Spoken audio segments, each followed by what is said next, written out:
Mr. O'Brien, transport him directly to the bridge. Aye, sir. Energizing.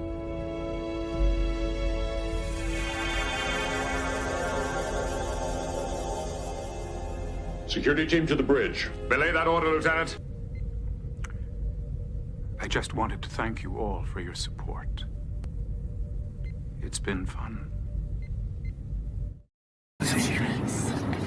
From the StreamYard Studios on YouTube, this is Jeopnerdy. And here's your host, John DeMarco.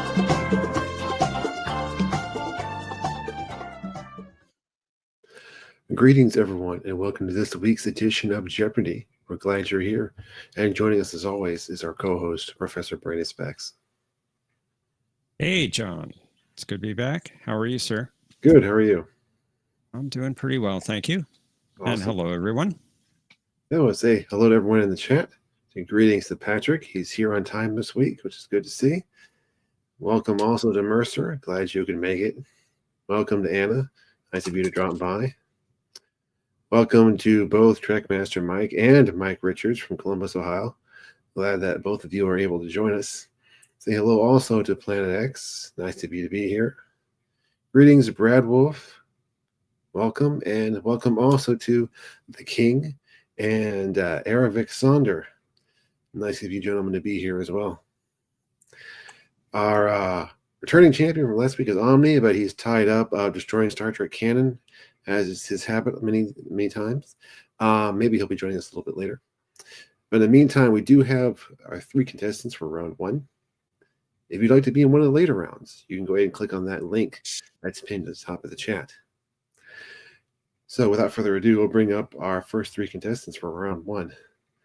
Let's welcome Patrick, Mike, and Mercer. Good evening, everybody. Hello. Thank you for welcoming me back into the fray. You're always welcome.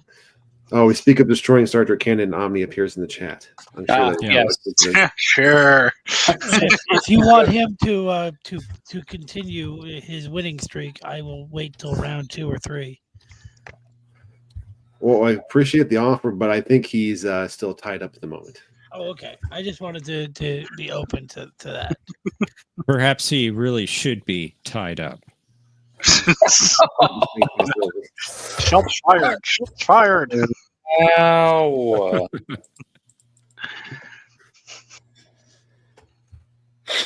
How are you doing, Mike and Patrick? Fantastic. Good. Good doing here.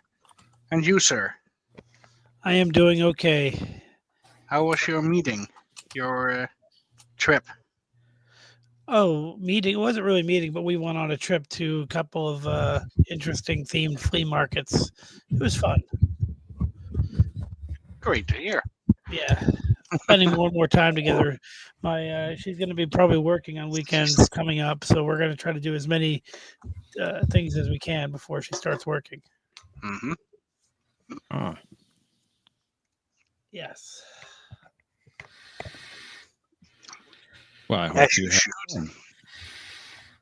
Yeah, having fun is important to me. I like that bridge, Seized my Mike. vessel. Seized my vessel. And that angered you, did it? Seized my vessel, seized my vessel.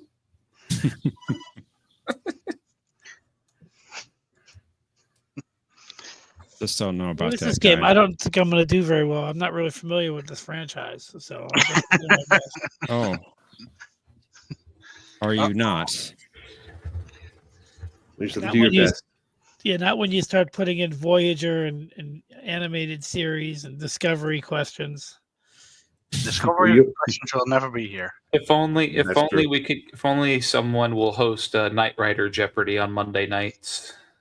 There's an idea. That would be an idea. Wow. You'd have to theme the board with the red scanner somehow. You'd have to incorporate that. That would prove interesting. Yes. You would. I bought a pinball game, a Knight Rider themed pinball game for my Switch, Ooh. and No, I It's like awesome. that. yeah, it has some cool sound effects in it. The little where you launch the ball looks like the little surveillance scanner that goes up. You know, the little beeping surveillance scanner, and right below the plunger, all those buttons on the dashboard where like the 6 or 7 buttons. Yeah, the countdown. Yeah. Doot, doot, doot, doot, doot, doot. Well, not the countdown, but something. I wish I could describe them. Where the old turbo boost button used to be. There's like 6 or 7 buttons together. Oh, that one. Okay. Yeah. Omni says one pinball game can make a difference. Well, it's cool because I already got it so that Goliath comes out, and I got it so that car comes out. Nice. And, they chase you during the pinball Nice. game. And then you actually board the semi. I don't know if the semi has a name. Flag mobile Omni's connector. Omni's the expert. He could tell us. Yeah, you can board the semi when things go awry. Before we get started, I do want to send out special birthday wishes to Danny. His birthday is on Monday. So happy birthday, Danny. Happy birthday, birthday. Happy birthday. And here I thought you were going to mention Thomas. Well, he's not here, but My current avatar is a generic picture from No Man's Sky, but I've been playing it. So once I figure out how to get my own screenshots in, I'll probably maybe use one of those next time. and apparently Thomas's birthday is a week from now, from what I understand. Ooh. So There was some confusion on that earlier. approximately. Yeah. We're a week early, he said. I'm going to use the bathroom while you guys get set up just real quick to take 10 seconds. Okay. I was just going to suggest that we start, but I guess we can't start yet. That's a fast Jaluja. 10 seconds. Yeah. Okay. Very So if next week is Thomas's birthday, then the entire game should be Nightingale themed, right? Or at least one of them. Wow. You Maybe know, a Nightingale category. There you go. We rig Food it for thought, especially on John. people's birthdays. Indeed. I could do that. Apparently, there are a lot of birthdays coming up. I'm Beach back. Odyssey. And Is that birthdays with an S at the end or not? Because I don't want Patrick to penalize you. I believe there is an S on the end of that.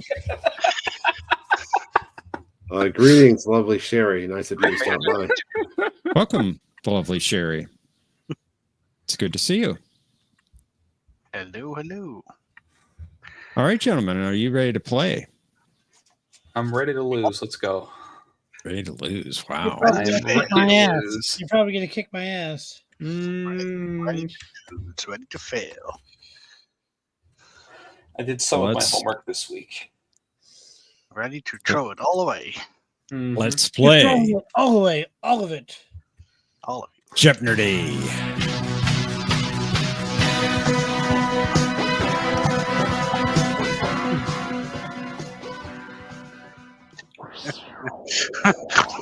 Omni. What did Omni say? Wow. Wow.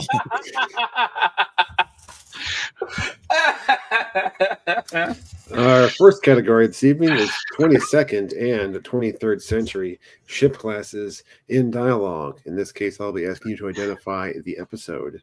In reverse alphabetical order? Wow. Okay. Maybe. Next, the last word, DS9 Season 6, Part 1. In this case, I will provide you the episode, and I want you to tell me which character said the final line. Okay. For our visual category, we have Ship Interiors Voyager. Ooh. Next, Benjamin Sisko. The only. And finally, novels Uh-oh. of the in-universe variety. Still uh-oh. All right. Our returning champion is not here. He's destroying Star Trek right now. So, Patrick, welcome to the game. You get to go first. Thank you. And as always, let's start with the category that we prepared for. Last word. Season 6, Part 1 for 800. You got it. Behind the lines. That would be who is the female founder? That is correct. I'll Very change it good. also. Okay. Very good. Mike, it's good to have you here. Welcome. Thank you. Let's do last word for 1,000, please. Rocks and shoals. Oh, who is... What's the guy's name? What's the guy's name? What's the guy's name? What's the guy's name? Oh, who's Lieutenant Neely? Very good. That was awesome, man. That's a great call. And I it's only looked at the guys. Who's her name? It was girl. Probably my favorite episode. Mm-hmm. And Mercer, if you did not catch it, this is what Omni said. Thank you. I'll try the last word for 600. You got it. Welcome to the show. Thanks. Sacrifice of angels. Man, let me think here. It's been a while since I've watched it.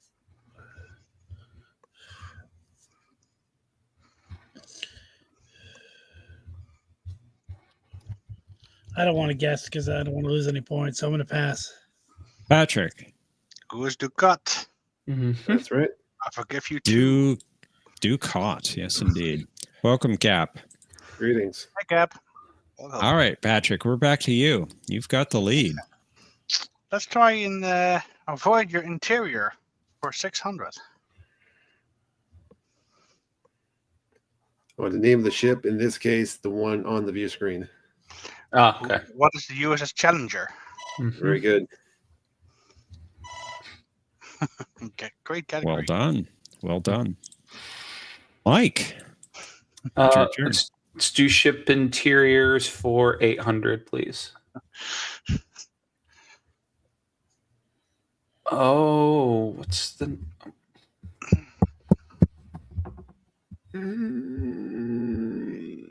I know this. What's the name of his freighter? What's the name of his freighter? I'm having a brain fart. I can't think of the name of his raider. Pass. I'm going to pass too. I know I can name the episode, but I can't name that. Patrick. What's the Valjean? That's right. Patrick, I almost you're had doing very USS well. Valjean. That would be All right. correct, though. All right, Mercer and Normal, it's your turn. I'll do Benjamin Sisko for 1,000. After Cisco uncovered the plans for a coup, Leighton reminded him of an earlier disagreement between the two of them when the Okinawa was pursuing raiders from this alien race. Ooh. Where do you come up with these awesome questions? Bully and tonic water, calms the nerves. I could use that right now. I'm going to pass. Patrick. The only thing I can say is pass because the only thing I have in my mind is it's not over. Mike. And that's incorrect. What is the Zenkethi? That's right. Oh, well done. Ooh. Well done. Very good. Very good. All right, Patrick, we're back to you. You still have the lead. Not for long. Ship interiors, Voyager, 1,000, please.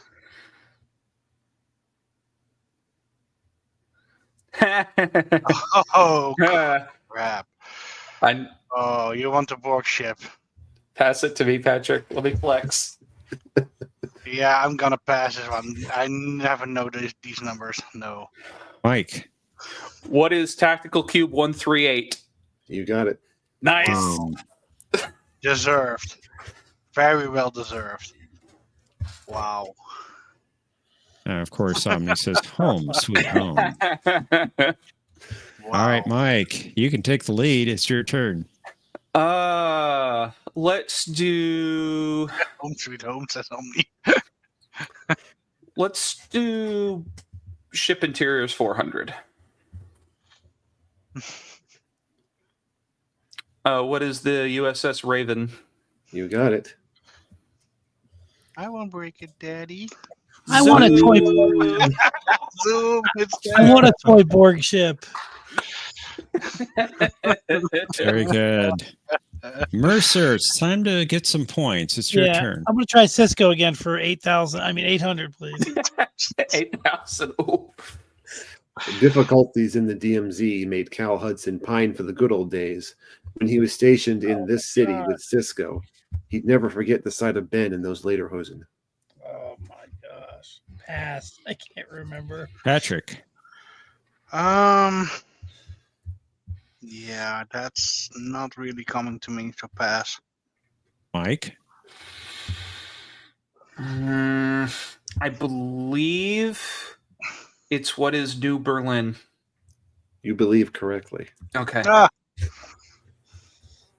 Well done. Good steal. The New Berlin, of course. I was thinking of the old one. No.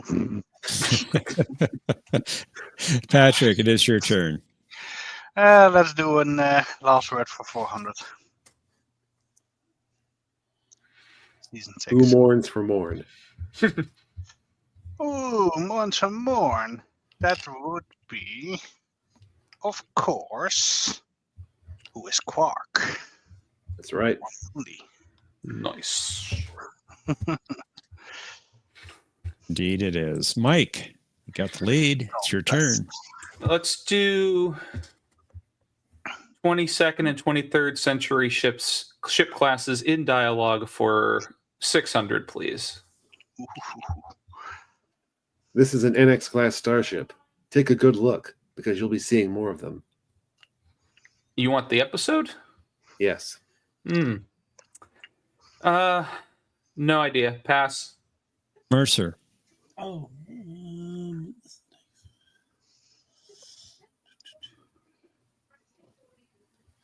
What is the Expanse? That is incorrect, unfortunately. Patrick.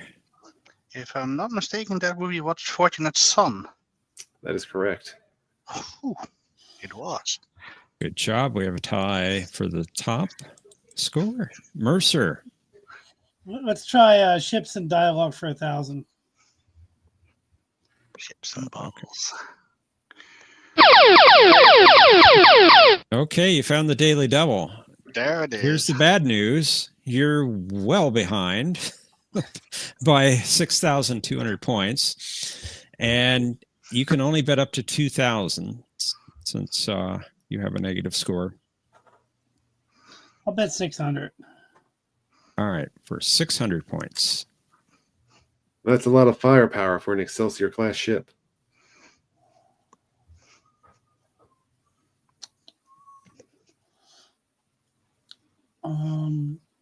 What is Paradise Lost? Nicely done. Well done indeed. Good job. Back to 0. Patrick. Same category, 800, please. It's a Starfleet subspace distress signal, standard to Daedalus class starships. Shoot. Daedalus.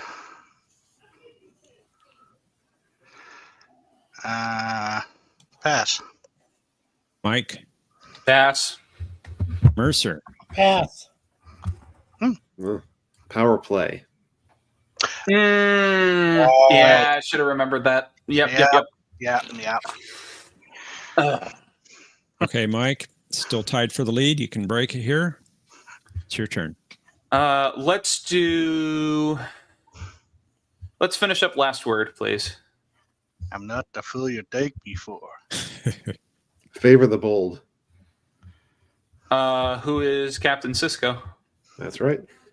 Even Normal knew that one. They say One and fortune only. favors the bold. Well, we're about to find out. Even Normal knew that one. I'm not surprised. Normal is very perceptive. Indeed. Mercer, it is your turn.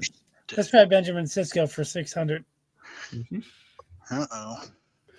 When Jake noticed Ben cooking chicken and pepper kush, he figured negotiations with the Pelgenites had gone well, since his dad only cooked this type of food when he was in a really good mood.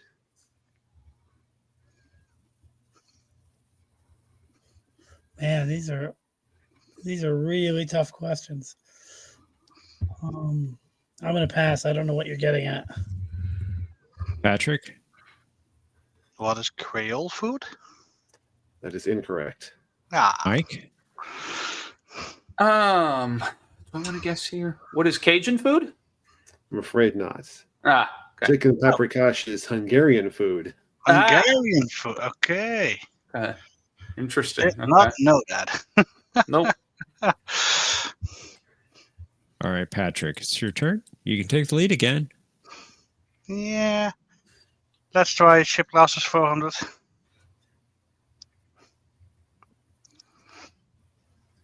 I used to be a warp field specialist on the old Excelsior class. You couldn't resist, could you? Nope. That's of course what is family. That's correct.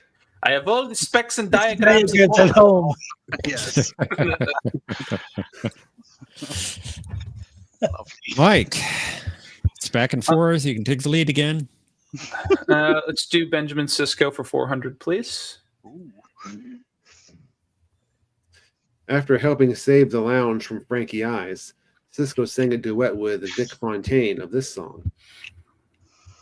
That is an excellent question. It's a great question. Pass. Mercer. What is the best is yet to come? That's it.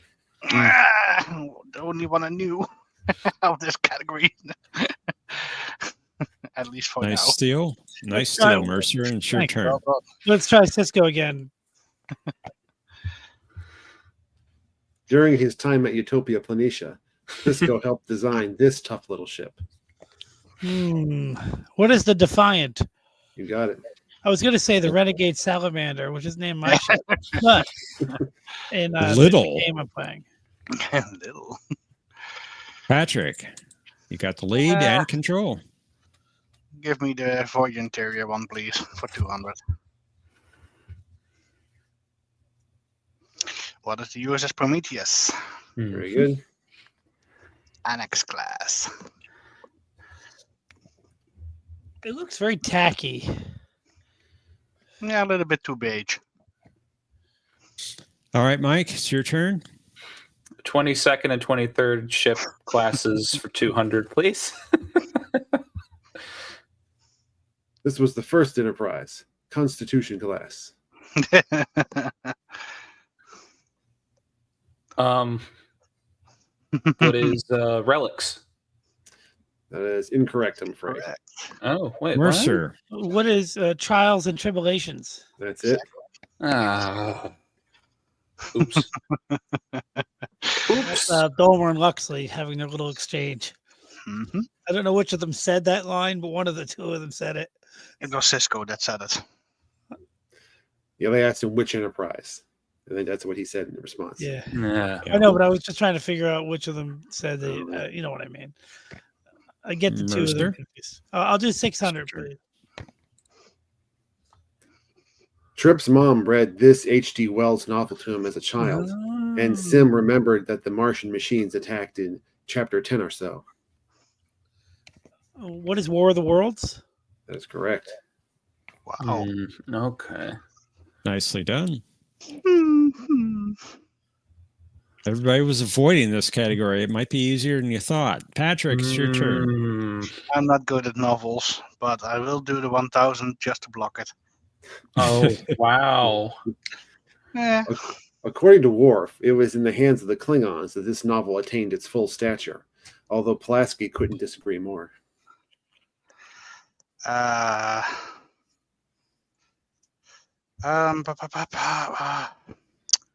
Shoot, I know this one. What is the Dream of the Fire? Very good. Oh, Nice. Well done. Very good. Nicely done. maybe I'm not Mike. that bad. 800, please. After O'Brien introduced him to the world of Mike Hammer, Odo recommended this novel to Kira to pass the time during the blockade of Derna. Oh, I know this one. Oh man. Man, it's gonna kill me. It was something. What is Kiss Me Deadly? That's the one. Wow. Good job. Yeah, Would yeah, not yeah. have known that. Awesome.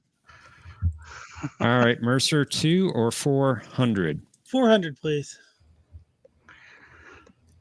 Khan's final words were a quote from this novel, which Lily had never read. Oh, what is that? Moby Dick. Very good. Yes. I never read it. I never. Me neither.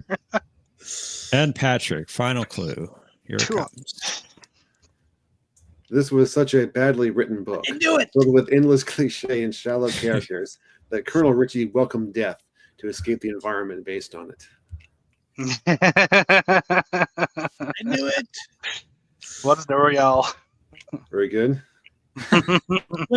Wait. Isn't it actually called the Casino Royale? The book itself?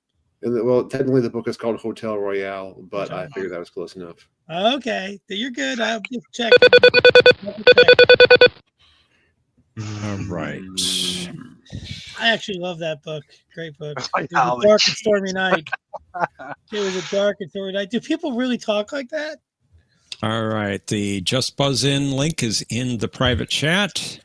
And let's head to Final Jeopnerdy. Consider how much you would like to wager based upon this category. Teachers. Oh my. Funny.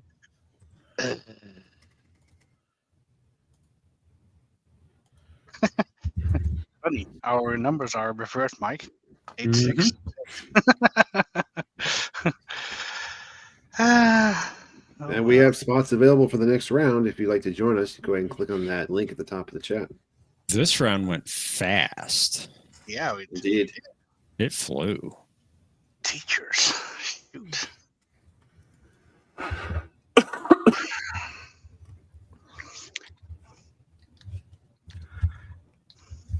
All right. We zoomed.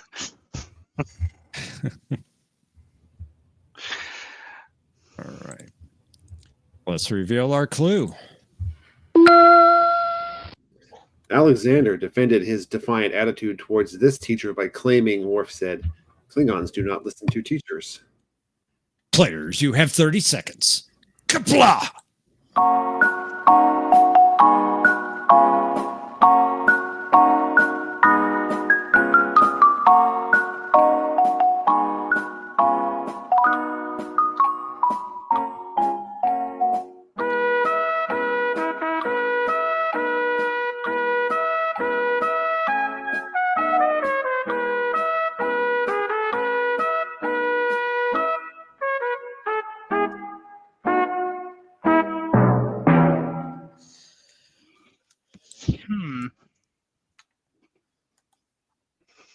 I think I just handed it to Mike.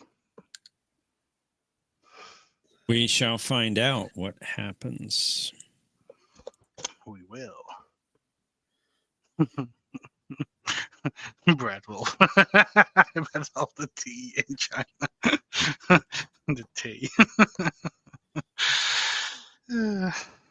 All right, let's find out who the winner is. Mercer and Nermal, you had 3,000 points entering Final Jeopnerdy. What was your reply to the Am I clue? cheating by using Nermal as my guide? It is. I have all the specs and diagrams at home. I promise to serve this ship, your ship, the ship. Unfortunately, that is incorrect. Sorry, Mercer, how much was your wager? 3 points, taking you down to 2,997. Interesting bet. We'll see how that works out for you. Mike, you were in second place at 6,800 points. What was your reply? Is RIP? I don't know. That's unfortunate. Oh. Sorry, Mike. Your bet amount was, you bet it all. Ooh. Ouch. Ooh. Went to 0. Sorry, Mike. Patrick, you had the lead at 8,600 points. Still do at the moment. Your reply was? Miss Kyle, that is correct. Wow. And she was a miss. I couldn't remember it. It was Well miss or miss. done. Your bet Wow. amount 600, taking in 9,200 points. And Patrick, you are the champion. Nicely done. Patrick, Yes. that was fantastic. Good job, Mike. You got some really tough ones in there that I kind of knew, but didn't get those questions. I knew that was new ground, but I could not remember her name. And I really thought that you would surpass me because you I'm would surprised bet you more. guys think that trials and tribulations. Yeah, I don't know why I forgot about that and thought that was Picard talking to Scotty on the holodeck. Yeah, Oops. it's confusing if you haven't seen them in a while. Because he does walk into the holodeck and say Constitution class, but he doesn't say, and Scotty even, I think, says this was the first. But he's talking about it was the first ship he served on. I don't know why my mind went there, but it did.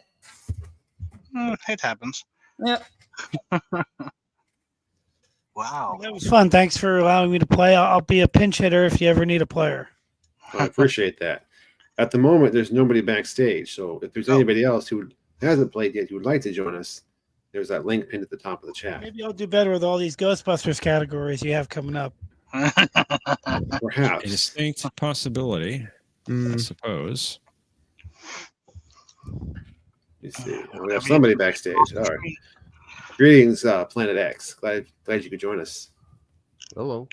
Welcome, Hello. Planet X. Hello. Welcome. Hey there. I like your avatar. Thanks. Exactly.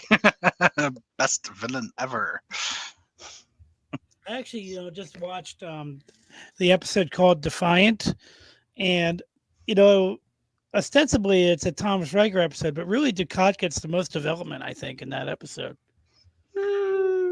Yeah, that's fair. And it sets up Dias Cast. Dias Cast, yeah. Yeah, but I'm just saying, like, he talks about his son and his attitudes toward the war and how he doesn't really know much about the Obsidian Order and what they're really capable of doing. I think it's really a Ducat episode, even though, like, when you watch it, you're thinking, oh, this is a Thomas Riker episode. And it is, but I think it's more of a Ducat episode. It's a good episode. Really, Yes. really worked well this time. I hadn't seen it in years. Indeed. I think it just shows how nuanced Ducat is as a character. Yeah. And so I'm in the camp of I didn't like that they turned him into a power wraith for the final season and just made him the devil. I was never a fan. Yeah. He was very complex, partially because the writer's room disagreed on how he should be written. So when a different writer wrote a Ducat episode or an episode with him in it, it came across different than when the next guy wrote it. But as a result, I thought he was complex. He was deep. There were many different interpretations. And then at the end, the last season of the show, they're like, no. He's actually the devil. It's like, okay, whatever. No, I mean, I liked the one where he's like David Koresh, and the one where they're on the station and he's you don't know if he really believes that the power wraiths or not. They kind of leave it ambiguous, but he seems to because he was praying to them. And I like the idea of him hooking up with Kai Wynn. It was just the last episode, I think, that really bummed me out. But it's kind of they made Cisco part prophet. Yeah. So someone making had to Ducat- be part right. Yeah. It kind of made sense. It made sense. I just didn't. yeah. Well, like you said, they can try almost anything with them. The way they did it, it was like Ducat was the final boss of the entire show, and it should have been the female changeling. I mean, am I wrong? Like the final boss was he had to go to the fire caves and kill him.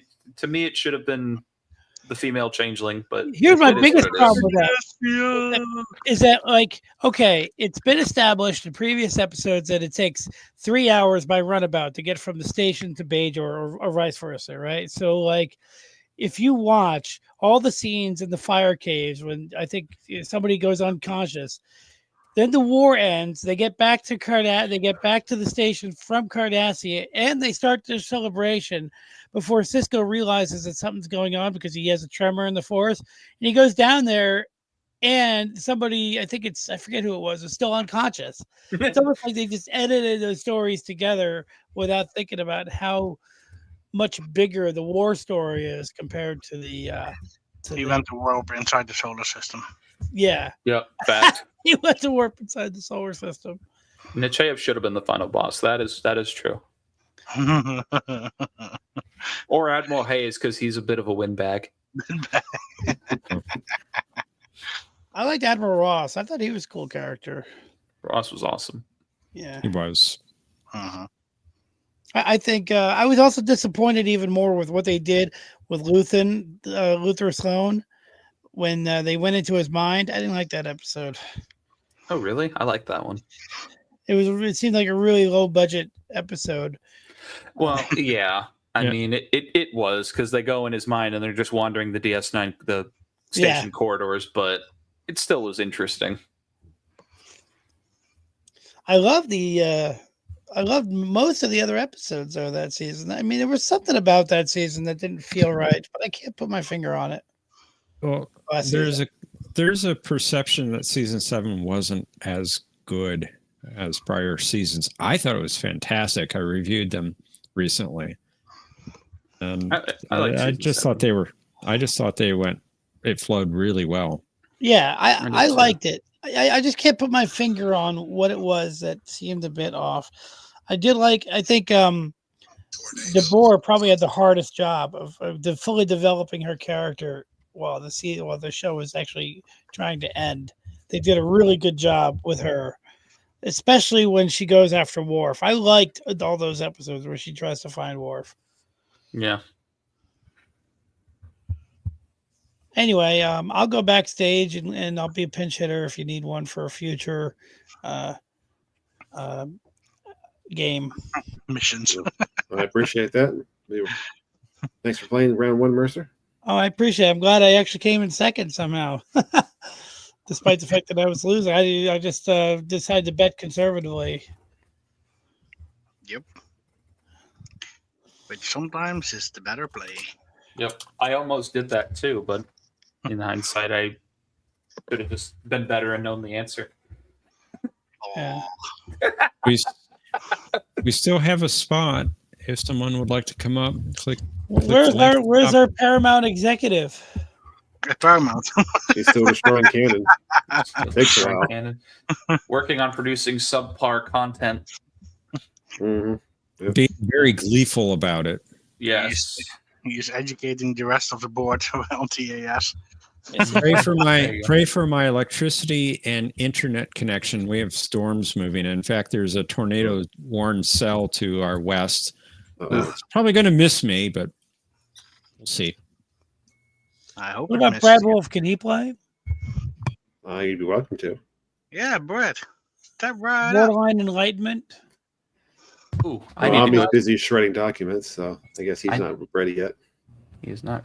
I need to go take my pizza out of the oven. I'll be right back. Somebody get my pies out of the oven. Does someone want to challenge Patrick and Planet X? You know, you should have a category of all the obscure roles as bad guys that Colmini has taken in different movies. Brad needs a minute to set up, he sass. That's fine. Cool. Give you that minute or so. Like he was in he was not a bad guy in Die Hard 2, but he was like a badass looking pilot in Die Hard 2, like an airplane pilot.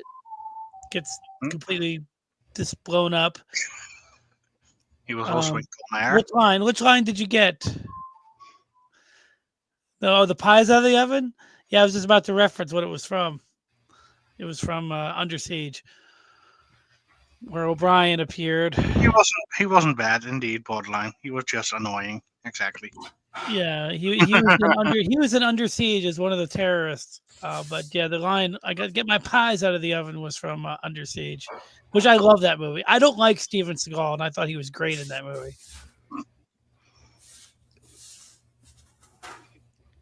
When I've plucked the rose.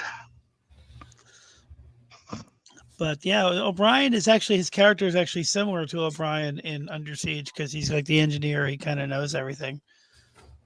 Hey, Tokyo. Greetings, Hey, Tokyo. Tokyo. Welcome.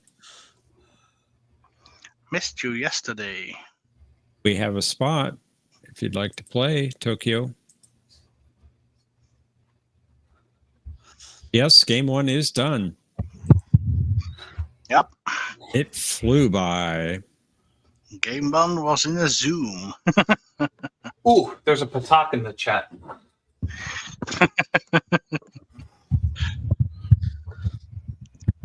I really liked. I know we all laugh at it, but I really liked the subplot with Worf foster parents in family. I think that was the whole Guinan scene made it work, where she comes over and talks to them. I would have liked if we got to spend more screen time on that, and we axed the Wesley thing. I didn't care for that part of the episode. Yeah, I mean, I could see your point there, but I think they somehow managed to weave all 3 stories fairly well. Like, they didn't spend a lot of time on the Wesley story. I know, but that's what I mean. You could have axed it, and you wouldn't have lost all that much. And then let's give more screen time to Worf. But it was good to see Guinan. I'm not a fan of Whoopi Goldberg, but when she was in the 80s and 90s, she was actually pretty cool, and I liked her as Guinan. I also liked her as what was her character's name? Oda Mae Brown from Ghost. Yeah, something like that. Yeah, it was a great We have 2 new people join us. Welcome, Tokyo and Brad Wolf. Noise. Hello. Fantastic. Hey, Brad. Hey, Tokyo. Hello.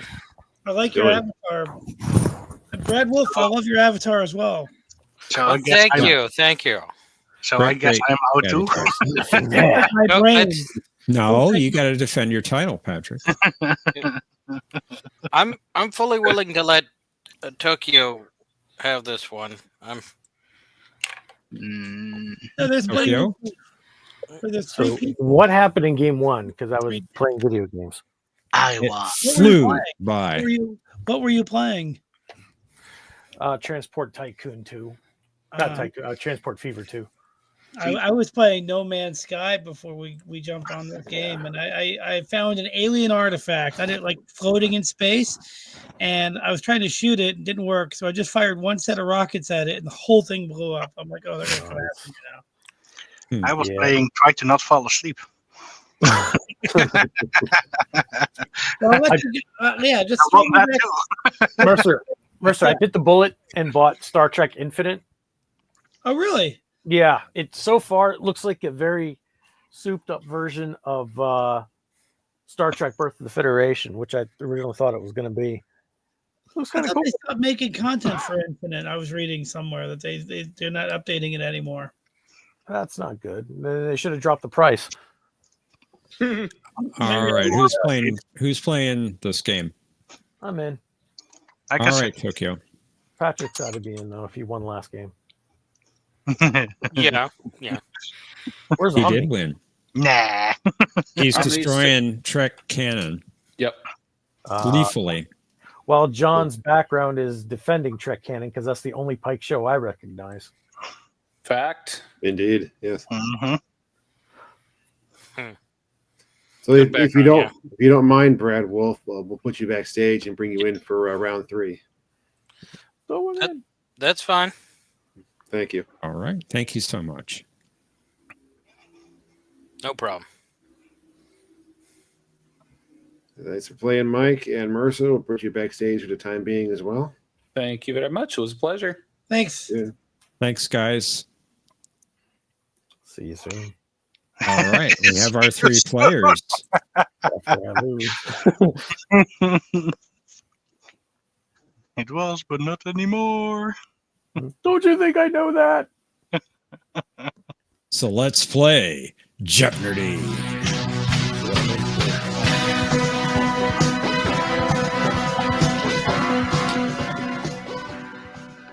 Tokyo.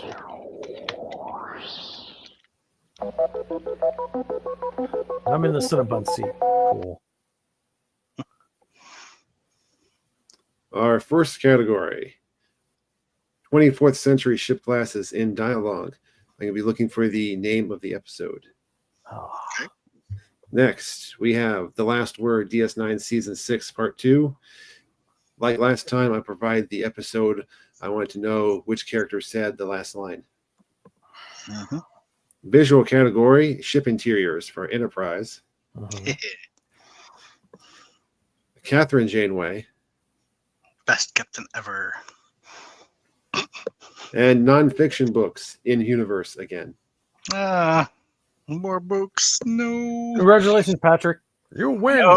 No. Well, Patrick It's is our definitely not returning science. champion. Well earned, in fact. And Patrick, you get to go first. Thank you. And let's start again with the last word, season 6, but this time for 1,000. Inquisition. Inquisition. Who is Odo? That is correct. Yep. Off to a hot start. Gets to be a spy after all. Welcome to the game, Planet X. It's your turn. Hello. Hello.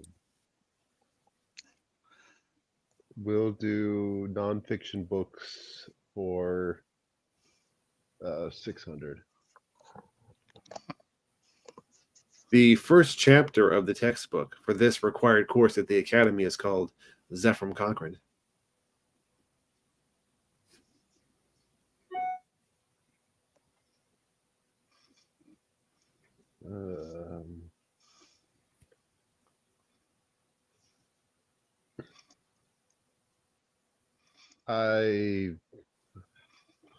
I'm gonna have to pass. Okay. Tokyo. Not 100% sure this is for 600. That's a big loss. I'm going to pass. Patrick. At first, I was thinking of Warp 101, but what is basic warp design, I believe. That's it. But thanks for the extra time, Planet and Tokyo, because otherwise I wouldn't have got it. Ooh. Very good. Tokyo. It's your turn. Welcome. My next pass. Enterprise for 1,000. Pass. Yes. The name of this ship. Your ship, my ship, this ship. Told you. Pass. Don't remember the name of the ship. Patrick. I also pass. Not gonna Alright. touch this one. Nope. Planet X. Pass. That was the Vaklas. Fuck loss. Okay. I hated that episode. I just watched that episode. Yeah. Oh, I hated it. That's one of the more irritating ones. Omni says Very USS irritating. Creepy Vulcan Express. Exactly. Yeah, All that right. sums it up. Yours is All right, mine. Patrick. Last word, 800, please. This is exciting, Jenna. The sound of her voice. Sound of her voice. That would be who is O'Brien, I believe. Very good. Yep. All right, Patrick. Got a big lead, but it's Planet X turn. Excuse me. Nonfiction books 800, please. The 8472, in the guise of Valerie Archer, took an interest in this book, which was subtitled Vulcan Perspectives on Platonic Thought.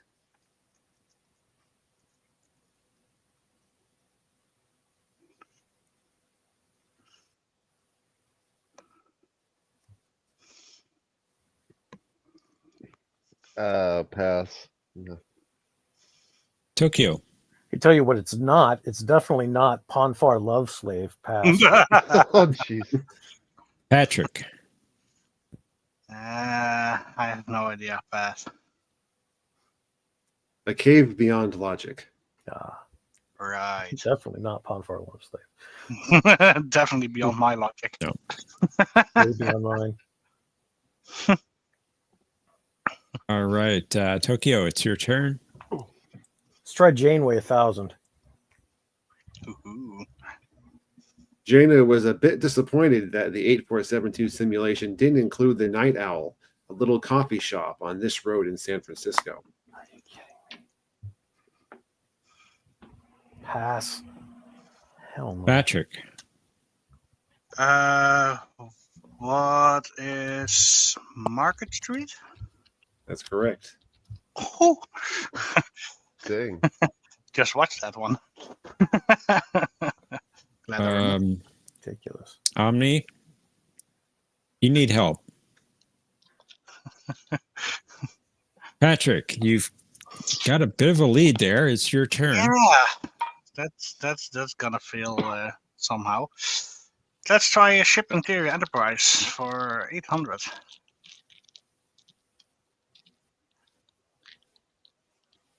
Oh crap! What's the name for French ship again? Come on, I used that one before myself. Oh, I'm disappointed in myself now. Pass. Right. Planet X. Pass.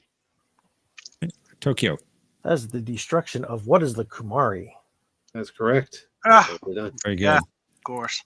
Mr. VP Oh, would have God. gotten that for sure. Yes, he would have because he loves Enterprise. He just doesn't want to say it.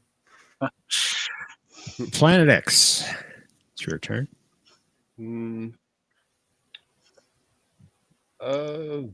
Janeway 800. This Indiana city was Janeway's hometown. I know this.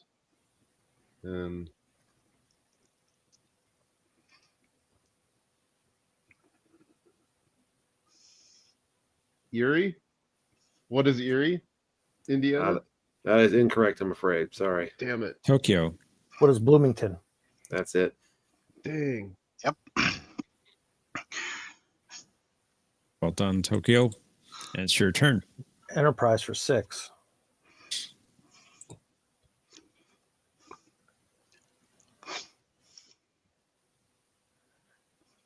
Family's on an old J-class ship. What is the Horizon?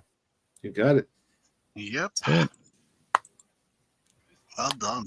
ECS. And it's your turn, Patrick. Tokyo's starting to catch up.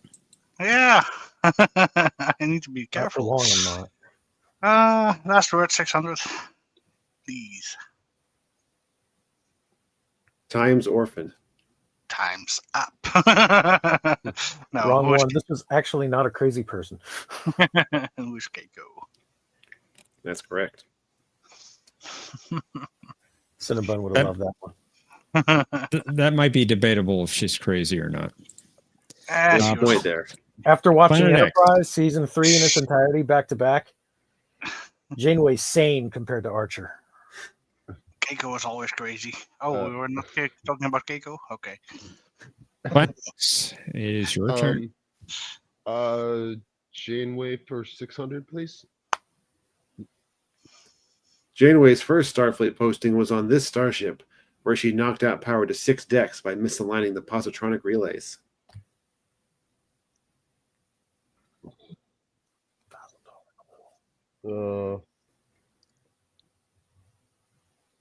I know this one, but I'm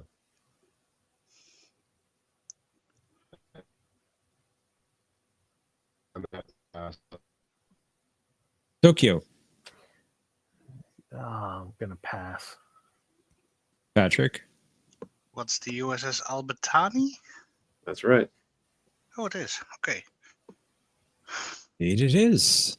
Was that that her first posting? Yes, I think that was in Shattered where they said that was her first posting. I was really doubting that one, but it was the only ship name outside of Voyager I remembered for her. Ugh. I'm not sure you need that S on episode. For the Trackmaster episodes Mike. Shattered. Tokyo. Enterprise for 4. Couldn't resist. All right, Tokyo, you found the daily double. You are 4,200 off the lead. You have 2,800. How much of that would you like to wager? Let's go all of it, because even if I hit 0, I'm still going to be in second place. All right, for a true daily double, 2,800. Really Really? What is the Columbia? That's correct. What's the USS McFarlane? I could have said Orville and would have been right because of, Mercer's there. Well done. All right. Patrick. Let's try. That's worth for 400. Let's continue that way. Change of heart. Change of heart was what is Worf or who is Worf? That's correct. I don't think Worf would What take is too well to Worf? be calling all the what. What is Worf? Who is Worf? They're both questions. It works. Planet X. Your turn. Mr. Wolf. Janeway for 400, please. Janeway expressed an interest in having a child someday, but not with this individual. Who is Q? That's right. Yes, indeed. Well done, Planet X. Tokyo, it's your turn. Let's get praise from MVP and finish off Enterprise. What is the Enterprise J? No bloody A, B, C, D, E, F, G, H, or I. Exactly.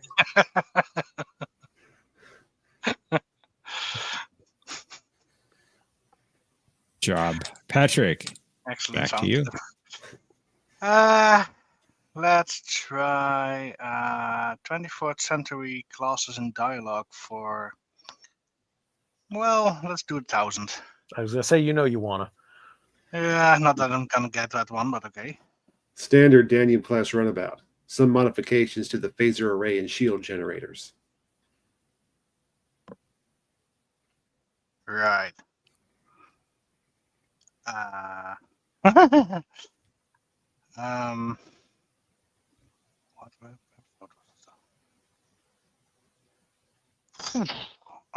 Pass. Planet X.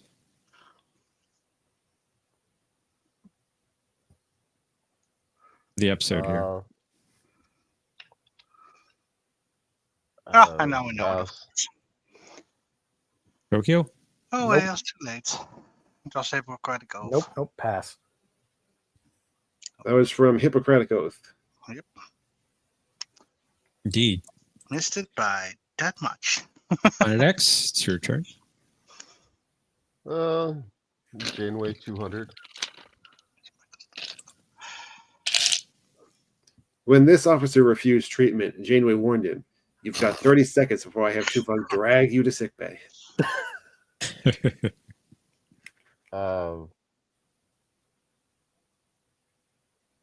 Why don't I?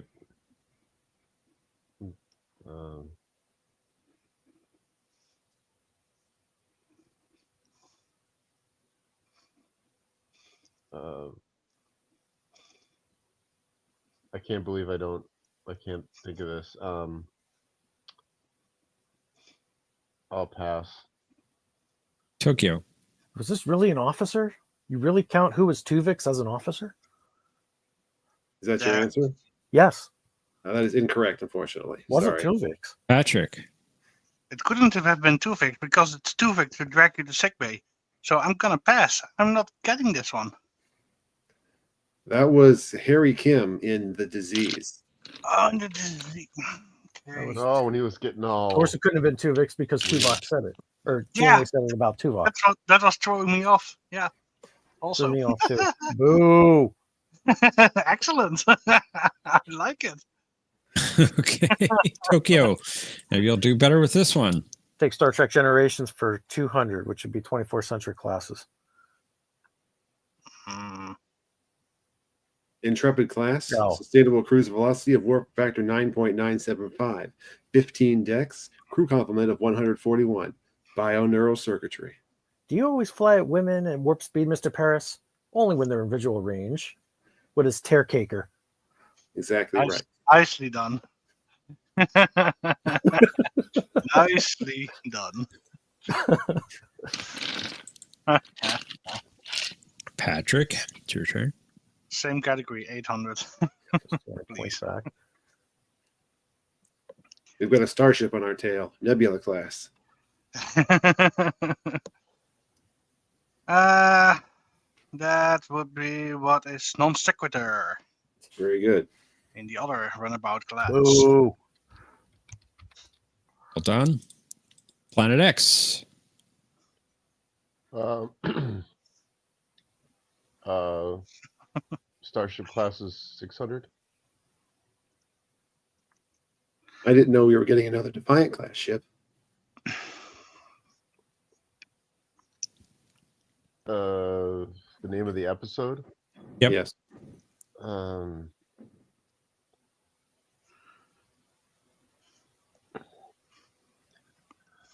can think of the episode. I can't give you the name. Gonna have to pass. Tokyo. It's the second to last episode of the series. Not What You Leave Behind. So I'm going to pass. Patrick. Christopher Plummer would say, what is the Dogs of War? That's correct. Nice. And as our dearly departed friend would always say, son of a bitch. Indeed. Indeed. Exactly. Tokyo. It's your turn. Ships for 4. Got 4 ships. The third is just coming into range now, sir. It is Ambassador class heavy cruiser USS Horatio. You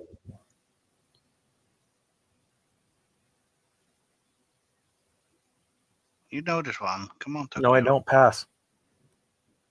Patrick. What is conspiracy? That's right. See, you did know it. Indeed. No, I didn't, because I hate that episode.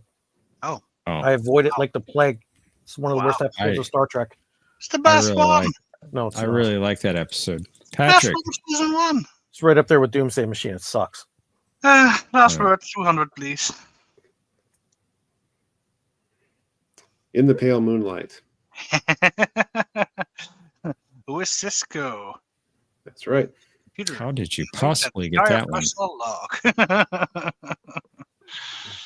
Greenack? It's a fake. It's a fake. Doomsday Machine sucks. It was one of the worst episodes of Trek. It's overrated. I would have to strongly disagree with your statement, Tokyo.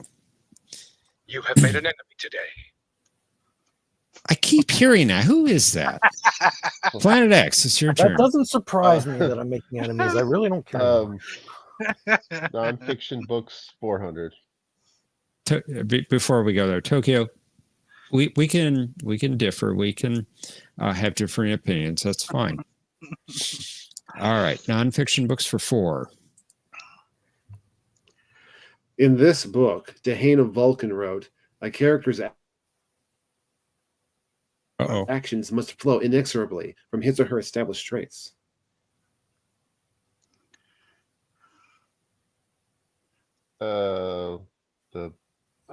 Jeez.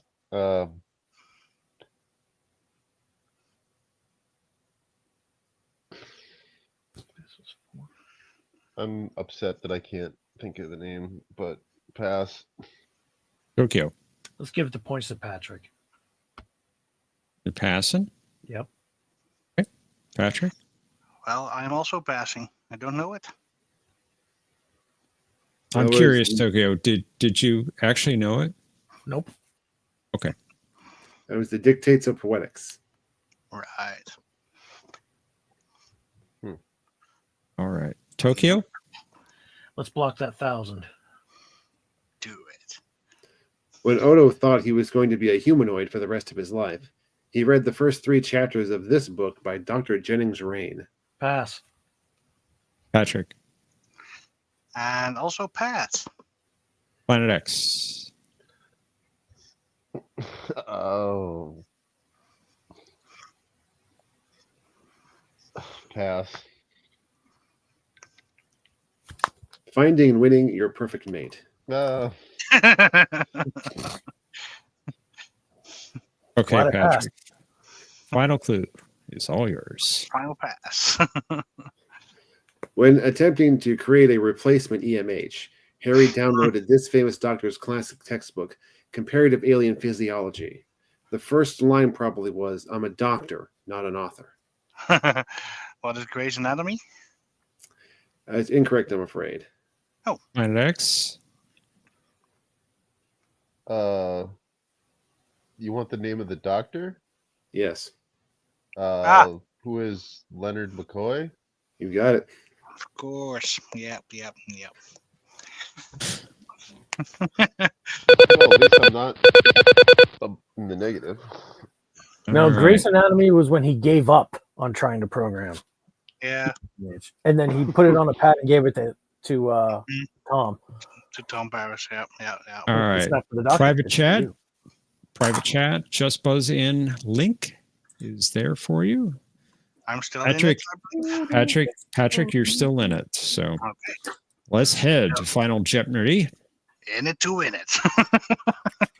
Consider how much you would like to wager based upon this category. Miles of flattery.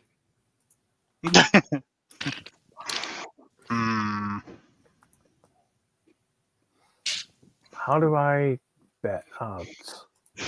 Text answer. Yes, What and do you I do have? have to buzz. You do have to buzz. Buzz.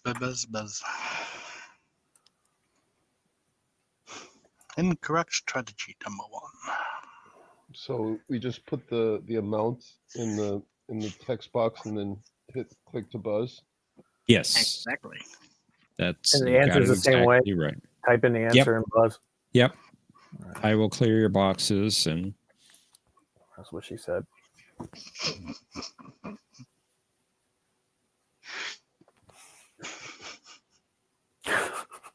Jeez. all right. Let's reveal our clue.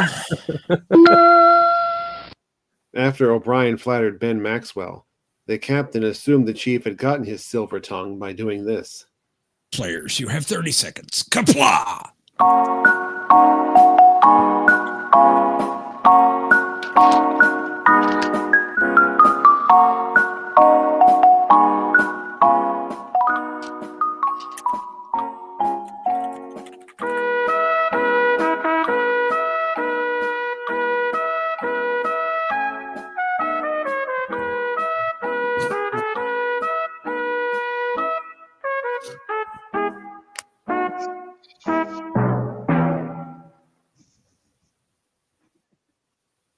Okay, there we go.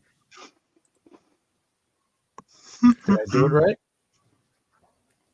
You did it right. All right. It was a good game. Congratulations, Patrick. I don't know. Maybe. But it was a good game.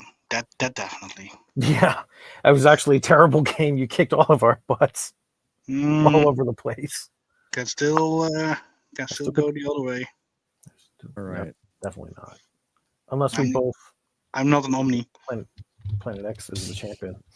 Planet X had 200 points. Entering Final Jeopnerdy. What was your reply to the clue? Keiko? Unfortunately, that is incorrect. Keiko. Nice. Okay. And your bet amount 0. So I'll leave you with 200 points. That's the top answer. Good See answer. if that'll work for you. Tokyo, you had 6,200 points. Your response. It's cursing out bloody Cardi Spoonheads. Congrats, Patrick. Well, he may have done that at some point, but that was not the correct answer we were looking for. Sorry about that. And your bet amount. You bet it all. I was going to say, if that was right. 0. Anyway. Oh. Patrick, you had the lead at 10,600 points. Your response was? Kiss in the Stone? Yes, that is correct. I did remember it. Okay. What? You did. Kissing the Stone. Yep. How much was your wager? Only 600 again. Leaving you with 11,200 points. And you are the champion once again. Yay, I'm Very not last strange. place. No, indeed. Very strange. This almost never happens. Normally, I always blew it the second time.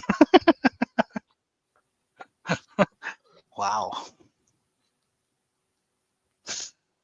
Well Still say done. it was Keiko. Yeah, it is Keiko. Definitely Keiko. Switch to avoid.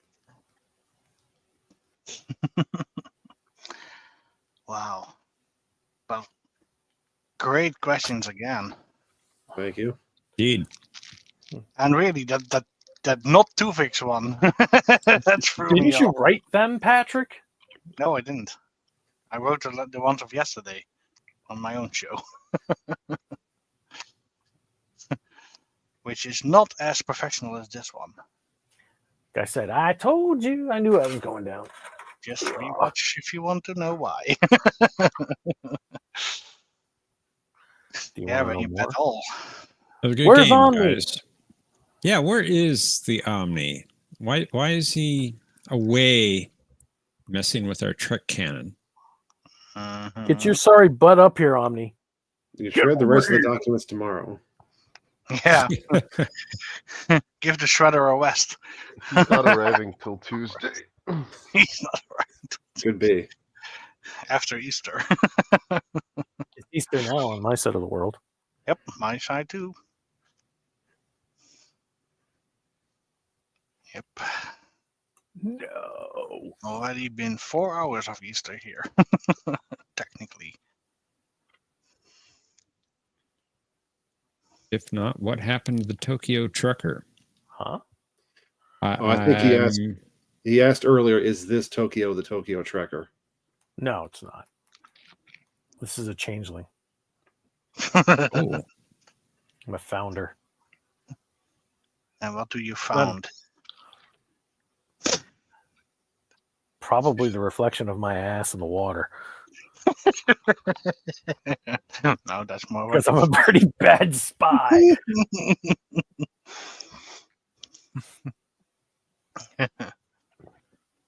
Tokyo Power Chipper. Yep.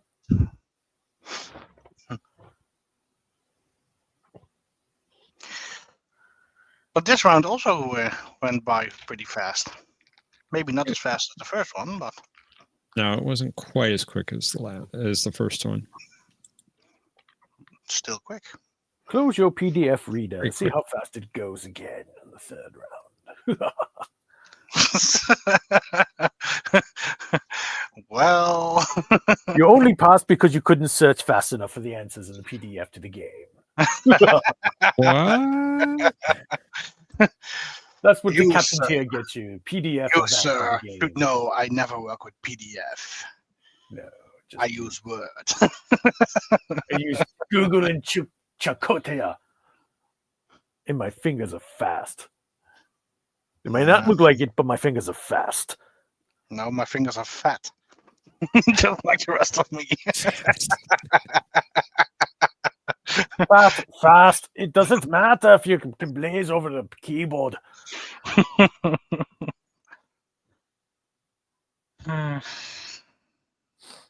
So I want to know, is Omni coming up this time? It's a good question. I'll go ahead and bring up Bradwell because I know he's been waiting to play in round 3. So let's see if Omni can join us as well.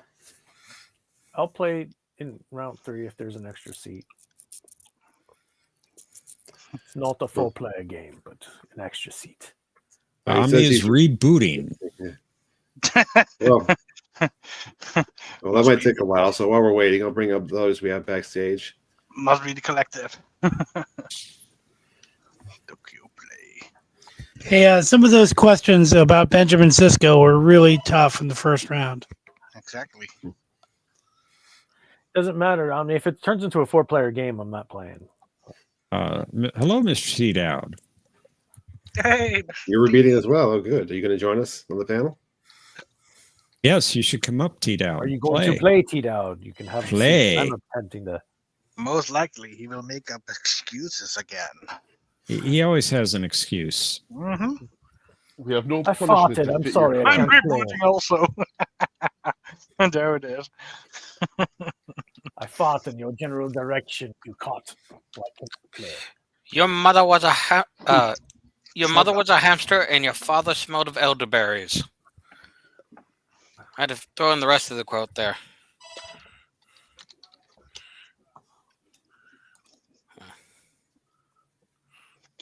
And Mercer's being popular again. I never get messages while during this time. Hey, where is Mercer? I do. He's at home playing with his cats. Must be the time. Batman '89 is an awesome movie. There you are. Yeah. T Dowd says his central nervous system is rebooting, not his laptop. Nope. You Ah, got to say it with an Irish accent, even though he's Canadian. must have been playing with the taser or Well, something. I'm not sure what he is. He's lived in so many different places. Canadian with a British accent at the moment. Sounds like the messed up version of Khan. Keep hearing about. The audio version? No. What we've seen on Or game. screen since after Wrath of Khan. You mean that one show that Star Trek Voldemort? Well, yeah, but also the reboot movies. After all, no. With Pumpkin Patch. Down without a captain. Yeah, that Oh, one. that guy, my name is He makes a great Sherlock, but no Khan. Mm-hmm. Oh, Con, but with C-O-N. The rapid con job.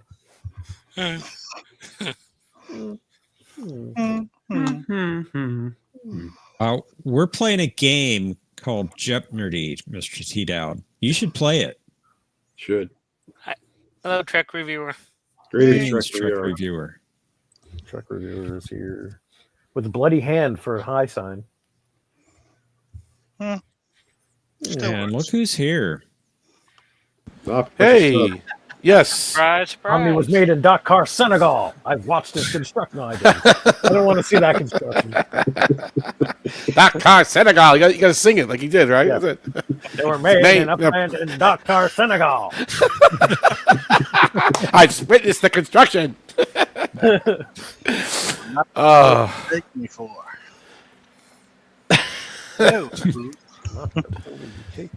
How's it going, everybody? Good. Good. Good. Sir. And Very now you're good. here. And now you're here. I can finally give my reins back to you. No, you're playing pretty good, Patrick. Let's see. Let's see. You know what? He's No, playing it's only- great, not this pretty good business. Yeah, he's having a great night. He sure If is. Omni's playing, I'll play 4-player. Why not? There you go. If it's available. Well, it's up to the judges, up to the hosts, 6 John and players, Jeff. 1 player. The only way I'll play 4 players is if I'm playing with you, Omni. No problem. Let's do it. Well, you're not able to join us very often in Tokyo, so I don't see a problem with that. Wow. 4 player. We'll allow it. Wow. Okay. We'll allow it. Who's going to be in the 4th position? It'd be Brad Wolf, Me. who hasn't played yet. Oh, Yeah. Me. Well, I guess not to be in the 4th position, but I mean, he's one of our players. Yes, I have him in the 2nd position. Okay. Oh, And then Cool. Omni is in the 3rd, although I Okay. can move him. Or remove it. No, sorry. Don't move him. Why not? That's Should be no. Patrick, Omni. I tried to say Brad remove Wolf, him, me. but that wasn't called for. So I think that's what? 7 players. 3, 4, 5. 7. All Oh wait, no, right. So you're I the board, right, Jeff? We could tag team Right. it.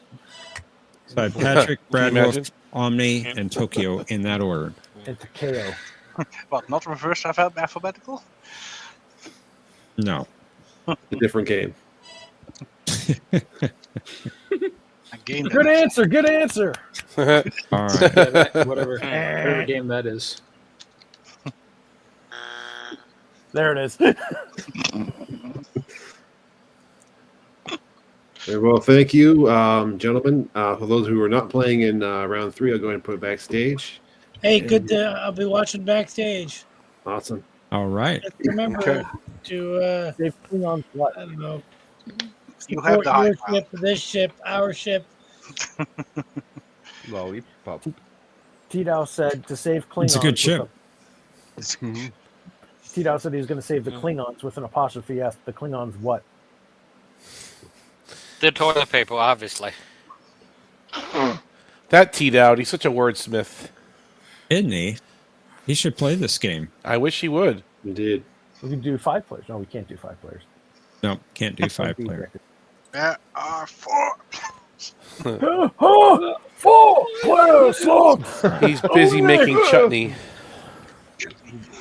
Okay, gentlemen, I'll put you in backstage now, but you're welcome to join us for the chat afterwards if you're interested. Thank you for playing. Okay. I. Oh, not me. Sayonara. Sayonara, carbonara. All right. You are clever Gentlemen. enough, T-Doubt. You are. Gentlemen, are you ready to play? I'm a dead man, Apgar. A dead man. I have plucked the rose. Let's play Jeopnerdy. Yeah. I'm not the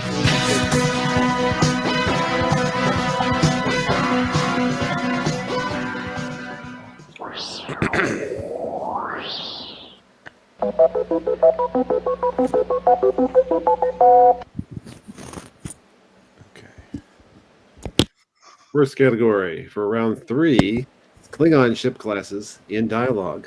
Again, we're Okay. looking for the episode. Next, plot and intercept course. I'll be looking for who said it in a particular episode or movie. Oh, shoot. Visual category, shuttle interiors. Shuttle. We have Christopher Pike. The canon one, right? Not the fake one. Exactly. Oh, okay. And poetry. Okay, if Tachpech is not on there, I'm going to be very disappointed. All right. Got a 4-player game. Patrick, returning champion. You go first. Yeah. Yeah. Yeah. Let's go with Klingon ship classes in dialogue for 600. Let's start conservative. Commander, 2 ships decloaking fore and aft. Klingon birds of prey. Baral class.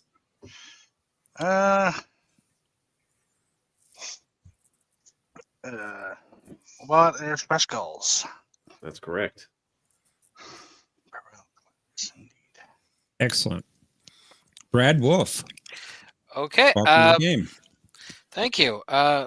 Let's try poetry for 200. Data composed this poem in honor of his fierce warrior cat. Remind me, am I naming the... In this case, I'm looking for the name of the poem. Oh, okay. Pass. Omni. What is feline supplement? No, I'm just kidding. What is ode to Spot? That's correct. Good job. Feline supplement 47. Omni. Good seal. Welcome to the game. It's your turn. Let's do Christopher Pike for 1,000, please. Oh, you took my question. Nice place you have here. After the fight on Rigel 7, Pike complained to Boyce that he was tired of being responsible for this many lives. Pass. Tokyo. Pass. Patrick. Pass. Brad Wolf.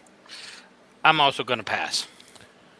It's like 200 and... Yeah. 203. And it was 2 something, but I didn't... So Kirk's crew doubled in size. Right? Yep. They really packed them in these old ships. They needed that many officers to compensate for the lack of. They did. Or Pike lost them all. They all died in battle. Yeah. Well, possibly. Distinct possibility, in fact. Tokyo. Christopher Turnpike for 800. Okay. One of the illusions of the Telosians recreated the parkland around this city where Pike was born.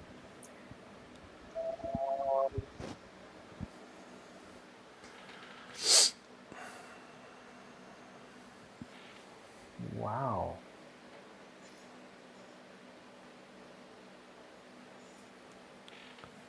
What is Mojave? That's correct. Nice. Was Well that done, sir. Well done. Yeah. On that episode, or was Excellent. that It's all from- parkland. It's not a desert. It's parkland. Excellent McRaspberry. Wait, hold on. Was that mentioned in dialogue somewhere? Yeah. Oh yeah. Yes, it was. Yep. And not on Strangely The Separated? cage and the menagerie both. Yep. Huh. Okay. I got Patrick. Strangely Crap. Excellent. Let's try a Klingon ship class for 1000 this time. It's a lot bigger than the last one. This one's a D5 class battlecruiser.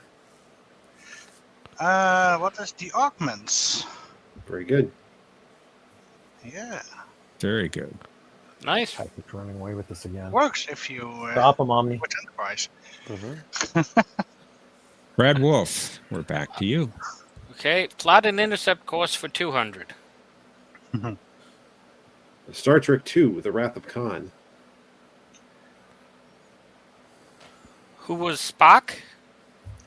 That is incorrect, unfortunately. On me. Darn. You want who said it? Yes. Yep. I'll just guess. Who is Kirk? That is incorrect as well. Tokyo. May I remind the captain that as the ship enters the zone, who is Savick? Right. She's aware of her Okay. responsibilities, mister. Ah. Well done, Tokyo. One of the first lines of the film. Omni. Let's do poetry for 1,000. While the Doctor was struggling with his role in the death of Ensign Jetal, Jane was reading from this 1,000-year-old poetic book that she considered relevant to the situation. What is Vita Nuova? Something like that? La Vita Nuova? That's it. Wow. Nice, Omni. Right back in the Yeah. game. Well done. Tokyo. The Ohio Turnpike for 6. In view of the historic importance of Captain Pike in space exploration, this order prohibiting contact with Talos 4 was suspended on the occasion of the Enterprise's second visit to the planet. Oh.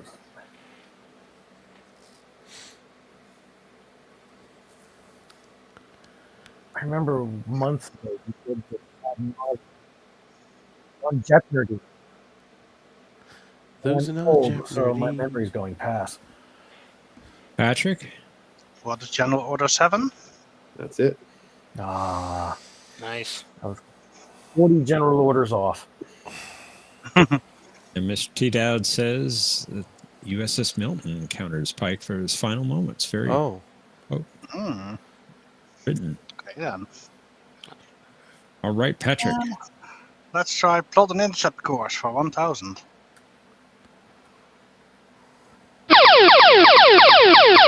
Okay, you found the daily double. You have the lead. You have 1,800 points ahead of Omni for second place.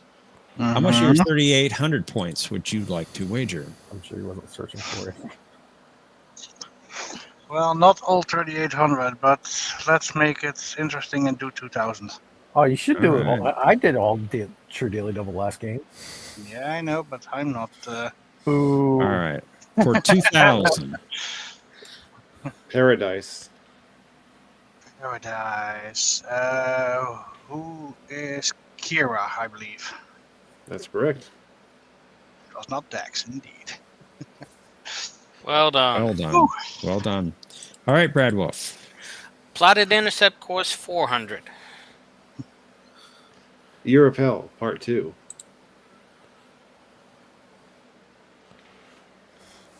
Who was Janeway? That's right. This is Captain Jimmy to the fleet. Yay! Good job. Omni. Thank you.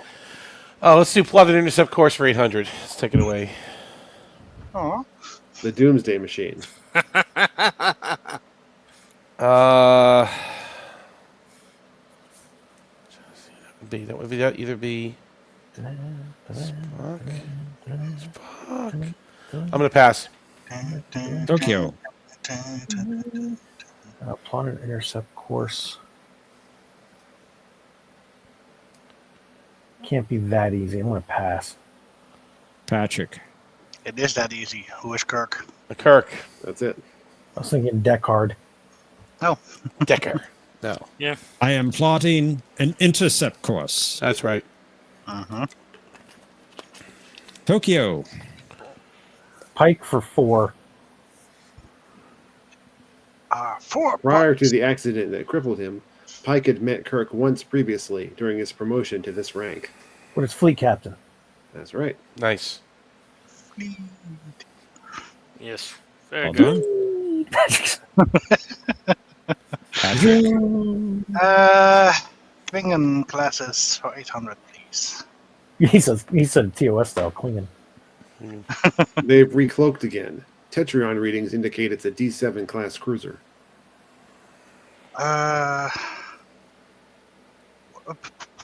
What is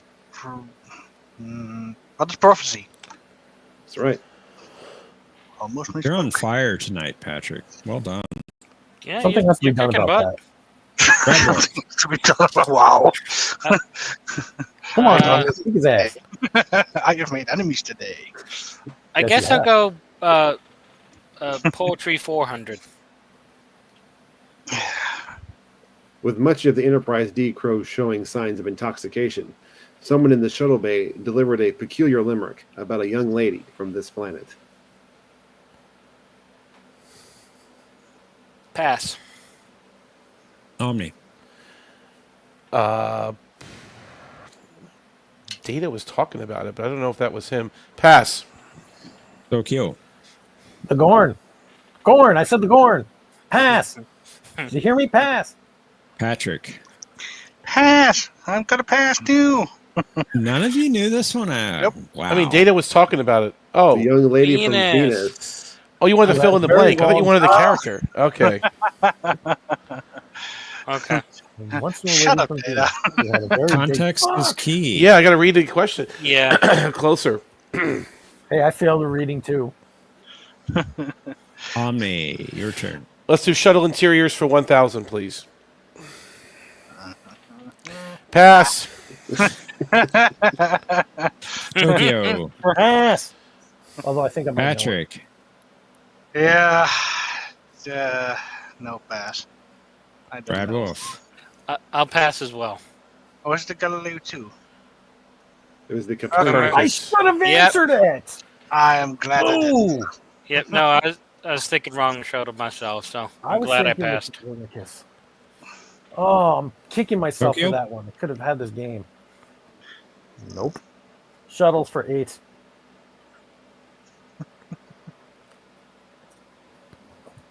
All right, I see a bunch of. I know what episode this is, but not the show. Is that a Breen? 7 of 9 doing piloting a shuttle in the middle of hell. Pass. Patrick. We want the episode name or the shuttle name? The shuttle name. Yeah. Dr. Vega shuttle, but pass. Don't know it. Brad Wolf. Pass. Omni. What is the Justman? You got it. Okay. And it is Dr. Crusher piloting there. Yes, it is. Yeah. Looks like Yes. 7 of 9 flying a shuttle into hell with a Breen behind her. No, it was Dr. Vega behind her. Patrick. He's dead. Let's do another Klingon class for 400. Why He not? says Klingon. Klingon. Maybe they're busy doing something that can't be interrupted. Something that blew a hole the size of a house in a Vorcha class cruiser.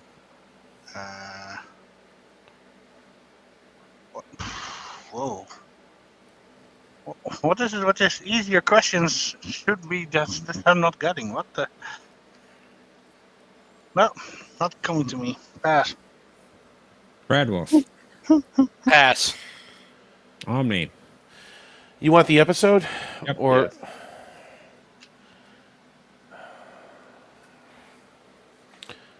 what is Sons of Moog? That's correct. Just in time. For a minute. Nice. Nice. And Brad Wolf, your turn. Okay. Found that one. Okay. let's do a Corporal Klinger 200. Excuse me? Well, he was going. I was going to Klinger instead of Klingon. Klinger from MASH. Klinger. Yes. Klinger. Yes. So I went Okay. Corporal I'm Klinger. fo- You know. I'm following you. Okay. Wipe those Klingons off with a piece of toilet paper. It's a Class D12 bird of prey. They were retired from service because of defective plasma coils. Oh. Oh, No, I'm gonna have to pass. I can see it in my mind, but I Omni? can't. Oh. What is Star Trek Generations? That's correct. Yeah. Mm-hmm. Life points. Ding, ding, ding, ding. You tiny little life. Good seal. And it's your turn, Yes. Omni. Let's do poetry for 800. This Klingon poem declared, "So honor the valiant who die neath your sword, but pity the warrior who slays all his foes." Pass. Tokyo. pass. Patrick. Pass. Brad Wolf. Well, Hoping you try. I'll pass as well. I was hoping you'd try. It's the fall of Kang. All of Oh, right. Okay. And Tokyo, it's your turn. Cling, cling, Shuttles for wait.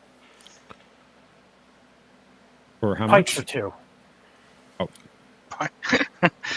Okay. curveball. Pike just couldn't get used to having a woman on the bridge, with the exception of this officer. She was different, of course. It's number 1. That's right. He has a lot of women on that the was a good bridge. I don't one. know. That question doesn't make sense. Question makes perfect sense. Okay, I'm just saying there's a lot of women on Who the bridge. doesn't have a name? Number 1 is not named. Isn't it Una Chin Riley? No. That's Oh, okay. Who's that? Who's Okay, that? sorry. Who's that? Okay, all right. Never mind. Patrick, it's your turn. What? Plot an incept course for 600, please. United. And United. It's not Tran. So who's Archer? Very good. John. Nicely done. Wolf? Well, I guess we'll kill off poetry. After the prophets returned into his time, Okoron was able to complete this poem that Kira remembered as unfinished. Yeah, I remember that episode, but no, pass. Omni. Wasn't something of the emissary? I don't remember now. Pass. Tokyo. Pass.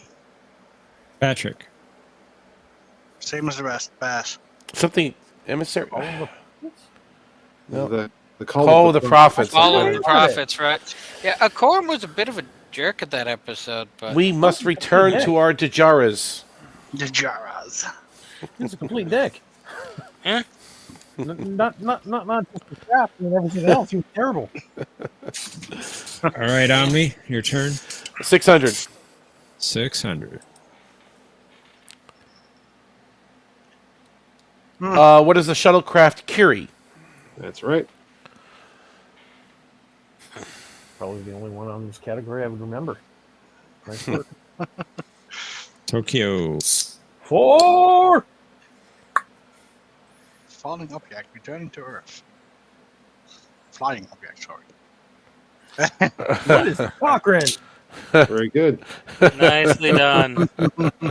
Nicely done. He looks like he wants to say, "Don't worry, I've got you. We're going back." With no teeth. Yeah. I got the moisturizing cream in the glove box. We'll be home soon, honey. And where he can get at it, Kathy. All right, Patrick, here comes the final clue for you. What's the Galileo? That's correct. 1, 2, or whatever. No bloody 1 or 2.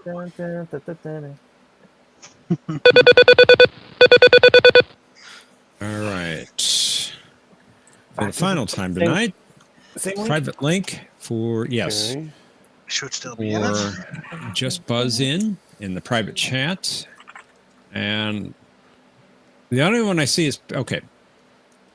Patrick's in there, Tokyo's in there, Omni's in there. I spoke too soon. Okay, you're all there. Everyone's here. Now I see Brad Wolf. Ah!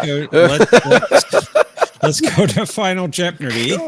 Consider how much you'd like to wager based upon this category. The Gorn. Gorn. Oh.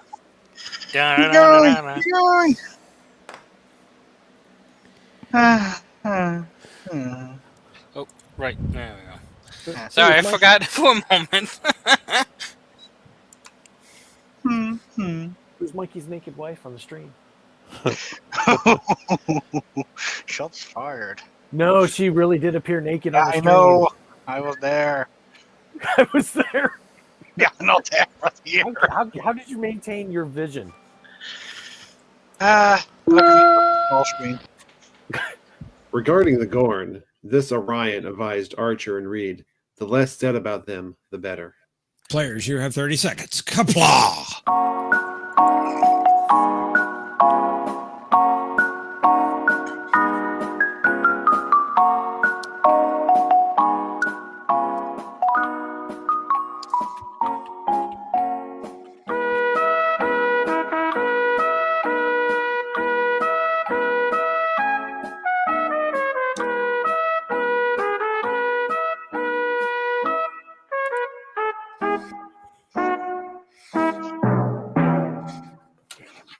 Horrible performance on my part. Don't say Hey, that. you did Not better over than yet. me. You did No, I good. don't watch. Okay, there are 4 of you, so it's going to take just a little bit longer. And congratulations, Omni. Why are you saying that? I think it's supposed to happen at this You will point. double your score, and I don't. Well, we're going to find out. Yeah. You have no chance to survive. Make your time. Ha ha ha. Let's find out who the winner is. Brad Wolf, you had 600 points entering final Jeopardy. What was your reply to the clue? John Jacob Dinglehauer Schmidt, Esquire. His name is my name, too. Yeah, no, Good it guess, did but not no. come to me, so. Right, that's not it. Well, you all was got it your like it wager? was. Jeff's being funny tonight. I like this. This is good. 100 points, taking Johnny down to Carson. 500. Oh, Brad Wolf beat me. Good job, Brad Wolf. Congrats. Let's find out. Tokyo, you're not supposed to announce these things. Now, Tokyo, you had 3,800 points entering final Jeopardy. What was your response? It was Discaloof Regno. Get him, Omni. I'll try. Valiant try. But no, But no. your wager, all of it. Discount. Taking down 2-0.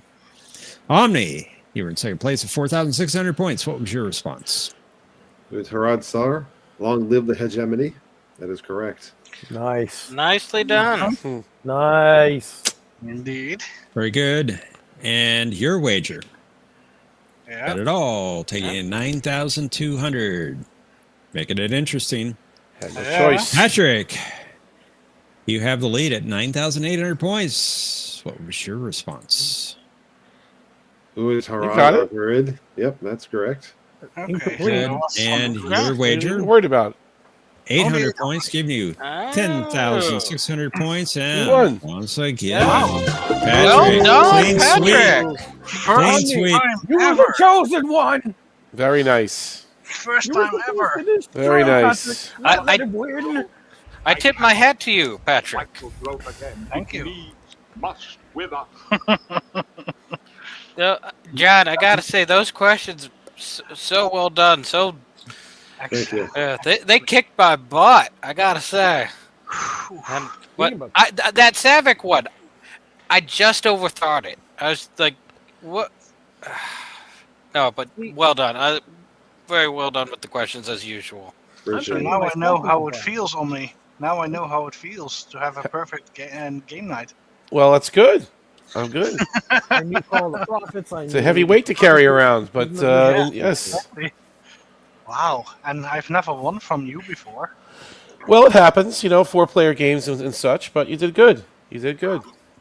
You were prepared. Wouldn't matter anyway. I still would have lost.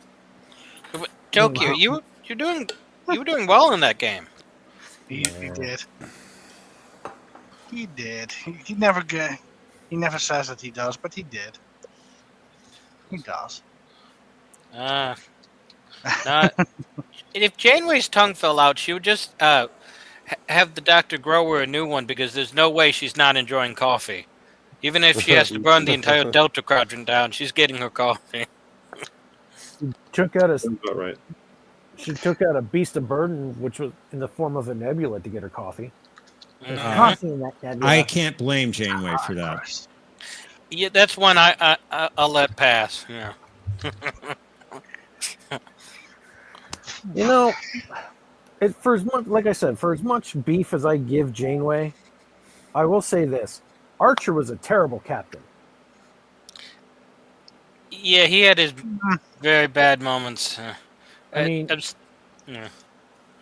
He went He was just psychopath the third season, PTSD the fourth season, all the first and second season. Well, actually, in almost every major episode, he gets captured.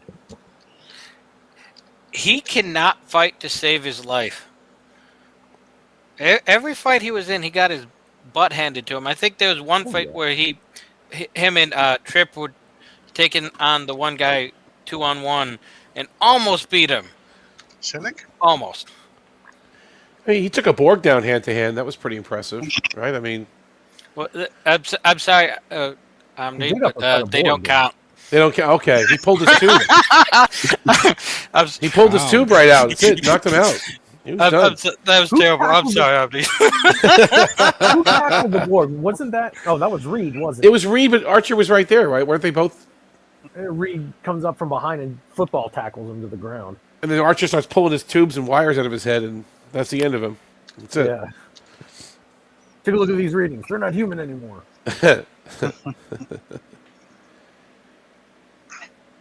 But no, Archer was freaking horrible. But there was an arc with him, though. Like, you see a big difference from season 1 Archer to season 4. Like, season 4, they go into battle. Suddenly grew angry in the third season. Like he's enthusiastic and very nice and naive in the first two seasons, and then third season, I've got an attitude the whole season. But when he went into battle in season 4, it was like no big thing. It was like, all right, raise the shields. Yeah, launch torpedoes. Fire phases. Like, he's so used to being under fire. It was nothing to him. No, it made sense. It made sense. Right? And in season 1, it's like, okay, what are we going to do? We're going to evade. We're going to, okay, all right, let's go. Get the cannons going. Like, he's just... That's the episode where he's like rock climbing with the other captain, and he talks about how he, was it called Home? Yes. Family or something? No, Family's a TNG one. Okay. He just talks about how he changed and how he became more cynical. But it's true. I mean, you see his character playing that way, which I kind of liked. I like season 4 Archer. It's... No, it made sense. He went out there bright-eyed and just like the universe is going to be so great, and then just kept getting kicked and kicked and kicked. Yeah, right. So, I mean, and then he had his Janeway moment in Similitude. Yeah. We needed those weapons. And a whole lot more. Okay, yeah, so Similitude pissed me off more than it made me emotional. The first time I saw it, yeah, first time I saw it, I was like in tears for Sim, but that's probably only because Connor Trinneer is such an awesome actor. He was pretty good. He is. He is. He's fantastic. But then I watched it again, and I got more pissed off at Archer because he pulled a milker. I need Trip, not you, Trip. Die. He says Trip like 3 times. Trip. Sim did something that Tuvix never did for me. And what's that? He made me care for him. Yeah, that's because I'm Connor sorry Trinneer for is an Tuvix, awesome but actor. Yeah, like you could tell the difference in characters between him and Sim. Where I was just thinking, where's Mercer? Mercer actually pissed me off too. And tomorrow, you want me to die to protect the timeline? Yes, die. My stupid phone keeps going off. I can't get rid of it.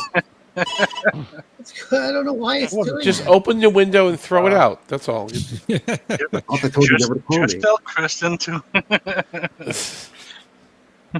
What was the name of that episode? Mercer, what was the name of the time travel episode in episode 3? It wasn't tomorrow. In Orville, Yeah. in the third season, it was called Twice in a Lifetime. Twice in a Lifetime, that's the one. Yeah. Yeah, tomorrow is a different time. That's from a groundbreaking series, Strange New Worlds, returning this summer. They actually had an episode the same title in Orville season 2 called Tomorrow.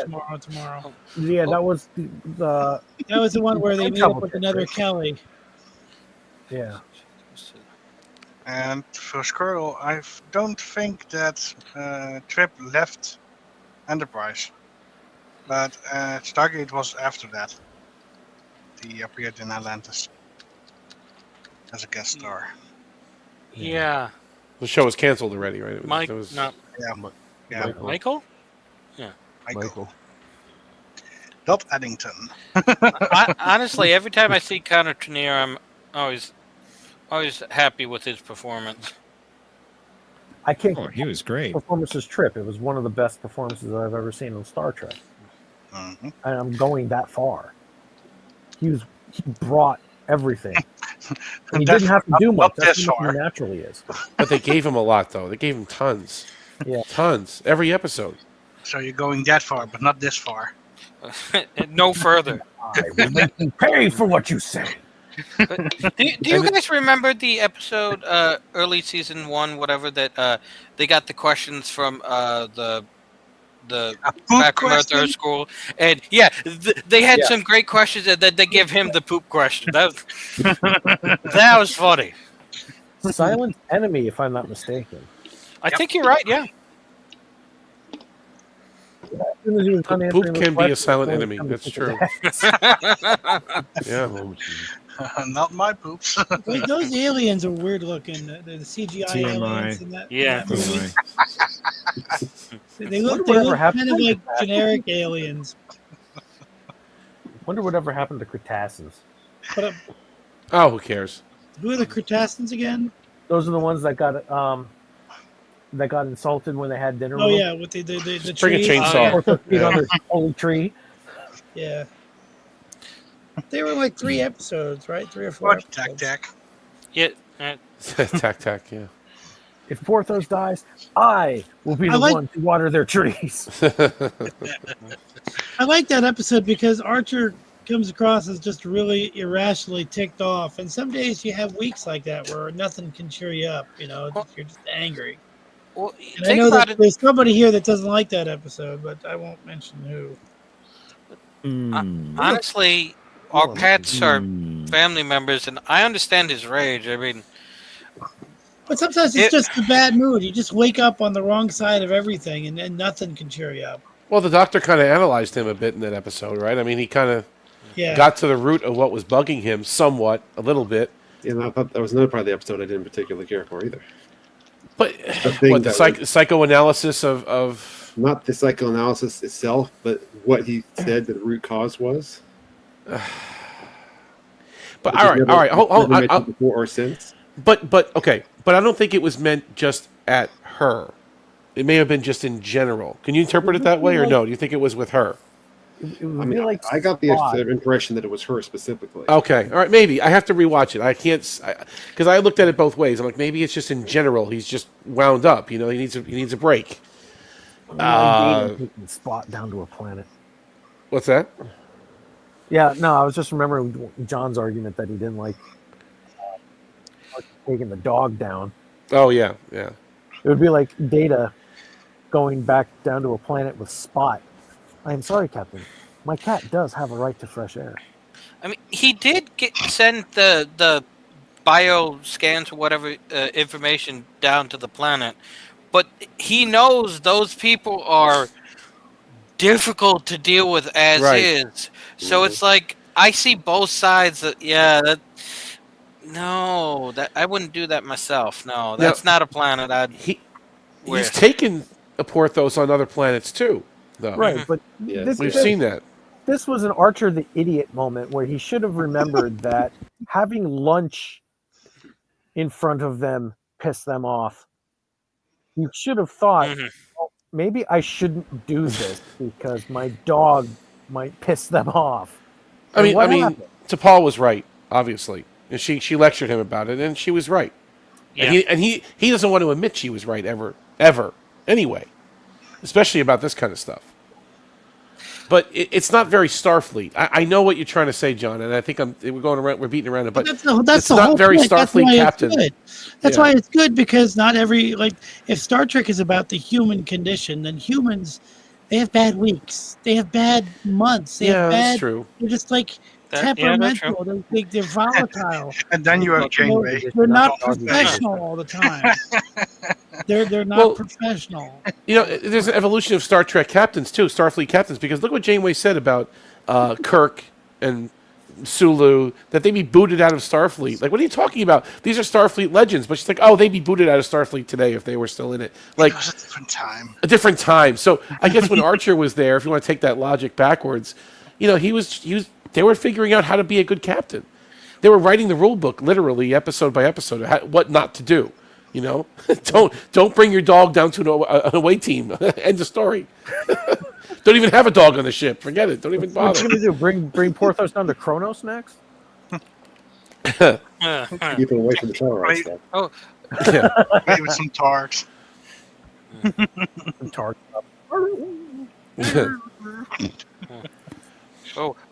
I know. Let's terrify the Klingons. Transport over some Chihuahuas.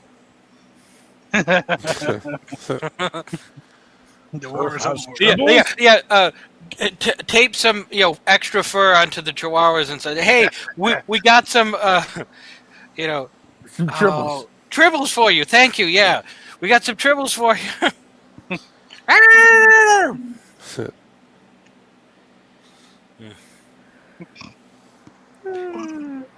Bark. Yeah, that's true.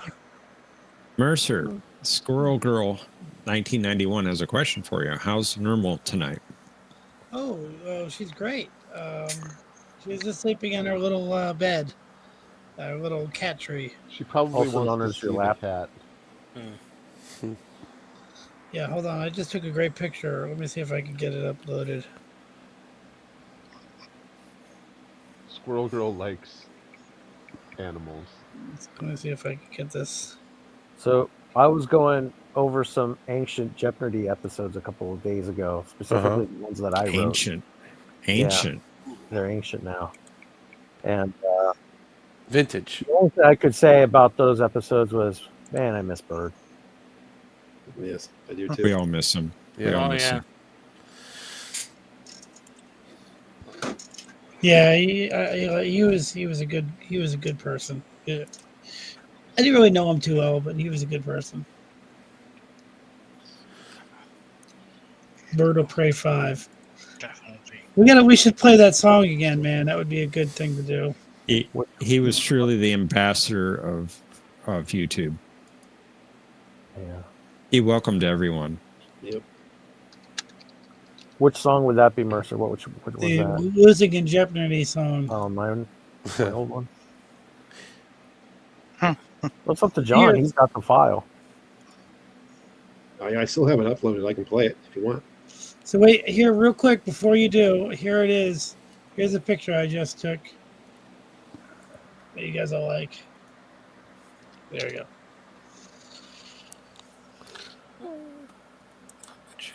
I just took that. I thought it was a good pose. Good, interesting. Oh yeah, Oh, very nice. cute. Maybe Yeah. someone can put that up so Squirrel Girl can see it because Yeah. it's in the private. Well, I could probably. I don't think I can put it in the chat, but Someone could do it probably. she had this. The way she was. I've never seen her sleep like that, so I thought it would be a good picture. I'll show it to her. Hang on.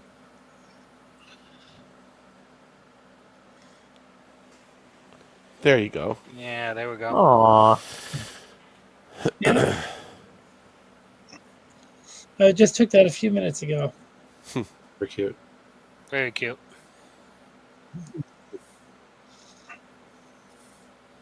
So we went to a punk rock flea market today in a peculiar, like another flea market with a lot of peculiar items. It was called a peculiar flea market.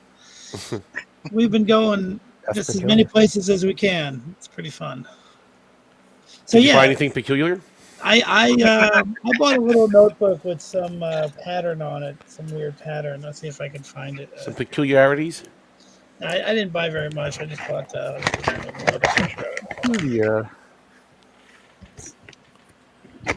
So, John, are you going to play the song? One second. Sure. Wait. Let's see if Yeah, while Mercer's looking for that, I'll go ahead and do losing. Oh, there, it's like a peculiar notebook. That I is can pretty. rent it is peculiar, yes. It's only a couple bucks. But it makes, Stream. yeah, it's pretty cool. Gone mad. It's like a notebook, but, you know. Mercer, you should change your subtitle from "Gone Mad" to "Gone to Plaid." It's gone to Plaid. Anyway, yeah, I want to hear that. So that'd be good to wait because Bird of Prey is mentioned in that song and it was dedicated to him. That's why I thought More than once. So in honor of Bird, here we have Losing on Jeopardy.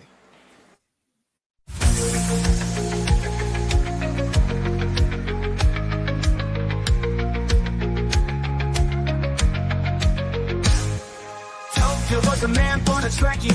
He thought that this game be easy.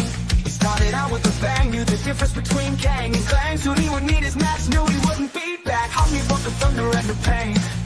Win after win, this was his game. No one stands a chance against the machine. He always gets his way, if you know what I mean. He took it all, he got the glory. But wouldn't you know, this wouldn't be the end of the story. We're John in the Bronx, you better get ready. Don't be caught dead, losing on Jeopnerdy. Losing on Jeopnerdy. With birds up, we got rest soul, screaming son of a bitch. He sought to conquer it all. With all the opens in Kuroga on his thigh, no one can stop Bird or break 5. His memory will live on, but it's time to roll. Cinnabon's gonna make you pay the toll. He's got his eyes on the prize and may not survive. Omni sent panicking, but there's nowhere to hide. Sneaking up his passage, he knows what to do. He may not remember, but he's coming for you. Don't be caught slacking, or you'll go down. Caught by the daily double, you'll be losing on Jeopnerdy. Losing on Jeopnerdy. Star Trek, Star Wars, the Oracle, Sequat, CSV, it's real easy. You think you know it all, you better get ready. Strike hard, strike fast, show no mercy. Captain Zod, start date today. Captain Picard's in charge, you're gonna pay. Catch the spirit of Bird, it's real easy. Set course for total victory. You won't be losing on Jeopnerdy. Losing on Jeopnerdy. Baby. Losing on Jeopnerdy. Losing on Jeopnerdy.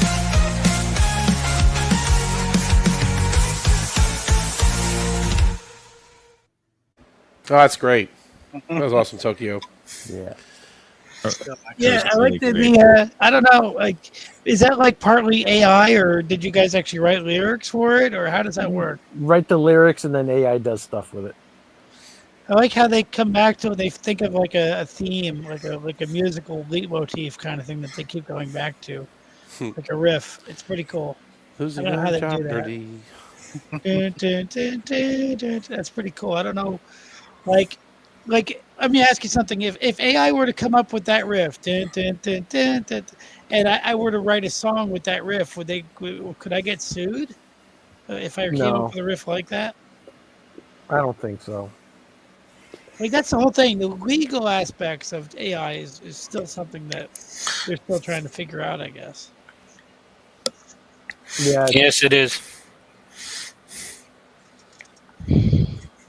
I don't. I mean, when I'm teaching, I have to have kids sign a document at the beginning of the school year to make sure that they don't use AI on their papers. You can tell if they use AI anyway. You can tell sometimes. You can really tell.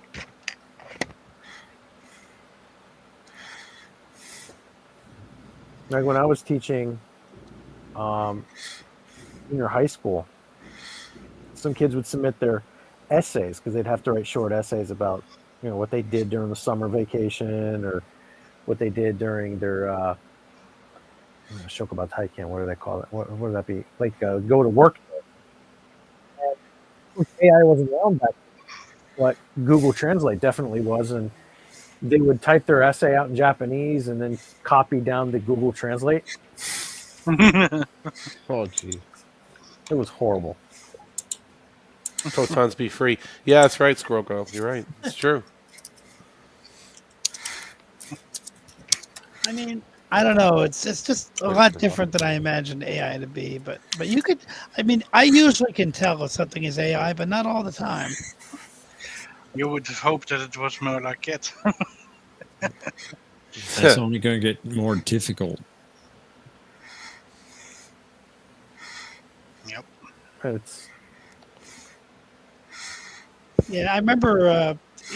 But what I'm asking is like plagiarism. Like, is it plagiarism if you take something from AI?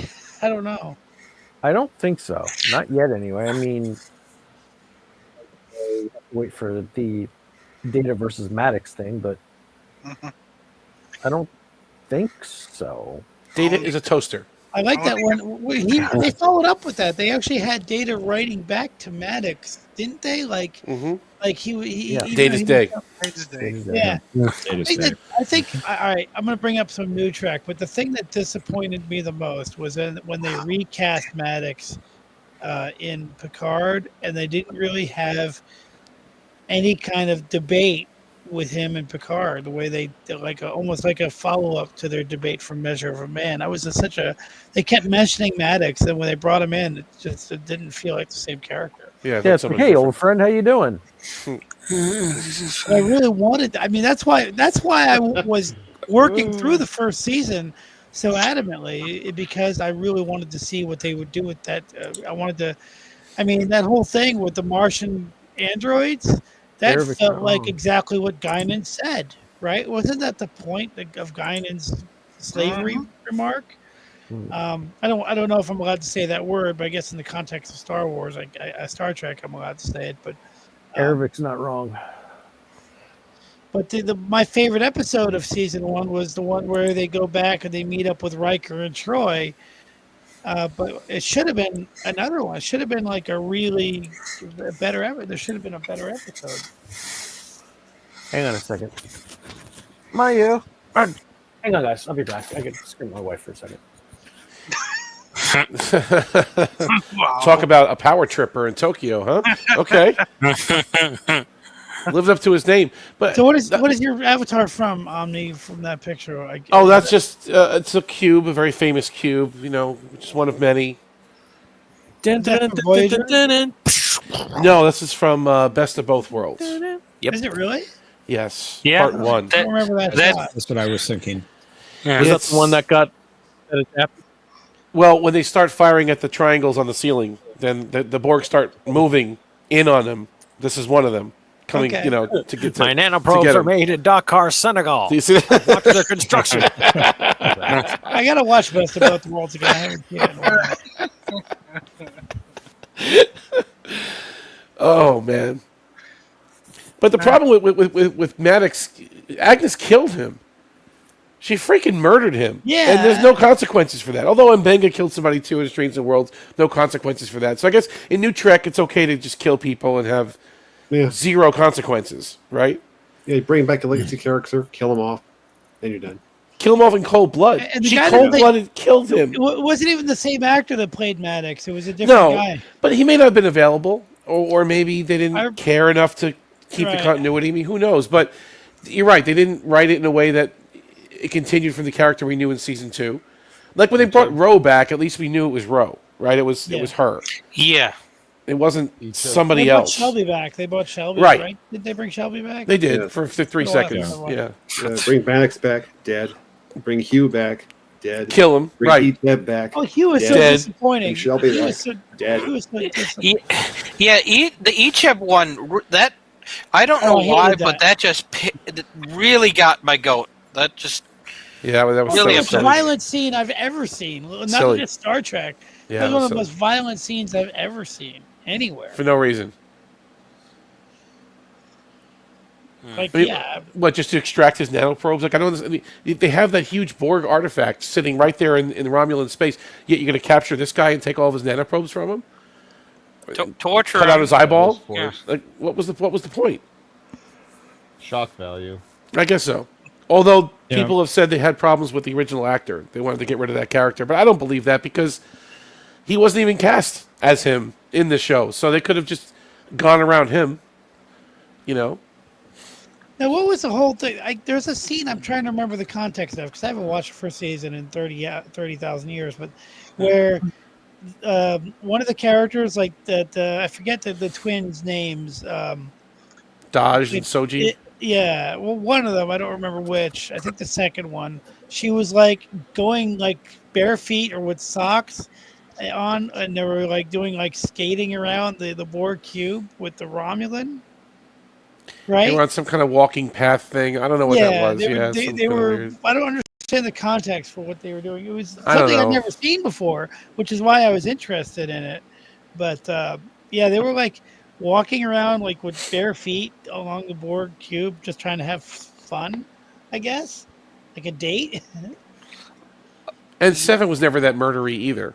You know, I don't know what happened to her in the last 15 years, but she was never that vicious before. I'm glad she actually loosened up though in terms of how she spoke. Like that I didn't mind. But she got stupider. Yeah. Well, yeah. To not use good English, okay? She got. I mean, they dumbed her down for no reason. Okay, you can make her talk more human. You can make her have a few emotions. The Doctor did flip that switch in her brain in Endgame, right? So she can experience the full range of emotions now, which she couldn't before. But why does she have to get stupid? She was the smartest one on Voyager. And the monkey flips the switch. Yeah. What's that, Patrick? I'm sorry. No, nothing.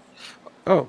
You know, Omni, Yeah, the original series had Spock, the smart person. Obviously, TNG had Data. Right. And Voyager had, well, I would say 7 of 9 and the Doctor, if you want to, for medical reasons. But Sure. But yeah, no, 7 of 9 being, so yeah, she was, and as you said, they dumbed her down. And Totally. I don't know if it was just what like a character progression in like it was intended that way, or if it was just that the writers were that big of hacks that they couldn't write a smart person. I think they didn't watch enough Voyager to model her speech patterns off of. I think they didn't care. They got Jerry Ryan. Let's just plug her in and write her how we want to write her. They didn't care to go back and say, okay, gee, she did speak like this, and okay, she did have a heart, and she did care about these things, and she really was smart, and she's a scientific, genius. And no. Let's just have her get in a car chase. Let's just have her shoot people, get in a girl-on-girl fight, and kick her off the ledge, and shoot somebody, and blow her up, and I'm a Fenris Ranger. Like, they didn't care enough. Dude, and I'm surprised Jerry Ryan didn't say anything about it either. I'm surprised. But maybe she didn't care either. Yeah. She just outright murdered someone. Oh, yeah. Right. Like, that's not in her character at all. No. The gangster Like, girl, right? Whatever her name was. Yeah. Yeah, it made no sense. Like, what did she say? This is for Icheb or whatever? Yeah. Yeah. She just disintegrated someone. It's like, that would never happen. Never. That space station where you see quarks, that didn't feel like Star Trek. Free Cloud or something, whatever it was. That didn't feel Star. That felt more like the generic Blade Runner. Blade Runner, yeah, I was going to say Blade Runner. Yeah. Total Recall. Everybody thinks Tuvok was the smartest one on Voyager. Well, he was definitely the most professional, I can say that. 7 was the God character. Sorry, Tuvok. 7 was God. I said earlier, for the last so many years, the Voyager torpedo number problem was solved by her. I'll say this. War particles. Like, Janeway was supposed to be the brainiac, I think. Yeah. Early on, she was the scientific brain, right? She had a science officer background, I think. Exactly. Like the hook of her character. But then that slowly faded away. And then... I got to tell you, one character I really like, not on Voyager, but on Enterprise. I really like T'Pol. Like, you think that T'Pol was just they brought her in to be like a 7 of 9 on Enterprise, but she was a really well developed character. And that wasn't easy to play either.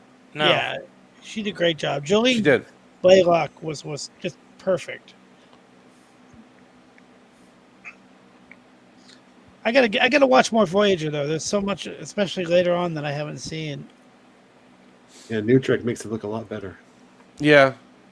Well, Voyager never looked bad. It never rose to the greatness of TNG in certain It just areas. was like, you know, but by then it just seemed to me like Voyager is awesome, but it just seemed to me like the Berman people like that were working on it, they were just spinning their wheels a lot at that point because they've been doing it for so long. it did get routine. It did get very routine. Yeah. But another day at the office kind of thing. Yeah. And I don't particularly like the characters as much as the other shows. I think they're good characters. They don't stick out to me like, I'd rather spend my time hanging out with like Riker and Geordi than Chakotay and Paris. Just I love T'Pol. Yeah, she's good. She's great. I'm joining this late. But no, I love T'Pol. T'Pol's arc was fantastic. The only thing I didn't appreciate was the whole season 3 crack whore thing, but it was it was played. It's a really gutsy thing of her getting like mind raped. I don't want to use that word.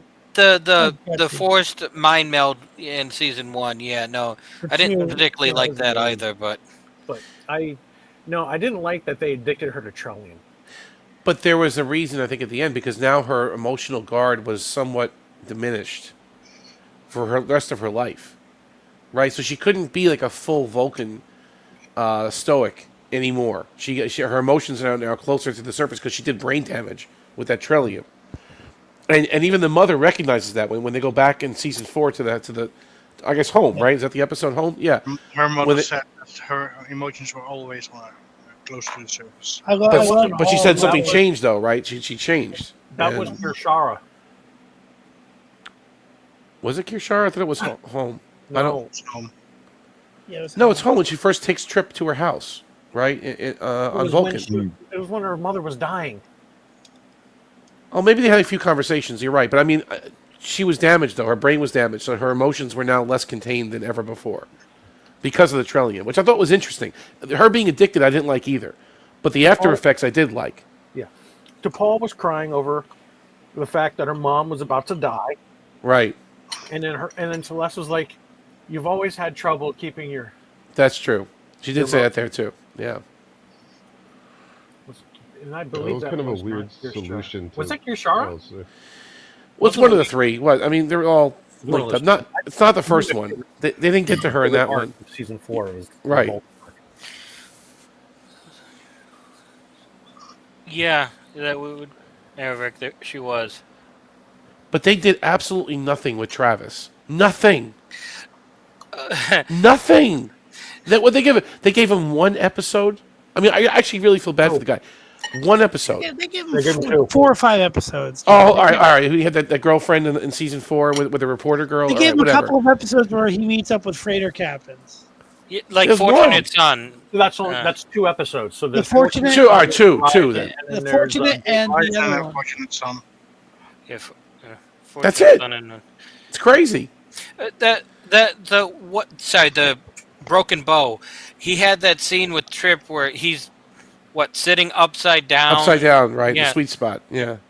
I mean, yeah, they basically whenever they needed somebody to go, in space, I did this, blah blah blah. They sent in Travis, but otherwise, yeah, he got the Harry Kim treatment without. Not particularly. Harry got some episodes though, right? Yeah, but worse than Harry Kim. Yeah, No. All right, Strange New World. He was telling ghost stories, right? That was good. He had some moments, but I mean, you never even saw the guy like off duty. Breaking the ice. He made a snowman. Yeah, but a red shirt could have done the same thing. Like, they might as well just killed the character off at that point. Like, you don't know anything about the guy. I mean, you know a little bit. He's honestly, on his freighter, but yeah, no, honestly, if they had just, they could have literally switched his actor with a completely different guy, and Right. most people wouldn't have noticed. Nope. I like When it. that in the alternate timeline in Twilight, they kill him off halfway through, and you barely even notice. You didn't even notice. Yeah. Right. Exactly. Yeah. The newer episode he was in briefly, right? Like No, he was one of the major Makos. he was a Mako. That's right. And Yeah. became Empress Hoshi's consort. No. Yeah. Was it him? Yeah, I think very he end. was right. Yeah. Oh yeah. She poisoned Archer and started making out with Travis. Was it Travis? Yeah, I guess it was. Yeah, it was Travis. You know what? You know what episode he was really good in, but technically it really wasn't him. Was Observer Effect. I think he was. Oh Pretty damn yeah, well. when it was the Organian in his Right. body. Yeah. Yeah, he did Vacuum a really chopper good showing job up, with too. that. That's how you write a good episode. Is especially a bottle episode. You just pull out all the stops in terms of what they can say. The episode where they find the ship crashed on the planet because the one merchant whatever was talking about the ghost With ship Odo? whatever. Yeah, with with him down on the planet. Yeah. I will say it was kind of nice that Archer and him talking, and he's like, Anyone? it's Sorry, guys. weird. It's weird that they closed the door behind them when they left, and like he actually had some good points of things aren't adding up as we're initially searching this ship. So I got to give him credit but that's like you said, moments, not. They gave Wesley Crusher more to do, and he was only on half the series, not even. Like it was just tragic. I don't know what the problem was. I don't. Maybe they didn't like the way he acted it. Maybe he had a problem with the producers. I don't know what the issue was, but I heard that was Harry tragic. Garrett Wang had a lot of trouble with the producers. He had issues with He that was on the too. chopping block. He was getting ready to get fired. He arrived at set late a lot. He made what, Sexiest Man Alive or something? In TV No, or whatever? like the 30 under 30 for Asian actors or something, and People magazine. had to- What was it? yeah, something like that. And you got that fire award, him. and like, well, crap, we can't get rid of him now. Who can we get rid of? Who else pissed off Yes. the producers? Terry Farrell. Chakotay. He pissed them off too. Yeah, Chakotay used to. I was reading like where basically he used to just annoy the director or producers like on purpose, Really? just because. Yeah, because it was at that point I think they couldn't fire him because he was too integral to the whole show. Right. And I can't remember exactly. I'm gonna have to look it up, but I just remember reading something about where he would just purposely just annoy like the producers because he was That's just funny. like, whatever. Yeah, I don't know. I'm gonna have to find that story again and look it up. And he resents how little they gave him too. Yeah. He talks about it. He goes, at conventions, you can hear him talking. He goes, all they had me say was 78 pages of script. Status. Who's Mr. that Harris, you're talking status. Captain Janeway, status. Like, that's all he used to say. Like, You talking about Chakotay? Chakotay, yeah, Robert Beltran, yeah. I mean, what they give him? The fight? Come on, man. I mean, that's what they give him? Tattoo. They gave him tattoo. No, that was good. No, but that was early on. That was early on. That was really good. Scorpion. We're going They to gave have him to Scorpion. nullify these people. That wasn't bad either. Yeah, he learned Yeah. to They count gave on him the nemesis. Scorpion. Scorpion, You know, a lot basics, of episodes if you really think about it. I mean, but not later on. Not after Pillar left. Let's take it. Let's separate it from when Pillar left, which is after basics, right? Okay. He didn't get much to do at all.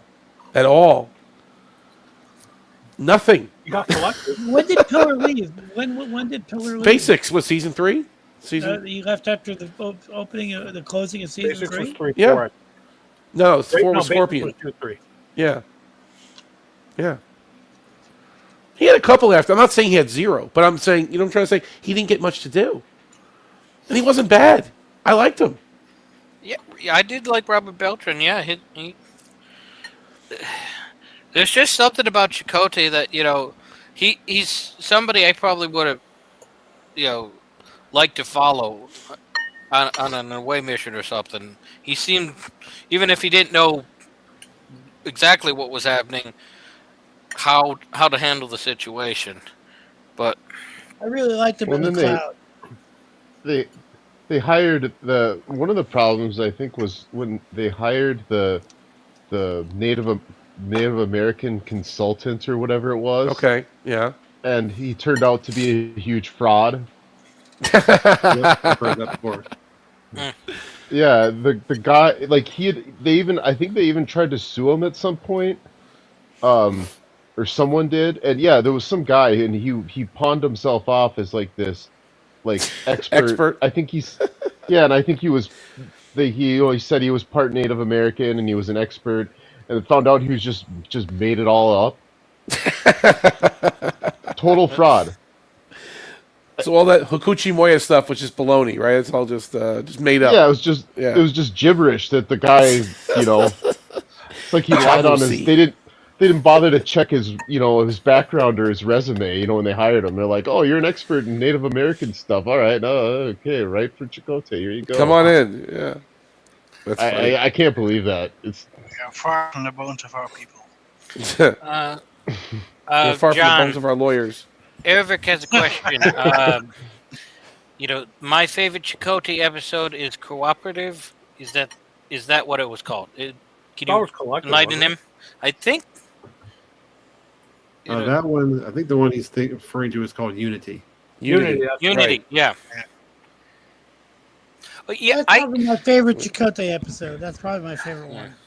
Year of Hell. That honestly, I liked what we got, but I still wish we'd gotten a full season of Year of Hell.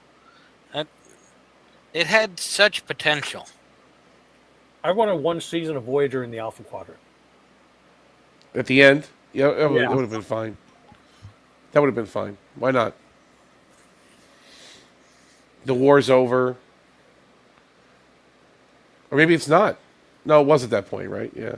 Yeah, it went over by then. For 2 Yeah. years, I think.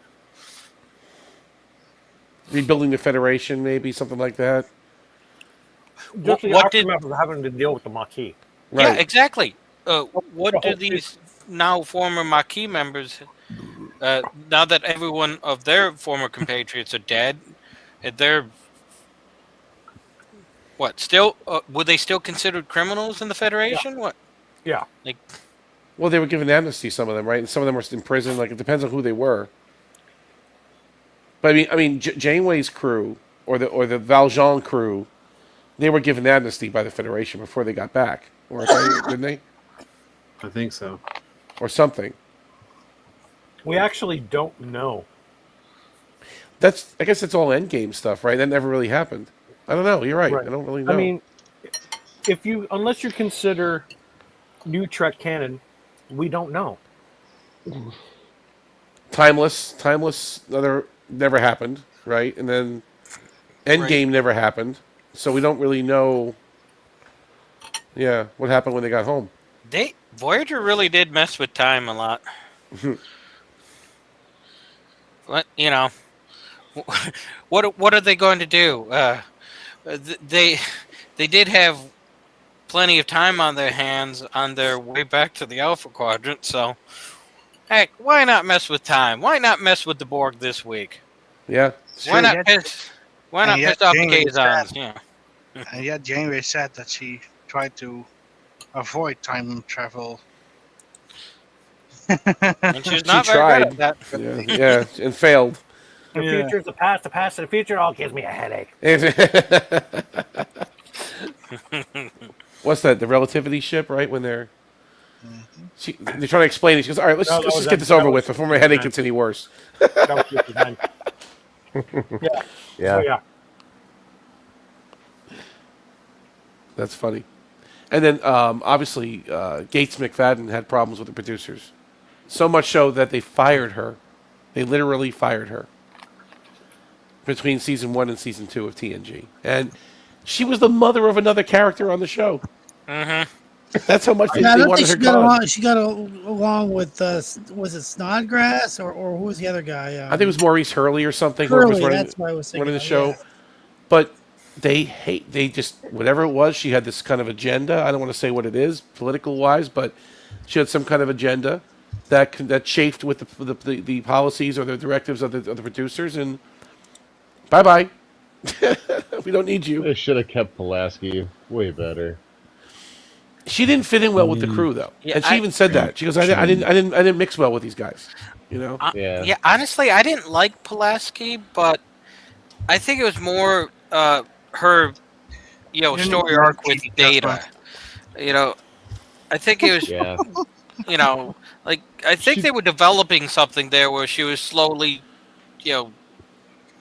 coming They to kinda made respect her- and understand him. But They kind of made her into like a female McCoy.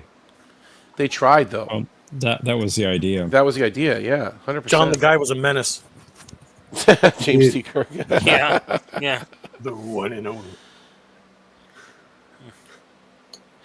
And then who else? I mean, obviously Denise Crosby, but She chose to leave, and the way they killed her character was pretty bad. Then when they agreed to bring her back, Yesterday's Enterprise was one of the best episodes. It was fantastic. And then, of course, what they did to Tasha Yar after that was pretty horrible. I'm sorry. I mean, But she felt she wasn't being used properly. She wasn't. She said, "I'm just standing there pushing buttons. I'm not even doing anything." And she's so silly because if she just would have waited it out, I'm sure they would have given her much more to do. But Did she not remember Code of Honor? She had a lot to do in that. she did have a lot to do, right? Who do you What like had nothing better, to do with that Yar episode. or Ro? Who do you like better? Oh, Ro is a better. I like Ro better. Ro shook things up when they brought Ro on. She really shook up the status quo because everyone was supposed to like each other, right, on Yeah, TNG. she So when she did. came there, she created that element of conflict, which was unheard of at the time because Gene Roddenberry wouldn't let it happen. Well, she was there to introduce. Introduce what? She was there to introduce Deep Space Nine. Just like the Maquis was created to introduce Voyager. Do you think it was the chicken and the egg? I thought maybe that she came first and they thought, let's make a show around her. Yeah, that's how it was. According to the making of Deep Space Nine, they wrote the Ensign Row episode, and then when they were looking for a new show, they looked at that episode just somehow stuck out as something that they could. Yeah, that's right. Rowe was supposed to be a first officer. Right. Right, but that was supposed to after. be. But the Ensign Row episode just kind of happened as a standalone episode, Yeah. and then when they were coming up with ideas for a spinoff, they kind of honed in on it. Well- The episode Ensign Row. We all know where the spinoff came from. That's pure, slander, allegations, unfounded allegations. I don't know what you're talking about. Tell me if I'm wrong. Wasn't Kira Nerys originally supposed to be Ensign Rowe? Yeah, Yeah, they that's wanted, right. She was they supposed to be, wanted yeah. her to reprise Yeah, and then the when role. they couldn't get her, they switched things up. Yeah. Yeah, they wanted her to reprise the role, but what I'm saying is, according to this book, and I could actually find the exact passage, they wanted to, the Ensign Rowe episode was written not with Deep Space Nine in mind. It's just that they went back and looked at it, so that's a good way to. No, it makes sense. But if you remember, Michelle Forbes was in the episode Half a Life. She was an alien.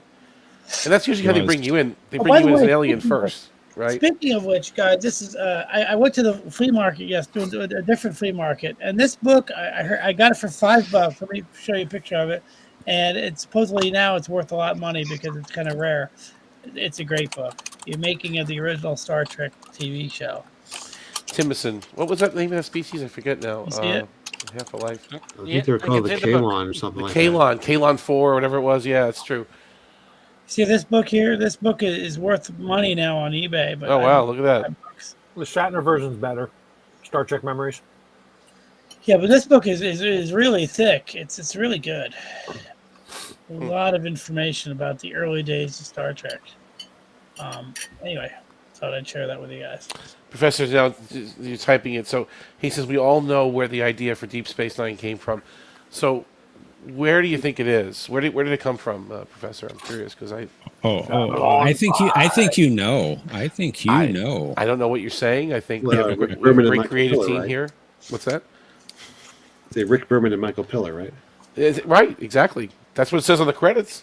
Exactly. And Doesn't they say had, JMS on there. No. They had higher ups at Paramount whispering Paramount. in their ear about what they saw in some Bible that was presented to them for another show from someone else, which that other show did come around. We did see it eventually. Yeah. When did the meeting happen? Because I'm actually I'm a little fuzzy on this one, this timeline. Late 80s. So 89, I believe it was. TNG was in season 2 or 3. 4 at that point, and two. Okay, 2 through Excuse 3. me, 3. 2 or 3. Okay, 3. So they're in season 3. Beginning of 3. The hiatus. Okay, between 2 and 3. So JMS, Joe Michael Straczynski, comes in and presents a show to Paramount. Uh-huh. And it's about a space station. Yep. Okay. But that's where the similarities kind of almost stop, right? I mean, it's No. There are a lot of similarities. There are, but I mean, it's not. Yeah, I get it. But Rick Berman wasn't in that meeting, was he? I mean, this is his Paramount people. I didn't say he was. Okay. The Paramount executives who were whispering in Berman's ear were in that meeting. That would have been Gene Roddenberry. If he was in the room. He was losing power by then. But I'm sure he forced his way into the room that day. Yeah, but he didn't have much influence at all. Right. After season 2 of TNG. There's a good reason why he didn't. I'll be back. Because I always thought, and all kidding aside, I always thought that Berman and crew wanted to make a Western in space. Like, instead of Wagon Train, they wanted it to be like, I don't know, Rawhide or something. Like, they wanted it, if you're likening Star Trek to a Western, instead of the Wagon Train just keeps traveling every week, right, to the next town. Yeah, you're exactly right. It was a Western town. That's what deep space. The sheriff comes in with his son. The saloon, Frontier the sheriff, right? Medicine. Frontier medicine. Like you said, the guy has a son. Book, Yeah. The Making of Deep Space Nine. They talk a lot about that. That was the inspiration. Now maybe they're just saying that. I'm not saying. Like, I get it. They could just be saying that as a cover, right, to sound creative. But even that's not creative. It's derivative. It's like, yeah, we're going to make a Western. We're going to make a space Western. I mean, now I'm saying all this firmly with my tongue planted in my cheek. So yeah, I know what you're saying. I know. Because B5 is more United Nations in space. It right? is. It was more pitched to be that. But you can't deny there are a lot of similarities between the two shows. No, there are. I know. But is it almost impossible not to? Is the question. Like, I don't know.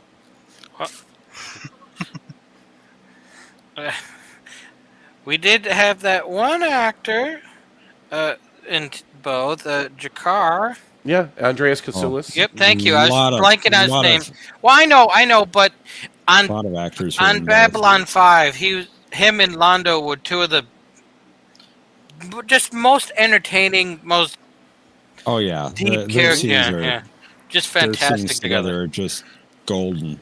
Yeah. In the elevator, especially, right? That's some of their best work. Oh, yeah, that elevator scene. Yeah.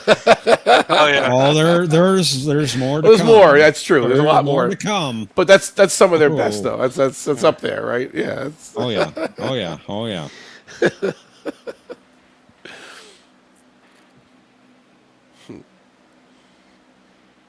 Now, B5 is something special. I always love B5. It is. B5 is. And I watched it live. I watched it when it first aired. That was the same time that DS9 was on. The same time that Voyager was on. Yeah. I used to tape them. All of them. Record them, watch them over again. Speaking of doing it over, I think I'm gonna sign off. Boo! Sorry. Thanks for joining us, Patrick. It is what, 5:30 there or 6:30 there? No, 5:30. 5:30. So, and last night was also a short night. So, I think I do the reasonable thing. No, Patrick, you're not allowed to go. I'm going to bring in my. I'd recommend reading the Making of Deep Space Nine by Judith Reeves and Garfield Stevens. It's a great book. I have it around here somewhere. And they're made. Not only talk about Deep Space Nine, but about TV in general. Take care. Get you later, Patrick. Goodbye, Patrick. See you later. See you Goodbye, later, everybody. Patrick. Have a great Easter. You too. You Thank too. you. Yeah. Yeah. Do you guys celebrate Easter there? Probably. Where's there? Like over in Where he Holland? lives. I know that like Greeks celebrated a different week than. Oh, that's true. Yeah, they do. I love your avatar there, John. Oh, thank you. That's my Kristen. That's her favorite alien is the Gorn. She's trying to find a Gorn figure. She got one, but she wants to open it. Open another one. The Just only don't hit real their Gorn. ears. Yeah, They don't like when you smash their ears. they're so fun. Gorn. Yeah, I love the real Gorn. The first time I saw the Gorn, that Gorn, I should say, I had this weird juxtaposition moment of he sort of looked like a lizard Mr. T. I know it was a weird moment at the time.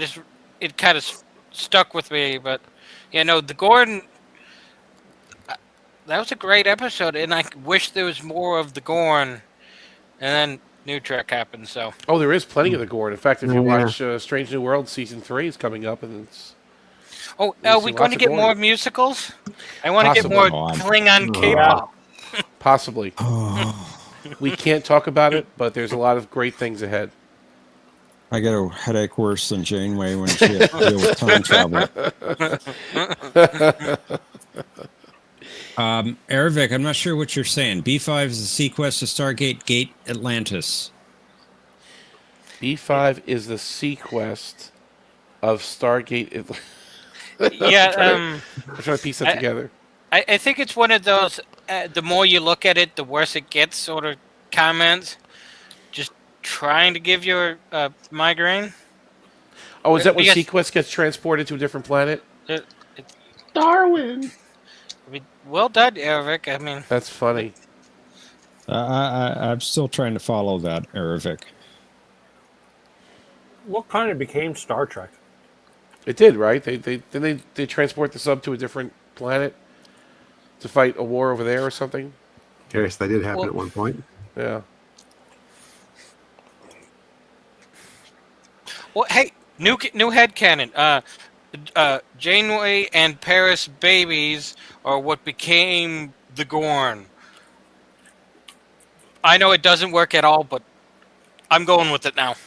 Interesting. Or they could have become the dinosaur people, right? Yeah. The Voth. So, okay, Ervik says they had a gateway right next to the station. That's true. Interesting. And Stargate Atlantis has the Stargate, I guess. Obviously. But where does Sequest fit into that? I'm wondering that as well.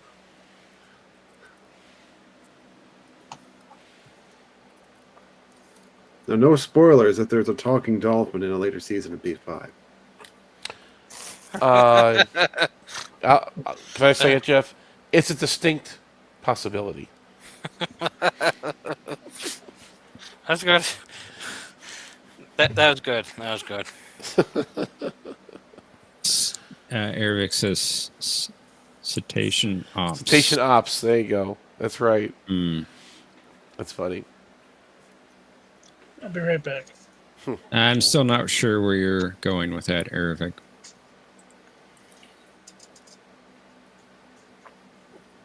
Just remember, New Trek is not Trek. And they were so afraid to give DS9 crew a ship for the longest time, too. They didn't want them interfering with TNG's adventures.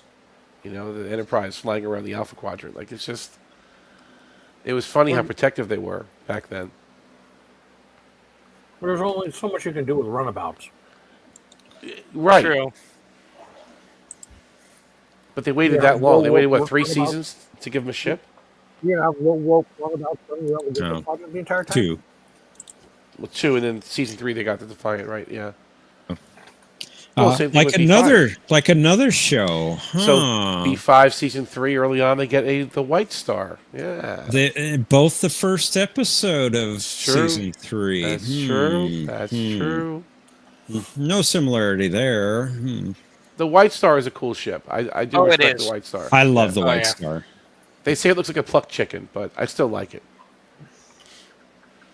I've never seen a picture of it. Of the White Star? Yeah, I don't know what it looks like. It's a cool little attack ship. Actually, it's kind of like the Defiant of the B5 universe. It looks like Andromeda. And what did they say? It looks like a chicken? Well, Because it looks the like a producers plucked have said it, and other fans have said it looks like a plucked chicken. Yeah, I don't know if I really. Why would they say that? Well, all right, we have to get a picture of it because the bridge is kind of like, I don't know. It looks like the head of a chicken, and the wings, the way that they kind of come out. I don't know. It looks a little bit Do a resembling that. search of the White Star and then do a search of the Kumari. They share some design. But the White Star was a great ship, and that was a combination of. And Matthew was talking over it too as he was describing the ship. It was so funny because like, there was also exposition about how the ship was created and what technology they used, and he was talking. I hope he went back and rewatched it. But yeah, he goes and rewatches all of them. Yeah, because it's Vorlon and Minbari technology fused together, and so it's basically more advanced than anything that anyone's got, because the Vorlon don't share their technology with anybody, but they did collaborate with the Minbari on this particular ship for the war. Yeah. Yep. And it's got a lot of advanced stuff that other ships don't have.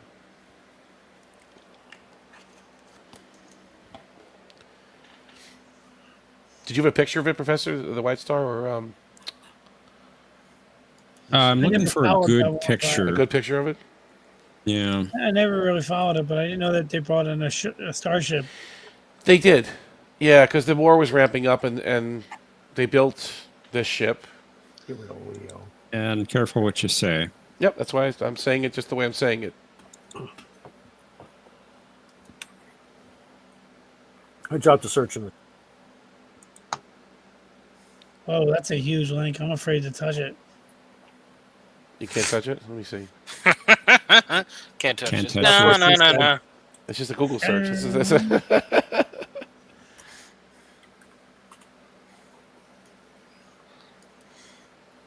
That's a good one right there. That's not bad.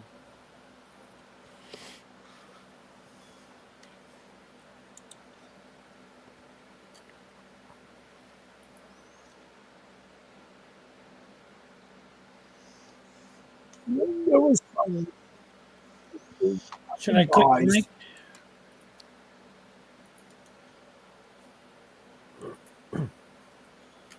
Oh, cool. I see it now. It's got You see it? Yeah. firing lasers and stuff. It's lasers. Yep. Is it lasers? Particle weapons, whatever. Yeah. They got lasers. I don't see a chicken, but maybe it's the wrong angle. oh, I see. If you look at the eye, like the eyes. And Yeah, you see the eyes and there's a little head on the top there. That's the bridge. Yeah. Yeah, I can kind of see that. I like it though. It's a sleek ship. I'm not knocking it. I'm just poking fun at the name. Why do they call it the White Star?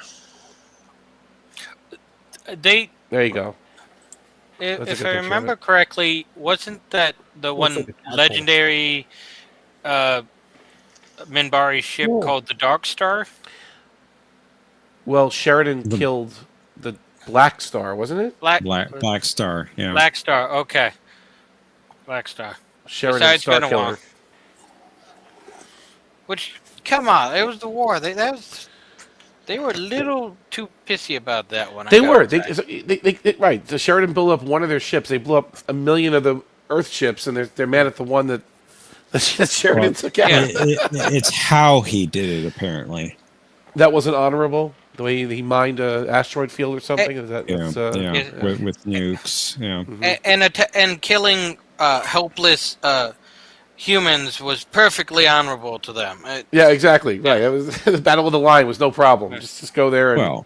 Well, I was talking about in that in that episode, they Oh. were going back to because to kill the survivors that they thought were helpless, and so I see what you're saying. So it's like, come on, your guys were being rather dishonorable themselves, so you can't really be that mad. But I mean, the the Minbari Minbari know how to hold a grudge, so it's like a Japanese culture thing, right? It's not like they had like that Bushido code or something. They had this the warrior caste had that kind of like Japanese samurai honor whatever code that they followed strictly, supposedly.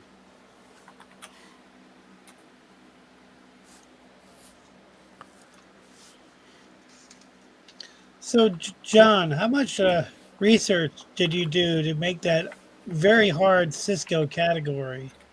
How much research? I mean, I spent a few minutes looking through transcripts, basically. Man, that was some tough stuff. I mean, I like Cisco, and I thought I knew him well, but those are some really deep cuts. John, I'm surprised you didn't put his middle name in the category title. I could have done that, I suppose. Didn't think Lafayette. Lafayette. What was Catherine Janeway's middle name? It was Murder. War crimes. Murder. Oh my goodness! Really? Wow. Catherine M. Janeway from Murder. Leave off the last M for murder. Kidding me. What was the original Janeway's name? Her name was Jean-Genevieve Bugeaud. Nicole Janeway. Yeah, no, but what they had a different first name for her when the other actress Nicole. was playing. Nicole Janeway. Was it Nicole? It was Nicole. Okay. Genevieve Bugeaud was supposed to play Nicole Jean-Genevieve Janeway. Bugeaud. And I think it's supposed to be pronounced like Nicole Janeway. Oh, is that what they were trying to do? They were going to drop the accent for Bugeaud, so they were going to make Janeway French. Imagine her with the line the time's up. Excuse me, I believe you do have no longer have any time, good sir. Like, seriously, like, have you seen the scenes with her? She'd be monotone. Yeah. Yeah, she'd be like, time's up. Time's up. Yeah. Time's up, Mr. Paris. We surrender. It's not crunch time yet, Mr. Kim. I'll let you know when. Yeah, that's better, yeah. Oh, yeah, she was terrible. She was monotone, man. It was really bad. And they keep talking about what a great actress she was, but I haven't seen any of her other work, so I can't really say. Star Trek she was. Right, oh my God, no. Oh my God, no. That's embarrassing. And let's think about this for 1 second. They had all of TNG and all of DS9. They were meticulous at casting guest stars, and don't tell me they're not. The guest stars are amazing in most of these episodes. They're good actors, right? Very true. They must go through so many auditions to get the right guest stars. The captain of the darn ship, and she gets by all of them with that monotone delivery. I mean, come on, that's crazy.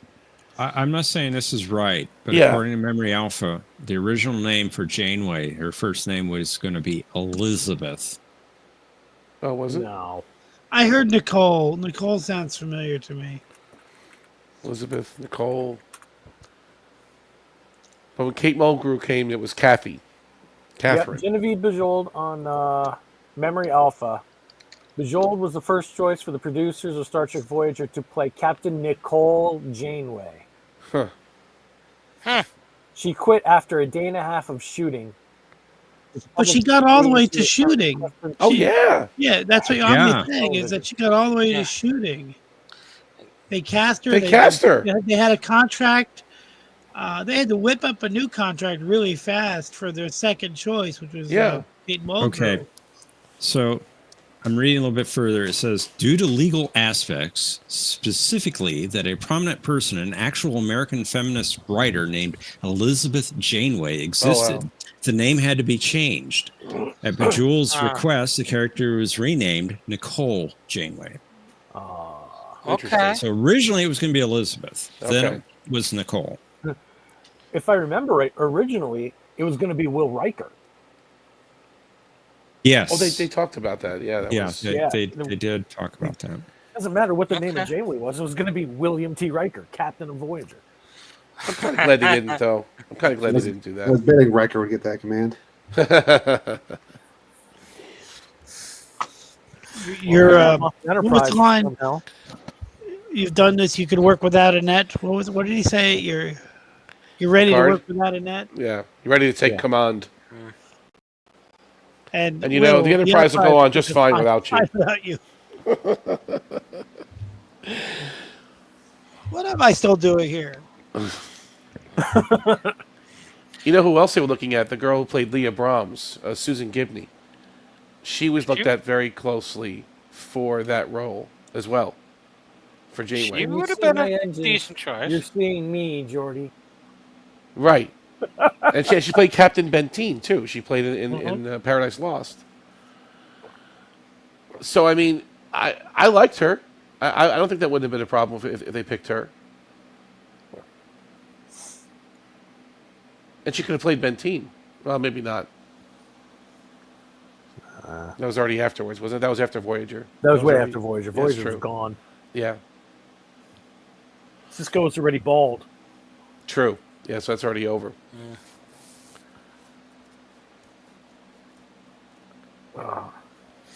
Okay, everyone. I'm sorry. I gotta get going. I got a long day ahead. I need to get a few hours of sleep. So, All right, dude. Thanks for joining. Yeah, thanks for playing, Brad. well, Thank thank you, you. Brad. Yeah, It's been an honor. it was fun. It was definitely fun. Indeed. Good night, everyone. Good night. Take care. Good night. See you later. Yep. We had a. It was in my Discord, right? We were having our King James Bible English discussion about our opinions of Strange New World. Gnashing of teeth. The wailing was wailing and gnashing of teeth. Is that what you said? Yep. So, are you going to wear sackcloth on the day that the premiere happens? Are you going to do that? I might wear an ephod. You got to rip your clothes, right? You got to rip it first. I gotta then rip put my clothes, and then yeah. put sackcloth on, your burlap, whatever they call it, right? Oh man! And then, of course, somebody had to ruin it. Have you guys watched The Chosen? By the way, I started watching a little bit of I it. liked it. I like it. I mean, I you don't need haven't to fictionalize the life of Christ. But I have not seen it. My wife kind of made I me watch it. enjoy it. I was resisting for a while, but she kind of forced me to sit down and watch a couple episodes, and I like it. I'm not in love with it, but I like it. I think it's really good. There's a lot missing. yeah. Like, But like the big thing that I'm disappointed in that they didn't do was the baptism of Christ. Mm-hmm. With John the Baptist, yeah. I would have loved to have seen that.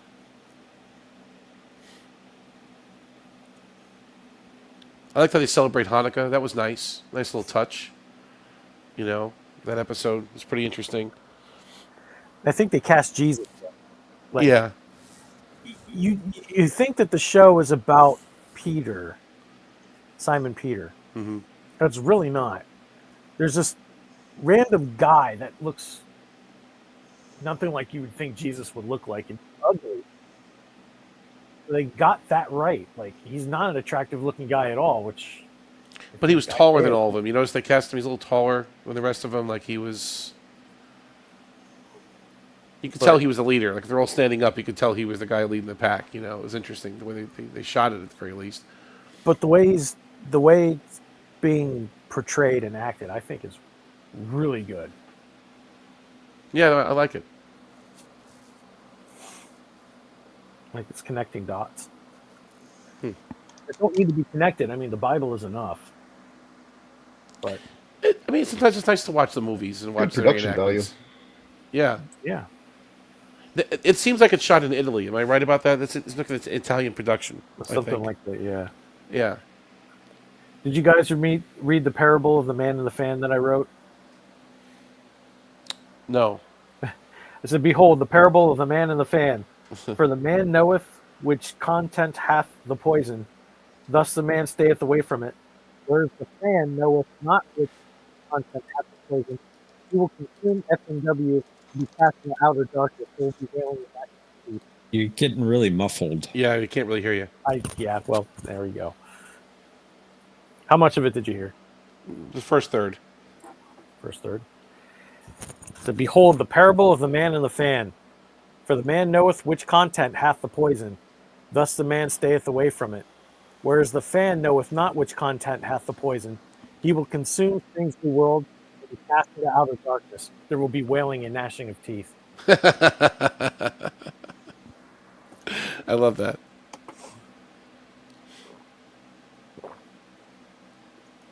But if you guys want to come to New York, I extend the invitation for the screening of Strange New World Season 3 at the Tribeca Film Festival. You're welcome. Is that a real thing, Omni? Is that a real thing? This is a real event. They are not debuting it on Paramount Plus. We have decided to do a big hoopla at the Tribeca Film Festival on the big screen. Strange New World Season 3 is going to be up there. Hegemony Part 2. The season opener. We already know Battelle survives. She sure does, doesn't she? Everybody comes back out of this. It was the worst cliffhanger in Star Trek history. Captain, what do you do? Captain. Wait a year. The preview comes out, and there's Battelle on the Q episode. So she's there. She's obviously there past Hegemony Part 2. Yeah, she's there. She's obviously, yeah, you're right. Maybe she had some Gorn babies. You never know. No?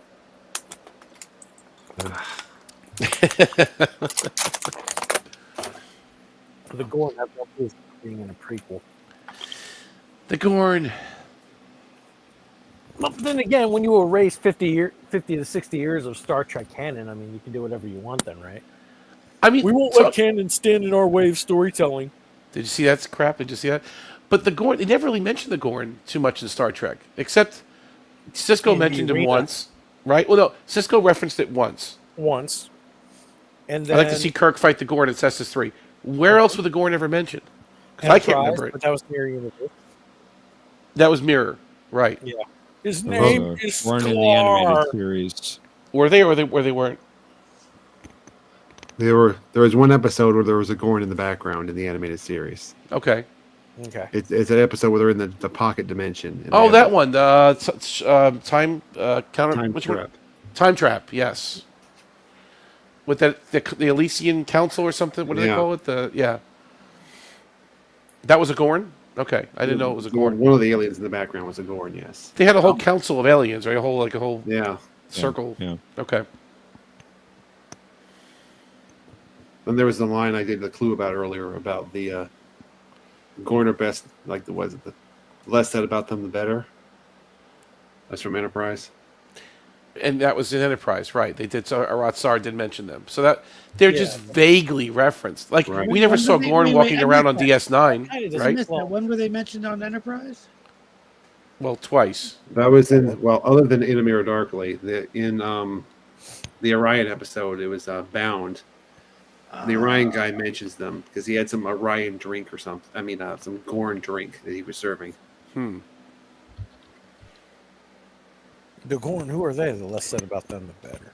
So do you think they were setting up if there was the season 5 or 6 of Enterprise, they would have some Gorn? They may have. You don't know that.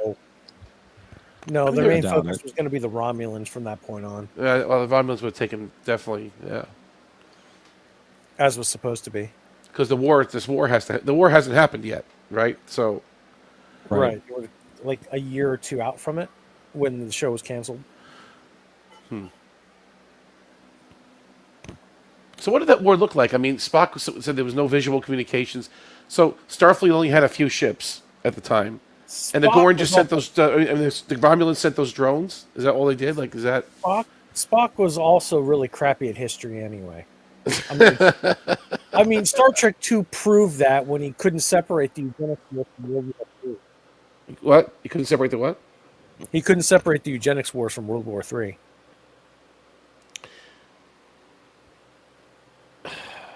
He combined them. He says from 1992 to 1996. Yeah. But the interesting before that, we were talking about the eugenics wars, and he goes, he lost one of the so-called world wars. The world wars, yeah. He couldn't separate the two. We've talked about this though. It's early in TOS. They were still figuring out the timeline. They didn't have it all nailed down yet. But Roddenberry screwed up his own timeline. Yeah. They got the moon landing right though, which was back in 1966.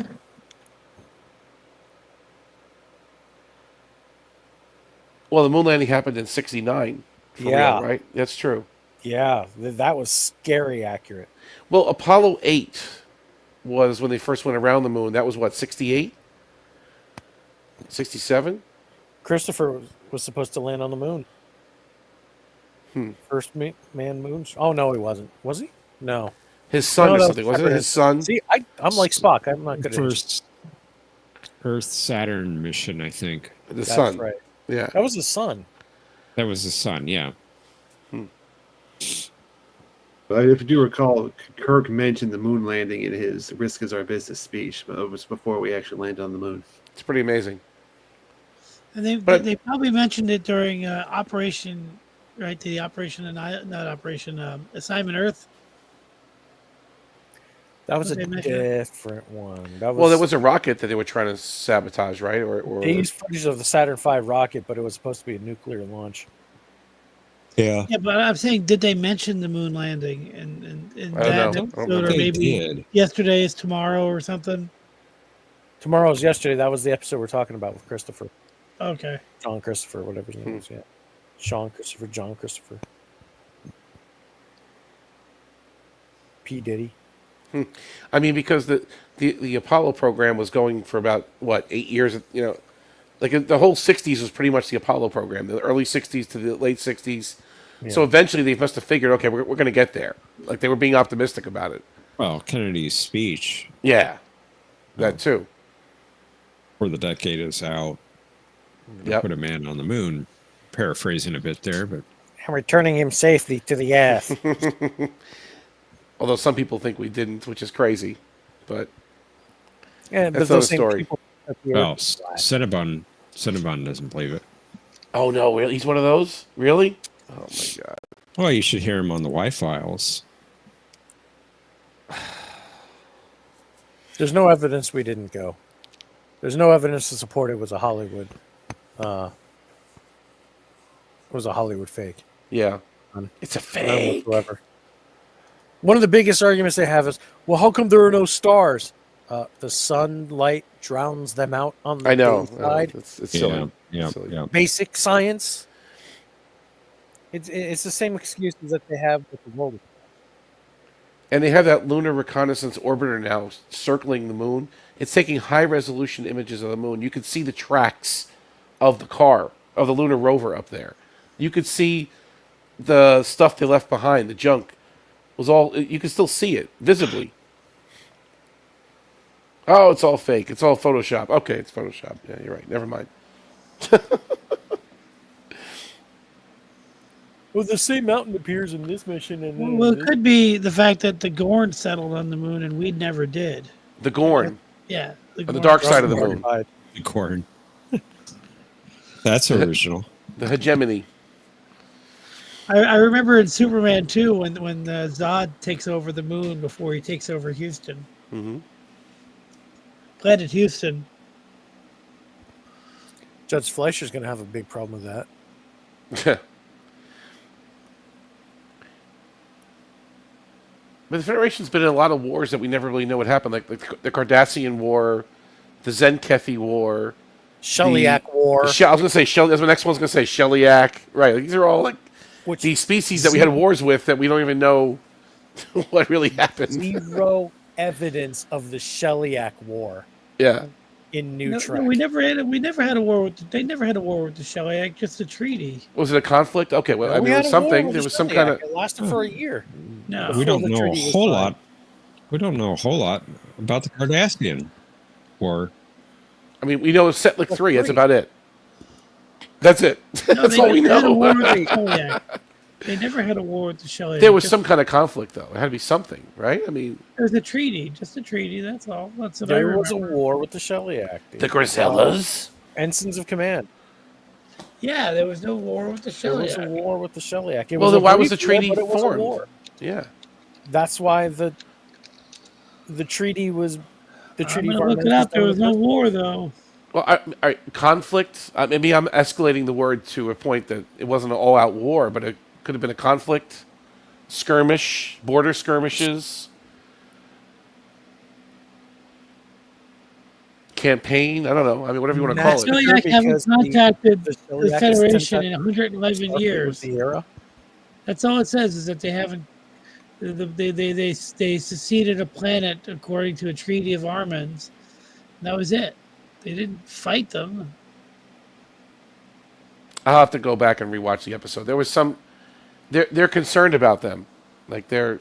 Yeah, because they treat humans like they're insects, but they didn't And they have high fight technology. They've got some heavy technology and weaponry and stuff. Yeah. Yeah, that's Yeah, but definitely they a didn't war. fight All right, them. there was They definitely never death. fought them. There was definitely death. If that's the case, there's definitely death. Yeah, there's a war. No, there's no evidence to say that they were in a war with Sheliak. They just know that Sheliak are much more powerful than the Federation, and that's why they came up with treaties. They never fought them; otherwise, they would have been wiped out. Who would have been wiped out? The Federation would have been wiped out. You say the Shellyak could just destroy the Federation if they Well, wanted yeah, to? because they consider humans to be lower life forms. Yeah, but I don't know if they have the firepower to take out the whole Starfleet, the whole Federation. I mean, that would be pretty I'm just impressive. saying, there's no evidence. I'm reading the Mhm. Wikipedia article. I mean, the Memory Alpha article. There's no mention of a war. Just a treaty. That's all. It's a treaty, galactic treaty. The Treaty of Armans. Armands. Yeah, I don't see anything about a war here. The Shelia star system. What does it say here? Warp capable. Blah blah blah blah blah. The Shelia considers Federation.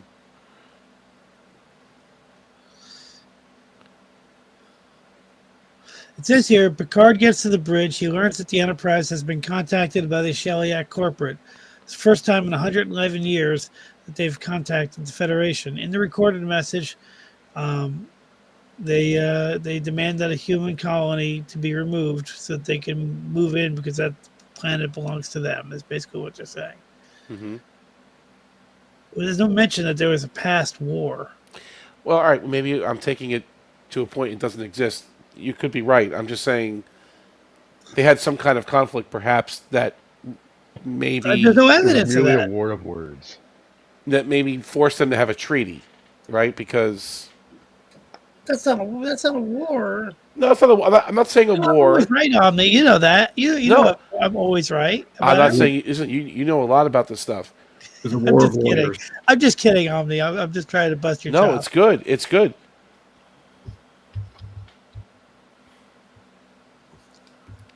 And hell, we never saw them again anyway after Ensigns of Command. That was the end of the Shellyak. I'd like to see the Sheliak go up against the Dawad or whatever they're called. The The Dowd. Dowd.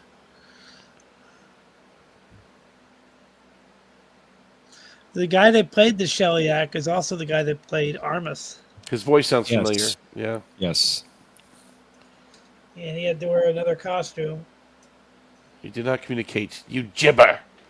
And like I mentioned last time we chatted, Gorshavin was a Goshevin. different voice. He was a Knight Rider too. He was a race car driver. Yeah, but they dubbed his voice Mm-hmm. in Star Trek.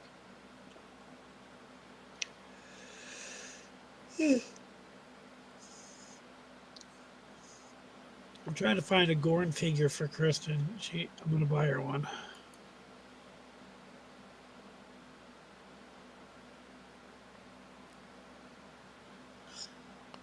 Gorn. Well, anyway, I'm gonna crash.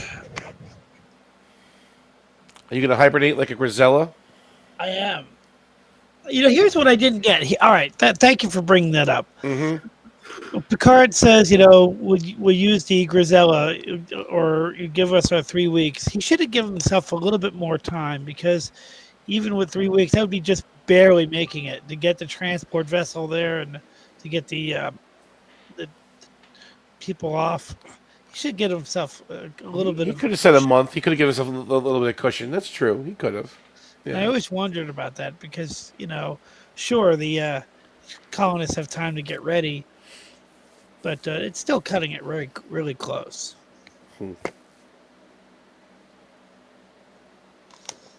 Good episode. I always liked that episode, though. I think the reason I like that episode a lot is because I could see the writers finally finding the voice for the show that makes it a little different than TOS, and I think it's a great Data episode. It's great for the whole cast. I think.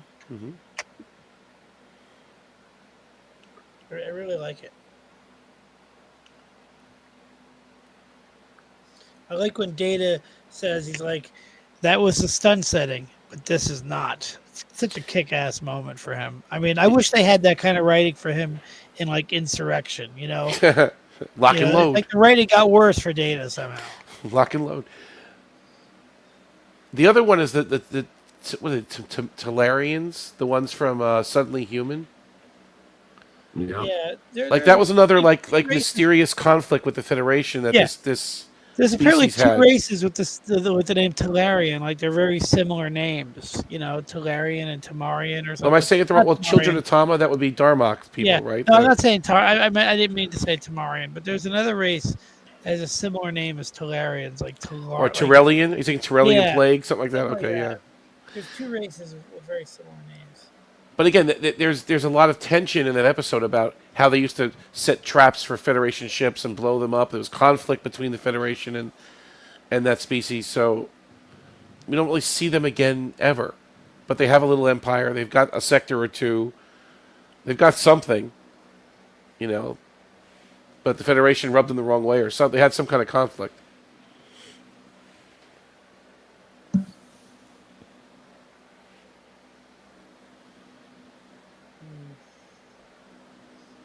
Yeah, I mean, the Zenkathi, we never saw them either, Never. did we? Just talked about. That's why I was thinking about the Zenkathi when John asked that question, but I'm thinking I was only mentioned in The Adversary. I didn't remember them being mentioned in, what was it, Paradise Lost or whatever? Yep. That was a good question. I have to watch that again. I just remember Bully and tonic water calms the nerves. Right?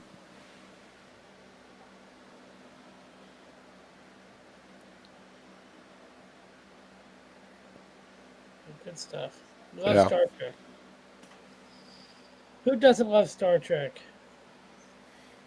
Paramount. I was just gonna say that. Well, that's a good answer, John. So Robert Rose What asking, did Countess Regina need? She needed some pattern enhancers for the Heisenberg compensator? yes, exactly. Robert Rose says, who were the fish aliens we only got to see in that one TNG episode? No, it was Mick Fleetwood, wasn't it? Yeah. They're Antidians. The Antidians. What a handsome race. race. That's right. They are assassins. That is preposterous. This is an outrage. It's an outrage. They had it on their minds the entire time. They just, That was funny. The Antidians, yes. What about those guys? What were those guys called that had like the breathing tubes? The breathing filters in front of their faces? Oh, you talking about Mendoc and Mordok and Mendon? Mendon and Benzites, yeah. yeah. They were called, what were they? What was the name of that race? Benzite, like you said. Benzite. I remember they mentioned them in, which kind of causes a continuity error when they mentioned them in Apocalypse Rising. Why? Because I guess there was a Benzite captain, but I get the impression that Benzites were not really part of the Federation. They were like exchange students or something. No, it's true. They had a few officers here and there, I mean, and Like, Picard knew of them. Like they didn't really. I mean, how would they get to be a captain? It's so weird to me too that the Bajorans were not part of the Federation, yet they had Bajoran officers. A few. Like, how does that work? Well, how do you get to be an officer if your planet is even Well, a member you of can it, come from a right? foreign country and Or- join the U.S. Look- military, right? I mean, Look at Nog. yeah. Nog, Ferengi yep, are not good part of the example. Federation. Even Cisco said there's extra paperwork to fill out. You know, if you Yeah. come from a non-Federation world to try to enter the academy, you have to get, some extra stuff done. You need a command level Yeah. officer to recommend, I Yep. think, or something like that. It's funny when Garrick tried to convince Worf that he wanted to join Starfleet, and he wanted Worf to write his recommendation. You are a spy, an assassin, Out his and a lying saboteur. ability. He was just testing out his ability to lie. Is basically what he was doing, right? Yeah. But they bonded a bit in that episode. I like that, though. That was interesting. Not bonded, but they. But what happened to the Worf's operas? Did Dax take all of his operas? They learned about each other. Yeah, probably. Coming back. Yeah, And- she gave him the operas back when he got back from the Gamma Quadrant. Ah. You fight well for a tailor.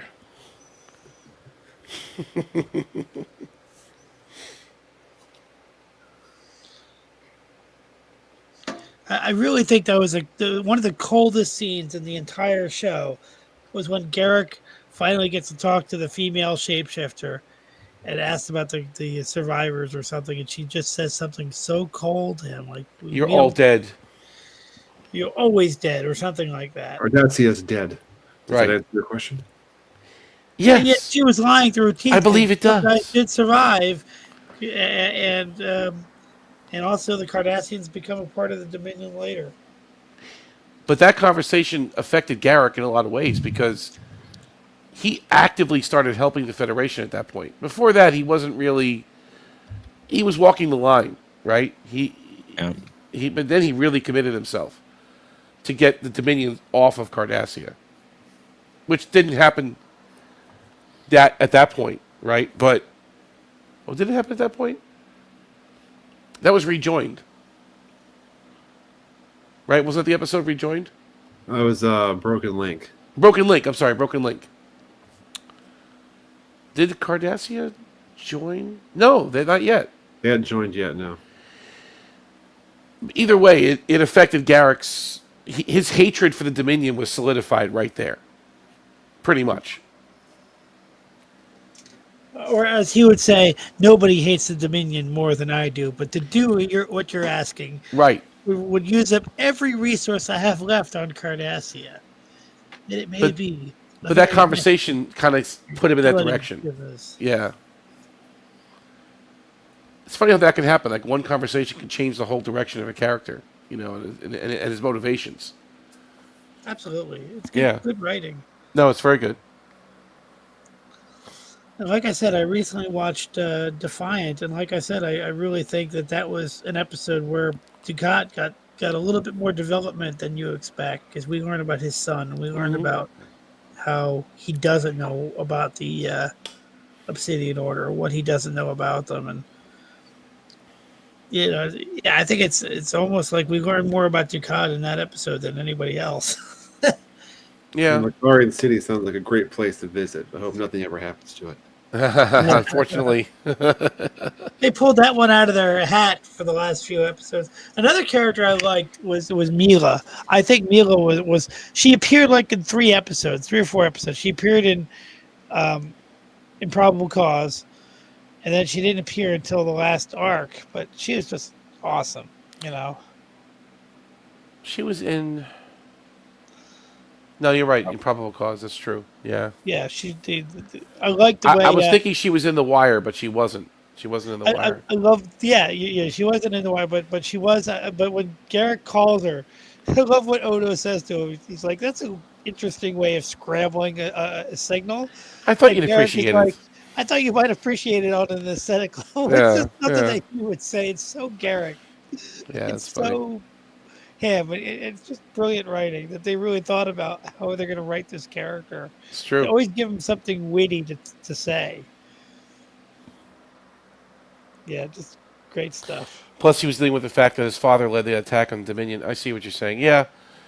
Yeah, Eric has a lot of reasons to hate the Dominion more than the average Cardassian. I mean, that's for sure. Oh yeah, and I got to tell you, probably the best scene in the final episode is the parting scene between Garrick and Bashir. That might be the single best scene in that episode. It's like I've come home, and look at what home is. It's completely destroyed. I don't remember the transcript for it, but it was such a perfect scene. Yeah. They couldn't have written a better scene for them, the two of them, to leave on. I think it was great. And it got to a point where Garrick was just working on the bridge of the Defiant like it was no big thing. I mean, a couple seasons ago, he was considered a spy of Cardassia, right? And they didn't want to show him anything, talk to him about. Now he's walking around the bridge. He's got a comm badge on, rocks and shoals, and even before that, I like when Nog was trying to stand. What was he trying to stand behind him or something? Yeah. They had this little verbal kind of exchange. It was pretty funny. Mm-hmm. Of course, when Garrick is susceptible to the Cardassian,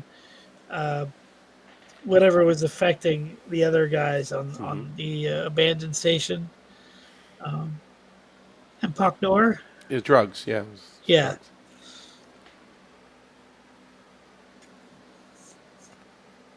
Yeah, Garrick might be one of the best characters on the show, just on any show. He's great. No, he's really good.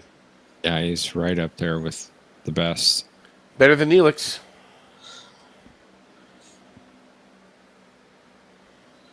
Yeah. I mean, I don't know. I look at certain scenes that are just embedded in my mind, whether it's Dukat and Wayoon talking about leadership or looking at the baseball and Wayoon is like, what is that? That whole scene. And these are moments that are just embedded in my mind, and nothing in new Star Trek has been able to capture, because they wrote such scenes that were, what I would say, the way I'd phrase it is, the scenes were firing on all thrusters. They spoke to character, they advanced the plot, they changed what Star Trek was, the scope of Star Trek, all in one scene. Like the scene where Dukat goes to the office and the office is all destroyed, and Wayoon is like, what is that? And it's like a message from Cisco. I mean, that's a scene where everything is firing on all cylinders. Character development, story advancement, suspense, everything is just, you know what I mean? This the show doesn't get better than, nothing gets better than that. And right, you know what I'm saying? It's not just one aspect of it. It's, you can look at the scene in many different ways, and it works. Yeah. And that's what I've missed. I've missed when shows where just every aspect of it, you could think in three different ways of how good the scene is working. Well, just stay tuned. I mean, this summer you're going to see Strange New World season 3. And it may surprise you. There seems to be a cough going around the ship. There seems to be a virus on the ship. Call sickbay. I'm hoping that season 2 of Andor lives up to the first season. Looks good. Because it's starting in a couple days, and I'm really hoping it lives up. I read a review today that said, here's what it said. It said here, get ready for the most intense Star Wars like you've never seen before. This is somebody who saw the whole season. Andor Season 2 is filled with dense storytelling that builds, climbs, and inexorably leads up to Rogue One. Creator Tony Gilroy and his team aren't afraid to draw back the curtain to reveal a different and grisly side of Star Wars. This is the dark side of the galaxy we've been waiting for. The entire season is an emotional watch, full of both galaxy-changing events and relatable human moments. It's not a necessity to be familiar with the other entries of the saga, but if you do, you'll see a grander story of hope and unity. That's the review I read. So hopefully it's good. I really hope. I guess I'll find out a little bit on Tuesday when the first 3 episodes drop. I mean, and we know he dies at the end in Rogue One, right? Yeah. Cassian, just like Yep. we know Pike has a ticking time clock right now. We know there's a point where he ends up being crippled, going into that wheelchair. We know it. It's kind of funny how these shows are just, they know the characters are doomed, but they're still writing prequel stuff to get us there.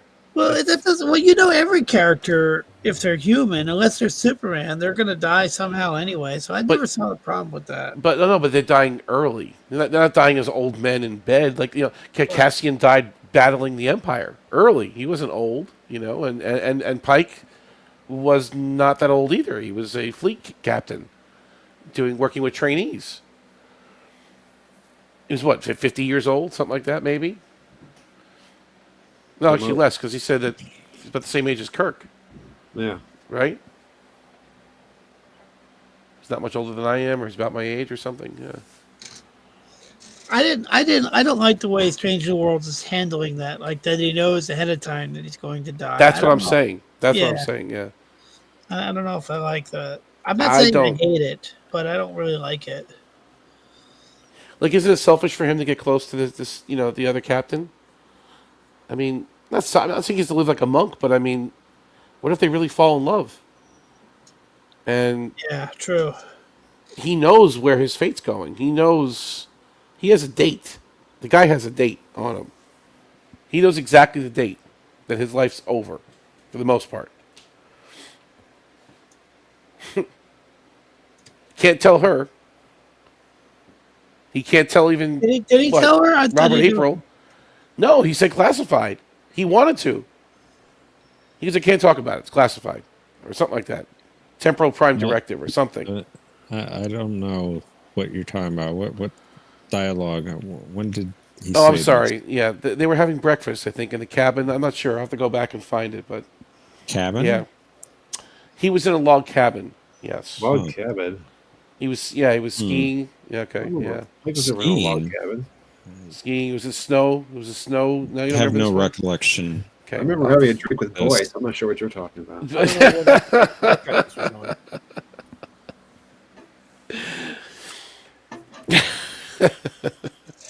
That's funny.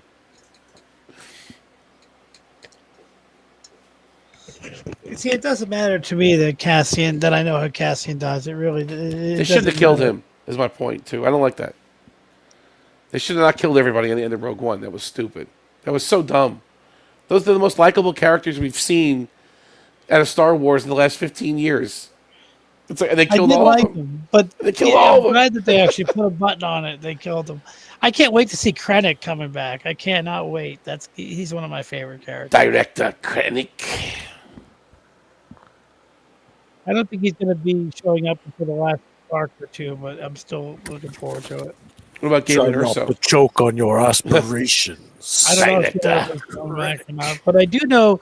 Here's something I do know: there was some big character that they had no choice but to recast because the actor that played him in Rogue One was not available to film season 2. I can tell you who it is. He was also in the prequels. Can you guess? Okay. Bail Organa. What's that? Bail Organa. Bail Organa is correct. Jimmy Smits. Yeah, they couldn't get Jimmy Smits, so they recast. I don't think he's going to have a big part, but he is. He was in Rogue One for a very brief moment, and they wanted to get him to do. I also heard that Admiral Raddus is coming back. He's one of the Mon Calamari guys. How about Akbar? Akbar is coming back for Ahsoka season 2. Nice. Although he died in The Last Jedi, which really still pisses me off. But it's a trap.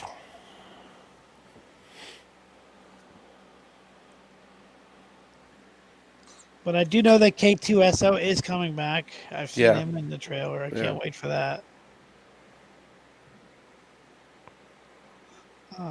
Yeah. I kind of hope that I know Gilroy won't do it because it's low-hanging fruit, but he might. He's just not going to tell us. They put Vader in it. I think Vader would be awesome. Even on a hologram, it's fine. Let's remote communication, transmission, whatever. I'm fine with that. It would be really awesome to see him. Talking to Krennic, talking to somebody. Why not? Yeah. There's a shot in the trailer. It looks like Deidre is getting choked out by Vader. Right. You don't see Vader, but you see her getting choked out. But she could also be having like a really bad nervous breakdown because of all the stress. She's one of the Imperial officers that was developed very well in the first season. And I hope they bring back Dr. Gorst because I want to see him die. Gorst. Is that what they call the Klingon pimple? Gorch? Is it a gorch? Gorch, yeah. By the way, I don't know if you guys noticed in the first season of Andor, there are a couple Star Trek names. There's a guy named Lieutenant Gorn. I don't know if you knew that. No. Yeah, the guy named Lieutenant Gorn. He's actually an important character. He's a traitor. He's a defector from the Empire. He actually has a very important role. And then there's a guy named Perrin, who Perrin is the name of Spock's second wife. Sarek. Yeah. Sarek's second wife, I'm sorry. Mhm. Perrin is the name of Mon Mothma's husband from her arranged marriage. Okay. And he actually has a pretty big part. I believe he's going to have a big part in the next season, too. Huh. Have to watch it. And they're probably going to go back to her. We're going to see her planet for the first time, Chandrila. I'm looking forward to that. That's interesting. Because they're going to marry off her daughter. And I think, from what I saw in the trailer, Krennic is going to show up at that event when they marry off her daughter. Okay, is Mon Mothma does she end up? Okay, my Star Wars is not probably up to whatever. Oh, you're good. You're good. Does I she do know a little bit. Does she end up becoming essentially the leader of The Rebel Alliance? Yeah, we're going to see, according to what I've heard in the lore, when the Gorman massacre happens, that's the first time she decides to just step out from the Senate and speak out against Palpatine. And I think that's going to be one of the big focal points of the season. And in the show Rebels, they actually show the Ghost Crew, which is the crew of the in the Rebels TV show. They actually evacuate her from either Coruscant or Gorman or whatever, and then from there she actually forms the Rebel Alliance. Okay. So yeah, and remember in Rogue One, she tells Jyn Erso, she's like, we have, Saw and I don't get along, but we have to try to work together. We have to mend the fences a little bit. I think that's going to be a big part. You're going to learn a little bit more about that in the second season because Saw is in it quite a bit. I'm pretty sure. That's Forrest Whitaker's character. Yeah. Okay. Who's amazing. Oh yeah, absolutely. He was only in a couple scenes in the first season of Andor, but they were a couple of my favorite scenes. Yeah. Okay. There's a shot in the trailer that it takes place obviously right before Rogue One, where you see him with the same outfit that he has, and he's looking off and he sees that Star Destroyer over Jeddah City. You could barely see it because it's so far in the distance, but that you could tell that's got to be right before Rogue One when that started. Remember how the Star Destroyer was floating right above that city? Yeah, the opening of the movie, and he kills that guy, right? The operative or whatever. Yeah. No, he doesn't kill it. Remember, Bodhi Rook becomes one of the Rogue One team. Who does he kill? Doesn't Cassian kill somebody at the beginning of the movie? Informant or something? You're talking about a different scene. I'm talking about. Okay. I'm talking about Saw Gerrera, the dude that. I know Saw. Yeah, they're trying to contact him, but there's a scene in the trailer where he's looking out in the distance and sees the Star Destroyer over the city. Got it. Right at the beginning of Rogue One. You remember Jeddah City? Yeah. Where they're shipping out crystals or whatever for the Death Star. So they're gonna do 3 episodes on Tuesday. They're gonna do 3. I don't know if they're all gonna be on Tuesday, but they're doing 3 episodes each week. 3 episodes. In fact, I have the schedule right here because I just sent it to my friend. So you're getting like it's like a mini movie. It's like a mini movie every week for the next. Like Well, if it's 3 episodes, that's pretty much a whole full-length movie every week. Yeah. So that's the way That's it's going pretty to be. cool. Yeah. I like that. So let me tell you I'll tell you exactly what's going on here. Because I have it right here. Okay. So on April 22nd is episode 1 through 3. 29th is 4 through 6. May 6th is 7 through 9, and then May 10th and to 12th. I guess they're spreading that. Oh no, episodes 10 and 12 is May 13th. So episode 1, 2, and 3 are, one of them is 51 minutes. The other one of them is 53 minutes. Man, these are long episodes for streaming. So we're gonna get probably like what? We're in 1 month. 2.5 We're getting hours? 12 episodes. In 1 month, we're getting 12 episodes. We're getting 3 episodes every week. You know, that seems like kind of like a happy medium between, you know, dumping it all in one shot, Yeah, right? I agree. Yeah. I think the and reason they're doing it is because a lot of people were confused last season because the way they did last season was they dropped the first 3 episodes because it's part of one arc, but then they released them every week, and a lot of episodes would end without like any kind of payoff because they were part of a 3-episode arc. Oh, And I think that confused normal people, like people that knew what they were doing, like I did. I didn't care, but I think a lot of people were like, "This episode just ended, but it didn't really end." So I think they're releasing full arcs each Yeah. week, so that way people can't complain about that. they really screwed up with. I mean, not that I liked the Acolyte, right? But they really screwed up. I mean, that show was painful. I mean, even okay, let's just say the show was good overall, right? Right? I haven't even It seen was it. okay. I didn't like the show, but even if I did, it was painful to watch from a narrative perspective because some of the episodes weren't even a half an hour long, and you were only getting one per week, and Yeah. it was And I heard just there's a lot of flashbacks, like a lot of like you're getting Yeah. the same event from different perspectives, kind of thing. it's Like, awful. Like you have to binge watch it. You like I watched it episode by episode just because, I don't know why. I just did.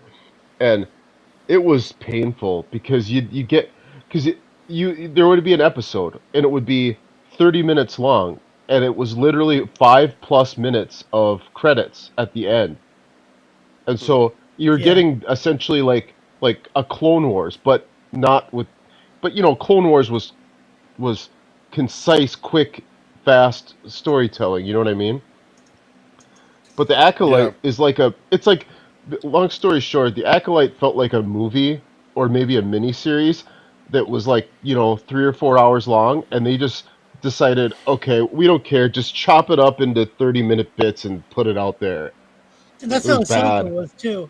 And I bet you that they were resisting doing this for Andor, but they don't want people to come back and complain. So that's what they're doing. They're going to release 3 episodes a week. And if you don't want to watch them all in one night, you can watch them all. You have 7 days to watch 3 episodes, and then you can get to the next storyline. I think it's a great Yeah, I'm looking forward to it. I have a feeling, it's going to be like last season where the first arc might be a little slower than the other ones. But each arc is going to cover a new year. So, like the first season was the first year of 5 years before Rogue One. The next 3 episodes will be the 4th year before Rogue One, and then the third year, the second year, and then the last arc will read up to where Rogue One starts. Oh wow! So this is going to span. Wow, that's It's going to be okay. 4 years in the life of Cassian. That's going to be. Yeah, it's going to be sorry. 4 years. And I think one of the major, I don't know which arc it is, but one of the major events is the Gorman Massacre. That's one thing I am pretty sure of. It's a big, huge event especially for Mon Mothma. I bet you, I have a sneaky suspicion that Saw and Luthen are involved with that whole thing going down. I'm gonna have to go on YouTube and watch like a recap of. There is. Disney actually put together a recap of season 1. It's about 15 minutes long. It's awesome. and then I showed Okay. a different. Yeah, there's an officially released Disney Plus Disney recap of and it's awesome. It's great. It doesn't. It's not better than watching the entire show because the entire show is really good. But if you just want a recap, maybe you'd be interested in watching it later, the whole show. But if you just want the recap, in fact, I'll put the link in because it's a really good recap. Glad you mentioned it. It's exactly what it is, and you can also watch it on Disney Plus right now too. Okay. Yeah, I'll have to get that because I I'm not gonna I'm not gonna be able to understand what's going on unless I get filled in. So this is put out officially from Star Wars, like it's from the Star Wars YouTube channel. Let me put it in the chat. Where is it here? It's like a 15-minute recap. It's exactly what you're looking for.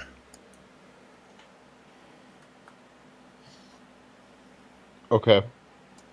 Yeah, I'll have to. You should check that out too. Like it's Yeah, I similar clicked it. I clicked it. it's similar to the video I showed you, and I was hesitant to show you this one, but I might as well because it's good. It's very similar, especially near the end of the video. The editing is almost exactly like the video I showed you, even though the video I showed you is from a fan and not from Star Wars. Right. They hit a lot of similar emotional beats, especially near the end. It's amazing how close. When I was watching it, I'm like, oh my gosh, it's almost exactly like the video. Remember when I showed you that one video? Yeah. So, yeah. Is that it says on Hulu? So if you have Hulu and not Disney, you can still watch Andor? I think so. I don't know. That's really weird how the Disney Yeah, it's they streaming bought on, Hulu. it's streaming on Hulu. Yeah, it says streaming. Oh no, they're gonna show season 1 on Hulu on April 22nd. I'm not sure if they're gonna show season 2 on Hulu. I don't know anything about Hulu. But it says here. Yeah, it's weird. Sorry, what? Yeah, it says here. Watch all the episodes of Andor season 1 on Disney Plus and streaming on Hulu until April 22nd. So on April 22nd, they're going to take them off Hulu. Okay. So you can watch them on Hulu right now, but they're going to take it off. Yeah, there's a weird overlap with Disney and Hulu because the whole. Disney owns most of Hulu. They own like 2/3 of Hulu. Yeah, I have both because my Verizon plan includes it for whatever reason, and so whatever. Otherwise, I would never. If I wanted to watch Andor, I'd probably get a trial. Yeah, you know what I did? I just subbed for because they're showing all the episodes of season 2 in 1 month. All I had to do is sub for 1 month. So I said, I'm not going to do commercials. I'm paying $16. It's the best $16 I've spent. I could just watch it and enjoy it and not worry about ads. And I only have to subscribe for 1, maybe 2 months. I'll even subscribe to it for 2 months. But I'm going to record them all. So I'll have them out even after I click unsubscribe. I'm going to have all the episodes. I'm going to have them recorded. I'll usually do like when the Star Trek comes out. Like I'm not huge on Strange New Worlds. I like it, but like hate it. I gotta like it. When the season comes close to an end, I'll sign up for like the free month of Paramount and just cancel it before. I just hate their service. The interface is terrible. I get all my Star Trek through Fandango or my Blu-rays. Yeah, we watch it on.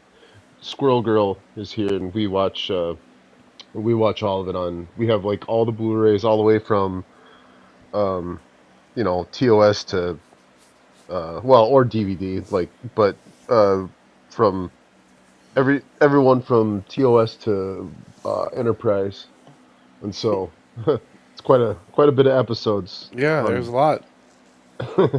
So I heard that Batman 2 might be canceled because Matt Reeves has some health issues or something. So I'm really kind of surprised that they might have to cancel that movie. I didn't hear that.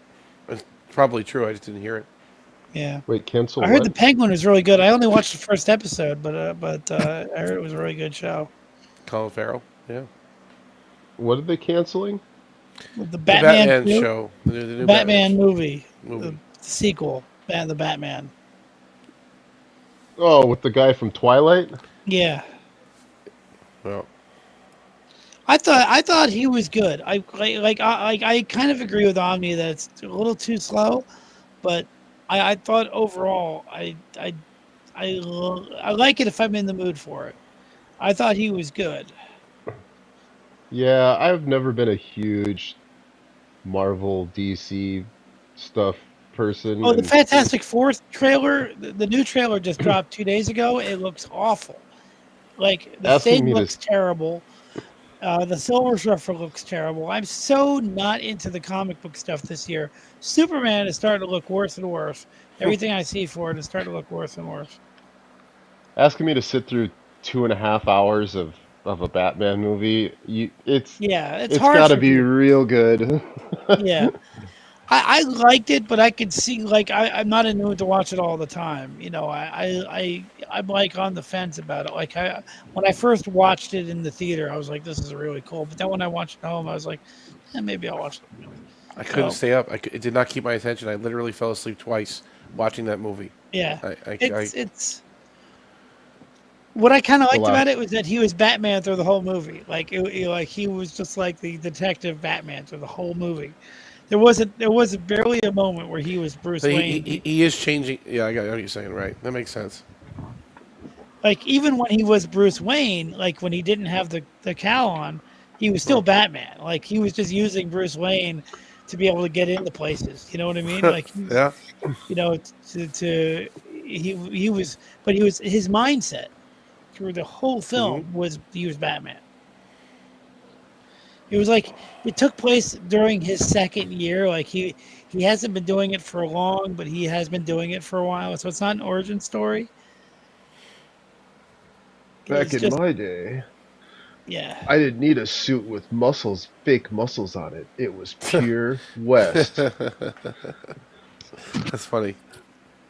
It was when he was on Family Guy, I think. I loved Adam West as Tarkin in the Star Wars Family Guy Star Wars. Oh, he's so good. I Yeah. love the Family Guy Star Wars. Oh Red yeah, that's October great. standing by. My favorite moment is when R2D2 takes out his gun and starts shooting Darth Vader in the trench run. That was my favorite moment. But another good moment is when Han Solo, when he gets into the gun, you know, and he starts humming the music that John Williams wrote. Don't get all penisy with me, kid. Or when they start moving the couch, they take the couch out of the trash compactor and they move it into the Millennium Falcon. And he's like, "This couch is really comfortable." Yeah, that was really good. I don't watch Family Guy a lot, but that was really good. They did a good job with that. Yeah. See, I never really watched when those came out. I had not really watched the series Family Guy that much. I've watched it since, but I wasn't familiar with the characters. But I got it right away. It was really funny. Blue Harvest. Yeah. Well, you know where the name Blue Harvest comes from. That was the name that they used for Return of the Jedi when they were filming it. Oh yeah, okay. It only worked for like a little while. Once Harrison Ford and Mark Hamill showed up, then their cover was blown. I'm surprised Carrie Fisher didn't give it away in one of her Coke parties. The title was Blue Harvest: The Ultimate in Terror. Ultimate Warrior. Richard Marquand actually had 2 cameos in Return of the Jedi. He was the voice of the Jabba's droid. Okay. You know, that gives R2D2 and C-3PO their new assignments. And he was also one of the AT drivers that the Ewoks beat up to take over the walker. A lot of people forget that Richard Marquand directed Return of the Jedi. because he kind of didn't. Who? I think George Lucas was watching him every minute. Yeah. Who? Richard Marquand was the director of Return of the Jedi. Who? I don't. Sorry, I'm not sure who that is. Who that Yeah, a is. lot of people don't know that. If you watch Return of the Jedi, when the movie ends, it says directed by Richard Marquand. Now, who the hell knows who that is? He's directed like one movie before that, maybe a couple movies, Huh. but nobody remembers that he directed Return of the Jedi. And it's funny the way I didn't even know. Yeah, it's funny the way Lucas describes it on the commentary, because when Lucas described it on the commentary, he's almost describing the way TV shows are made, because he says, "Oh, Marquand was there to make sure the actors delivered their performances on the set within budget. He was not involved in any of the special effects, battles, sequences. We had people doing that knew what they were doing." Like, he's basically describing like when DS9 or Next Generation hires a director to film an episode in a week. They're just making sure the actors are saying their lines and moving, and they film. That's all Richard Marquand did. Right. It's funny the way he described it, because it's usually movie directors, when you're doing a movie, you have a lot of artistic investment in what you're doing, but Marquand was just kind of like just make sure you film it and it's done. Right. Whereas Kirshner, who directed Empire Strikes Back, well, he was Lucas's instructor in film school, and obviously, he had a lot more freedom to determine, how much humor and character he wanted out of the script. Coming up with a lot of ideas for how to do it. He was given a lot more freedom. Mm-hmm. And after the film wrapped, Lucas said, "Here, take a bunch of money and go on vacation." He just gave him go away. Thanks for going on vacation. Good job. Good job. We're out of here. That's funny. Now, the secret thing is that Lucas technically didn't like Empire Strikes Back, from what I heard, but he liked it enough to say thank you. It made him enough money. Yeah. People spoke. Well, the thing is, Luke, in order to keep control, Lucas bankrolled the film himself, because he didn't want the studio to give him money, because then the studio would have rights to the characters. Or they give him notes too. He didn't want notes. He didn't want any. Yeah. He didn't want the studio to have any rights to the characters. So nope. Lucas took a loan out. He didn't quite have enough to film for $30 million that they needed.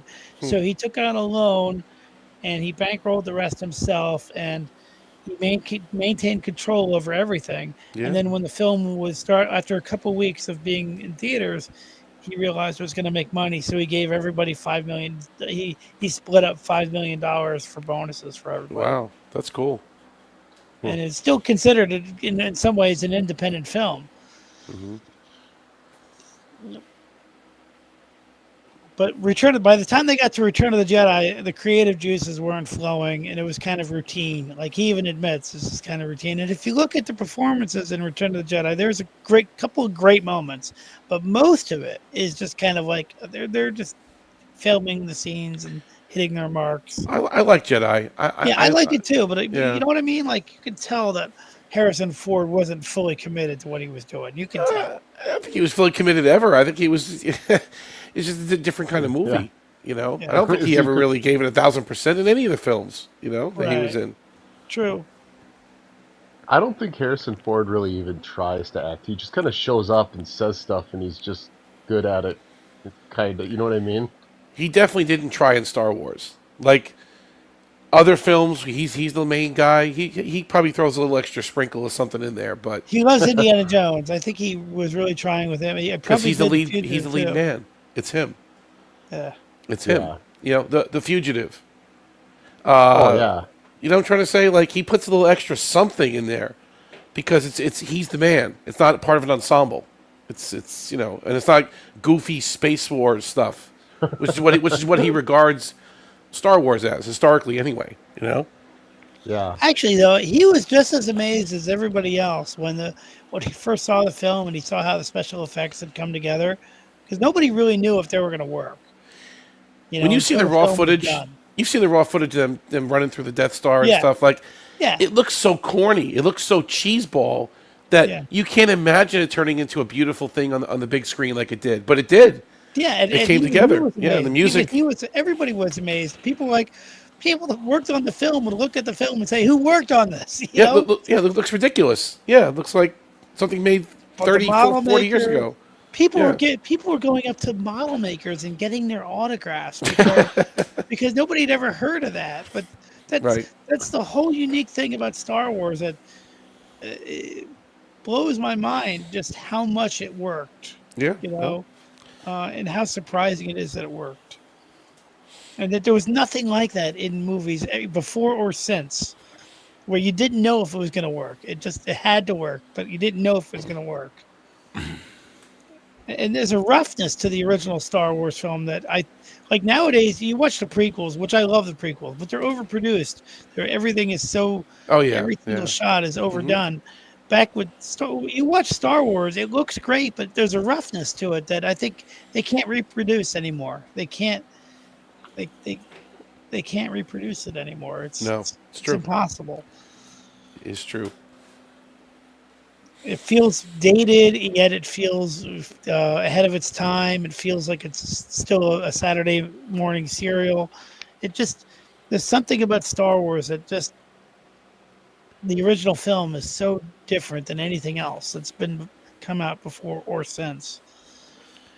But lightning has to strike sometimes for that to happen. Like, there's certain movie magic, and TV shows too, for that matter, when you get the director in his prime, the actors in their prime, the music, the musician writing the orchestration behind the music in their prime. Like, everyone's in their prime, and it just all comes together. You can't do that twice. You could try, but you can't make lightning strike twice. And something Like a good happened. example is Wrath of Khan. Like even Spock's age in Wrath of Khan. Like when he did, 3, 4, and 5, he was almost a little too old, right? But when you had him in Star Trek 2, his voice, the way he was, he looked older than the series, but he wasn't old yet. You know what I mean? Like I do. I don't know if Star Trek 2 is really what I would call lightning in a bottle, though. I think it's a great movie. And it does the best it can with the cast that it had, playing to their strengths, right? But I don't know if it was movie magic. It was good. It was great. Montalban was amazing. But there's certain movies that are once-in-a-lifetime movies that they can never reproduce ever again. No matter how hard they try, they'll never get it right. I'll give you an example. For example, like they tried to remake RoboCop. Not that RoboCop is epic, but there was something magical about that. They can never recreate that. There's a movie called Heat by Michael Mann. Okay, Yeah. You've all seen that, I'm sure. It's a crime drama. I haven't seen it in a long time. I'm gonna have to rewatch it. It is movie magic. You got De Niro in his prime. You got Pacino in his prime. You got a director in his prime. You got music. Everything just lined up for like an almost perfect movie. And you can't reproduce that. You just can't. There's nothing you can do. There's nothing you just have to accept it and say, you know what, this is magic, and you move on. I think like my least favorite genre, and I still like this genre, but like other than like certain, but is horror. I'm not a huge horror fan, but one of my favorite horror movies is The Fly. It's 90 minutes. Yeah. It's like 80 minutes. It's so short, and yet there's not a single wasted scene. There's something about that movie that just hits me a certain way. No, it makes sense. It makes sense, and that could be considered one of those too. Yeah. Like they didn't overdo it. They didn't underdo it. They these days it would have been reworked they would have overproduced it. There's something about that movie. It gets right to the point. There's not a single wasted moment. I'll give you another one. E.T., for example, right? You can't. I'm sorry, you cannot reproduce that movie. There's no way you could do it. Absolutely none. You had Spielberg in his prime, John freaking Williams in his prime. Okay, the rest of the acting, all right, whatever. It was pretty okay. It wasn't the best, but it was good enough. But the animatronic, the way it looked, Just having kids be kids, right? being able to go out and the bike ride. I mean, that's Yeah. what, to me, that's what the movie's really about. Alien, put aside the alien and everything Right. else. It's about kids being kids, you know? It's Well, really Spielberg what was it's always about. good at with the kid stuff. He was Yeah. always good at filming that American kid experience, right? The child. But imagine if like E.T. was just in their imagination. The movie's just about kids wanting to go in on adventures and on their Mhm. bikes. That's really what the movie was about. The Goonies. Not that that's movie magic, but yeah. Well, Oh, I heard this new theory. I heard a new theory about Ferris Bueller's Day Off that, and I don't know if I agree with this. This is like a fan theory that comes up, and when you first hear it, it's like that's stupid. But then when you think about it, you're like, okay, I can kind of see that. So Ferris Bueller is in a time loop, kind of like Groundhog Day, right? And we're catching him in the middle of his time loop, and everything that he does to take this day off, he's rehearsed over and over, so he gets the timing right on everything because he's done it That's before. funny. That's funny. And when you think about it, there are certain moments in the film where that seems to be the case. Like he knows when to turn his head so that his, or he knows when the mannequin that's in his bed is when his mom's going to show up. He Mhm. knows when his dad's going to show up. He knows everything that's going to happen. And he even says it in some of the narration. This is when Cameron starts to go crazy. So there's a fan theory that says that he is he's in a Groundhog Day. He's in the middle of a Groundhog Day loop. By the way, my theory about Groundhog Day, this is something I came up with. I'm not sure if anybody else has come up with it. That Ned Ryerson is also in his own time loop. Because that's how he knows when this guy. That's how he knows anything about Bill Murray. Like he's not really his insurance salesman. Ned Ryerson? Yeah, but my theory, and this is my personal theory, that Ned Ryerson. There's a theory going around on YouTube that's saying that Ned Ryerson is the devil and he's causing everything. I disagree with that. But my theory is that Ned Ryerson is in his own time loop, and that's how he knows when Bill Murray is going to land in that puddle, or that all of his information. You know how like Bill Murray found out all that information in the coffee shop about that woman so he could ask her out on a date or something, right? He found out where she graduated from and everything else that she did, so that way he knew how to talk to her. That's what Ned Ryerson did to try to get Bill Murray's, and he found out everything he could about him during every other loop. I think John was trying to wrap up the stream. He's going to say a few words to us here. Well, yes, I am going to wrap it up soon. But the one other thing I was going to mention in your conversation about movies that you can't really recreate. Yeah.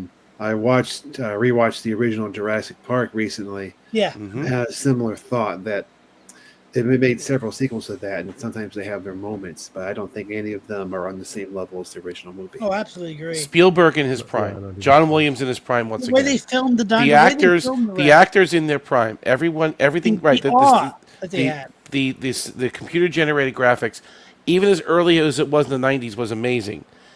Everything There's only just fired. a couple minutes of CGI in that movie.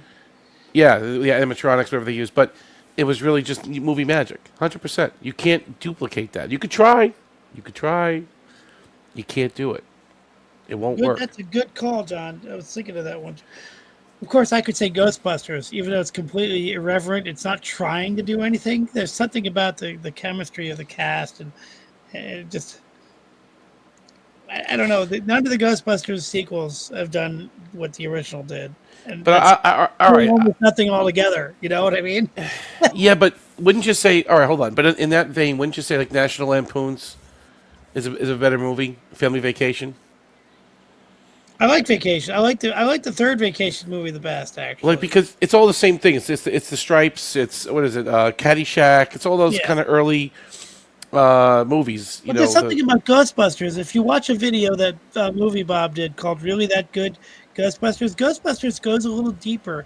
It shows that people can have control over things that they fear. There's actually a lot to it.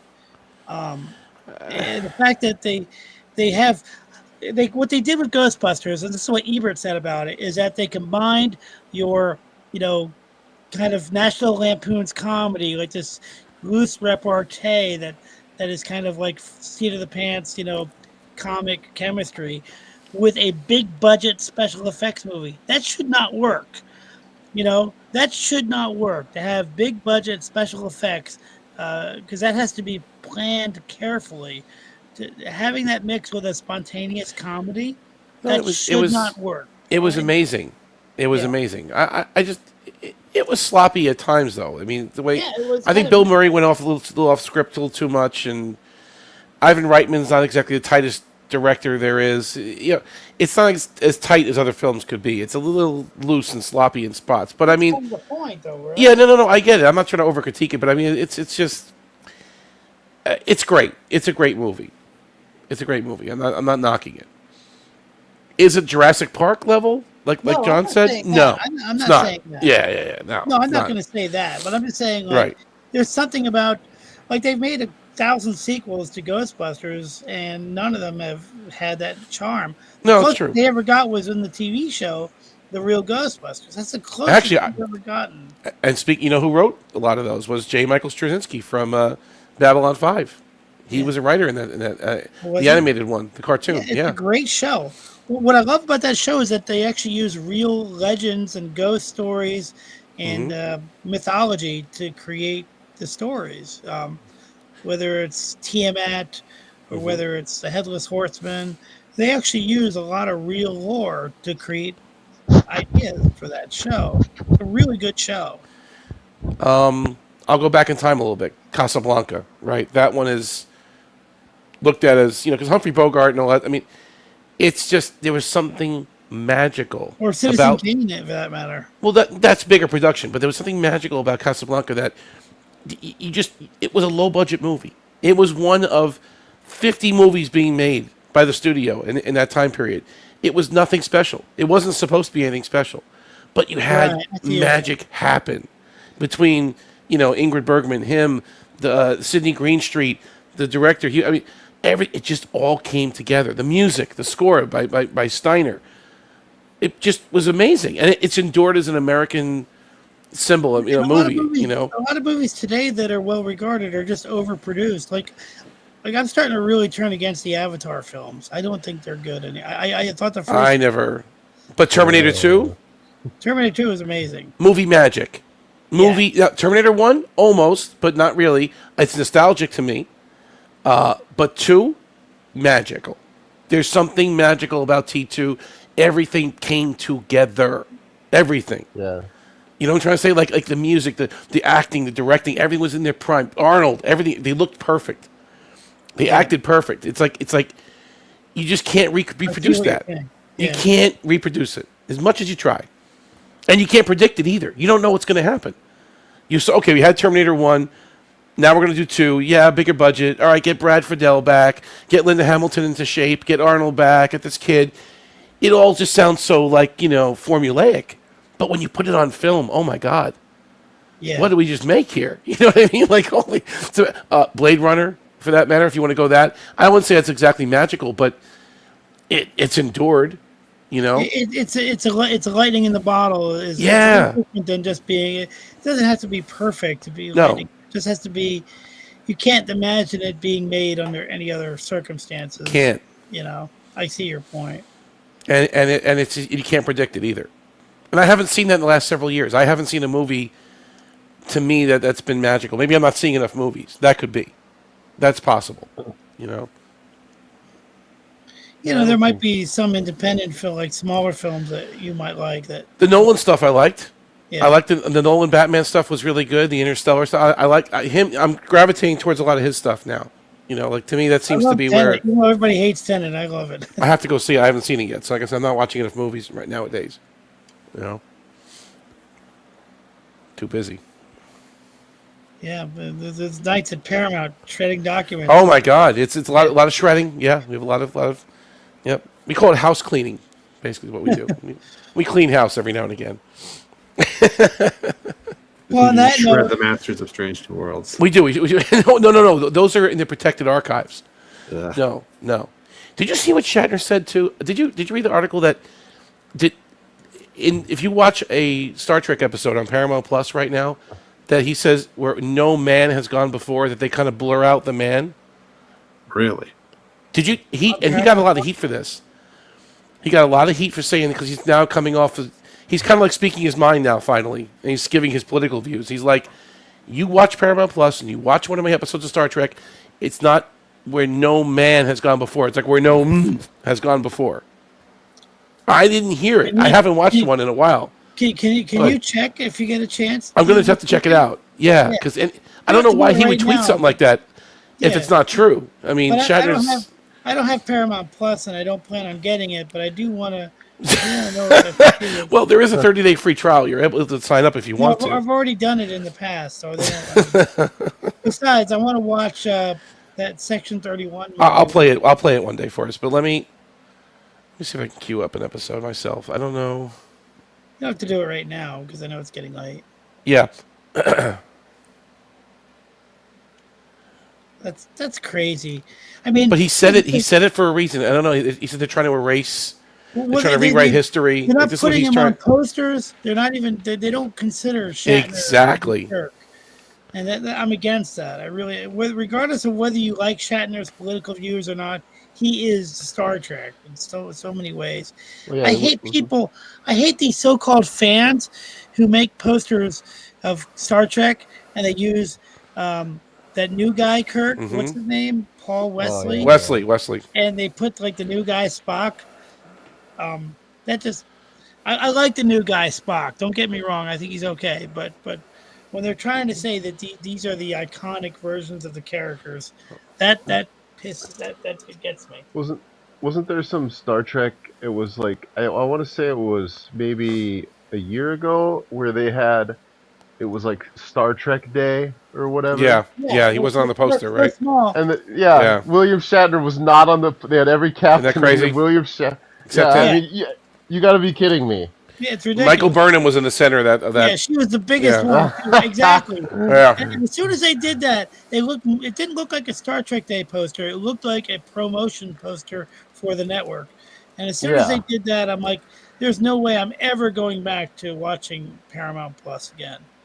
Or appreciating new Star Trek again. I mean, I'll give Section 31 a try because, like Omni said, it's a movie. It's one thing I can watch. Yeah, it's not gonna destroy anything more that's already been destroyed. It takes place in a remote sector in the Alpha Quadrant. It's just pure action and gratuitous violence, and it doesn't trot on anything that's holy except Rachel Garrett. Once that Star Trek poster came out that you brought up, exactly, it's just like. There's no going back. So this is what Shatner posted, and I just listened to it. I didn't exactly hear what he's talking about. He goes, it's called presentism, and it was used to wreak havoc on history several years ago when statues were torn down, etc. Books were banned, things to rename to prove how progressive the world has become. He goes, just listen to my opening monologue on Star Trek TOS on Paramount Plus. They intentionally garbled it on every episode because I say where no man has gone before. Right. I just listened to it. It didn't exactly sound garbled to me. So I don't know what Mr. Shatner's talking about here. He could be going a little crazy because he's 1,000 years old. Because I didn't hear it. I just played a season 3. They just changed it back. Sorry. Oh, they could have, though. Oh, you're right. I didn't think about that. What did they do? That's interesting. What? I didn't hear. He's saying they could have just changed it back. Okay. This came out on April 9th or something. He tweeted this on X. And... Yeah, I just listened to an episode on Paramount Plus as well. It sounded normal to me. It sounded normal. Okay. So I don't know what he was saying exactly, but that was interesting little conspiracy. It wouldn't surprise me if they did change it, though. I'll just put it that way. It wouldn't surprise me either. But he's kept quiet all these years. He really is a professional. Like, he doesn't throw his own political views around. He wants to stay, he doesn't want to be, like, put into a box. But for him to say something like that, it's interesting. I don't know. Pick it up, yeah. Yeah. Shatner, he's Shatner. Let him be, Oh no, he's doing great for his age. But I found that funny though. I'm reading that and I'm like, what? Really?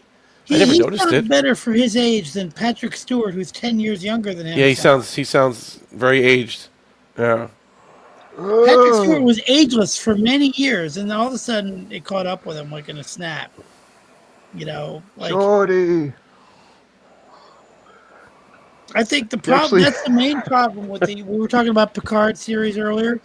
The main problem with Picard is that they should have made it earlier. He aged out of the role. That's the They main aged problem. Picard. They aged Picard in the last episode of TNG. He looks better than he does in real life. All good things. He looks better than he does now, right? That's pretty funny. That's pretty funny. He was too old. It's not the aromatic syndrome. He was just too old to play the part. Just way too old.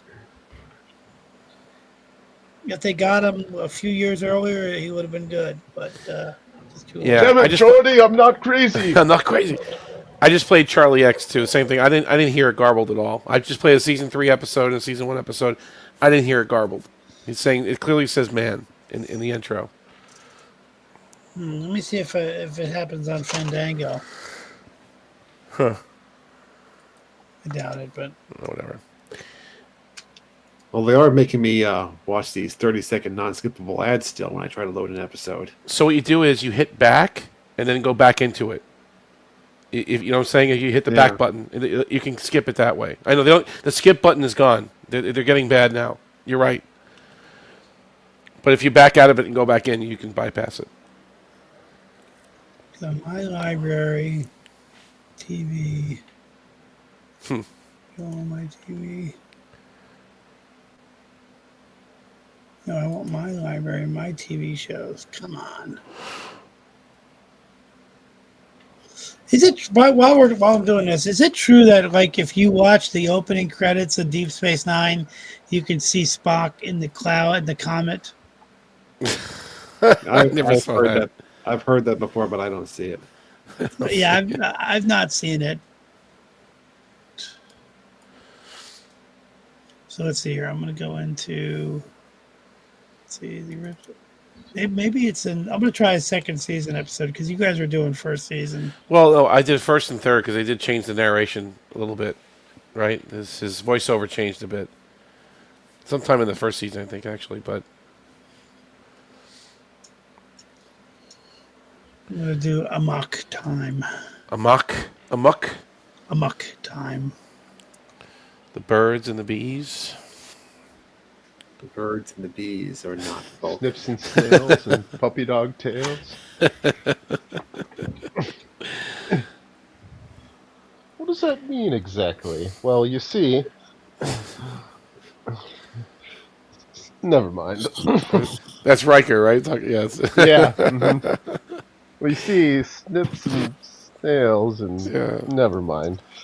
Sugar and spice and everything nice and that's right, yeah. Yeah. Snips and snails and puppy dog tails. It's funny. Now I will say that the voice is way down in the mix on the Fandango copies. It's way down in the mix, but they didn't take it out. They didn't. Okay.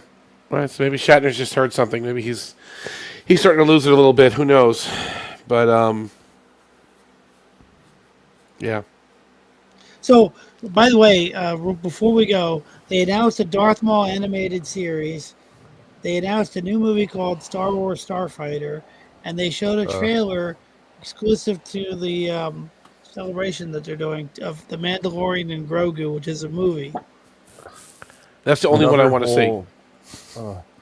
Why is it taking them 4 years to make the Mandalorian movie? Oh, another whole year. I mean, the show's been over for 5 years. The movie's totally wrapped. They're just waiting. They're just keeping it on the shelf until next summer. Why?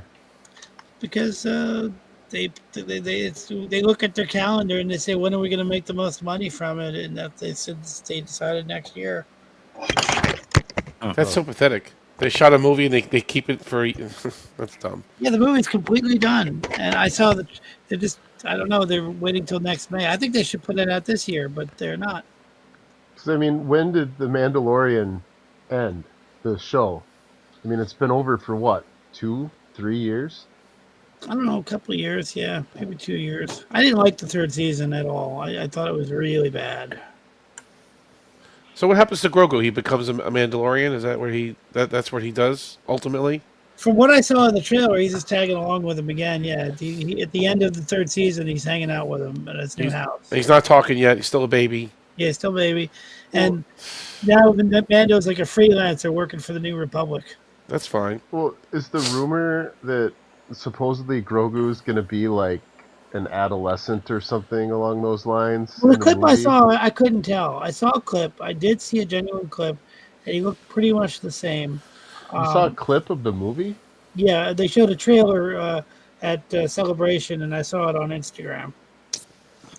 Huh. And it was a clip of Mando and Grogu doing cool stuff. Huh.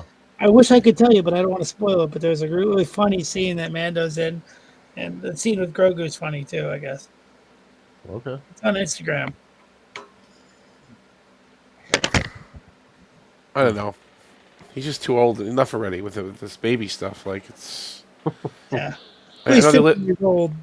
they lived right. They lived to 900 years, but I mean, you're a baby for 50 of those years. It just doesn't. Yeah, it doesn't really work out. It made for a good scene because actually since I resubscribed the other day to Disney Plus, I was watching The Mandalorian this morning, waiting for Kristen to come, and Taika Waititi's droid says all species age differently because they say that Grogu's 50 years old and yet he's a little baby, and that was a big surprise at the end of the first episode is that the little baby is 50 years old. It's kind of a good surprise, but it doesn't really work. But do you think his development was stunted because of what he witnessed at the Jedi Temple? Like that kind of screwed him up a little bit? Or It might have, yeah. That's one thing they did show in season 3 is how he escaped from the Jedi Temple. Right. I don't know. Did you watch season 3? I got bits and pieces. I watched an episode here, an episode there. I really didn't watch all of it, Yeah. but I like it. Stuff I've seen. I didn't like you know? it. I didn't like season 3. What I didn't like about it was that the whole season seemed tailor-made to be the episode, the show that you watch if you're scrolling on your phone. Like the music will come on when you need to like look up from your phone and pay attention, and then the rest of the episode you can kind of just figure it out, but you can still scroll while you're watching. And I That's really interesting. don't like The attention span of America has gone down the toilet, huh? That's why I don't like the show because it just seemed tailor-made for scrolling while you watch. Interesting. You know, that's the main reason I don't like it. It's just the show just didn't have a constant through line. It didn't seem that interesting, and it's just made for the lowest common denominator, which I didn't like. Especially because the first season and even the second season were pretty damn awesome. Well, it's Easter tomorrow. I have to get some sleep. I got things to do. Dude, wow, thank you for the great questions, especially that Cisco category had me reeling because I should have known that stuff. No, I'm glad you liked it. And I want to thank everyone for joining us, as always. So we have should have our next game at the usual time next Saturday. Bat time, same bat channel, same bat time. And Babylon 5 is returning this week, right, Professor? According to Matthew, yes, we should have Babylon 5 this coming Tuesday, 10 p.m. Eastern, 9 p.m. Matthew Central Time. Yes. Got a good one, too. Got a good one coming this week. Long overdue. And actually, it's interesting, the timing of that episode with this week. So that's interesting. Yeah, right? It is. I just realized that now, but yeah. I didn't think about it. You're right. Yeah. And today is Andy Serkis's birthday.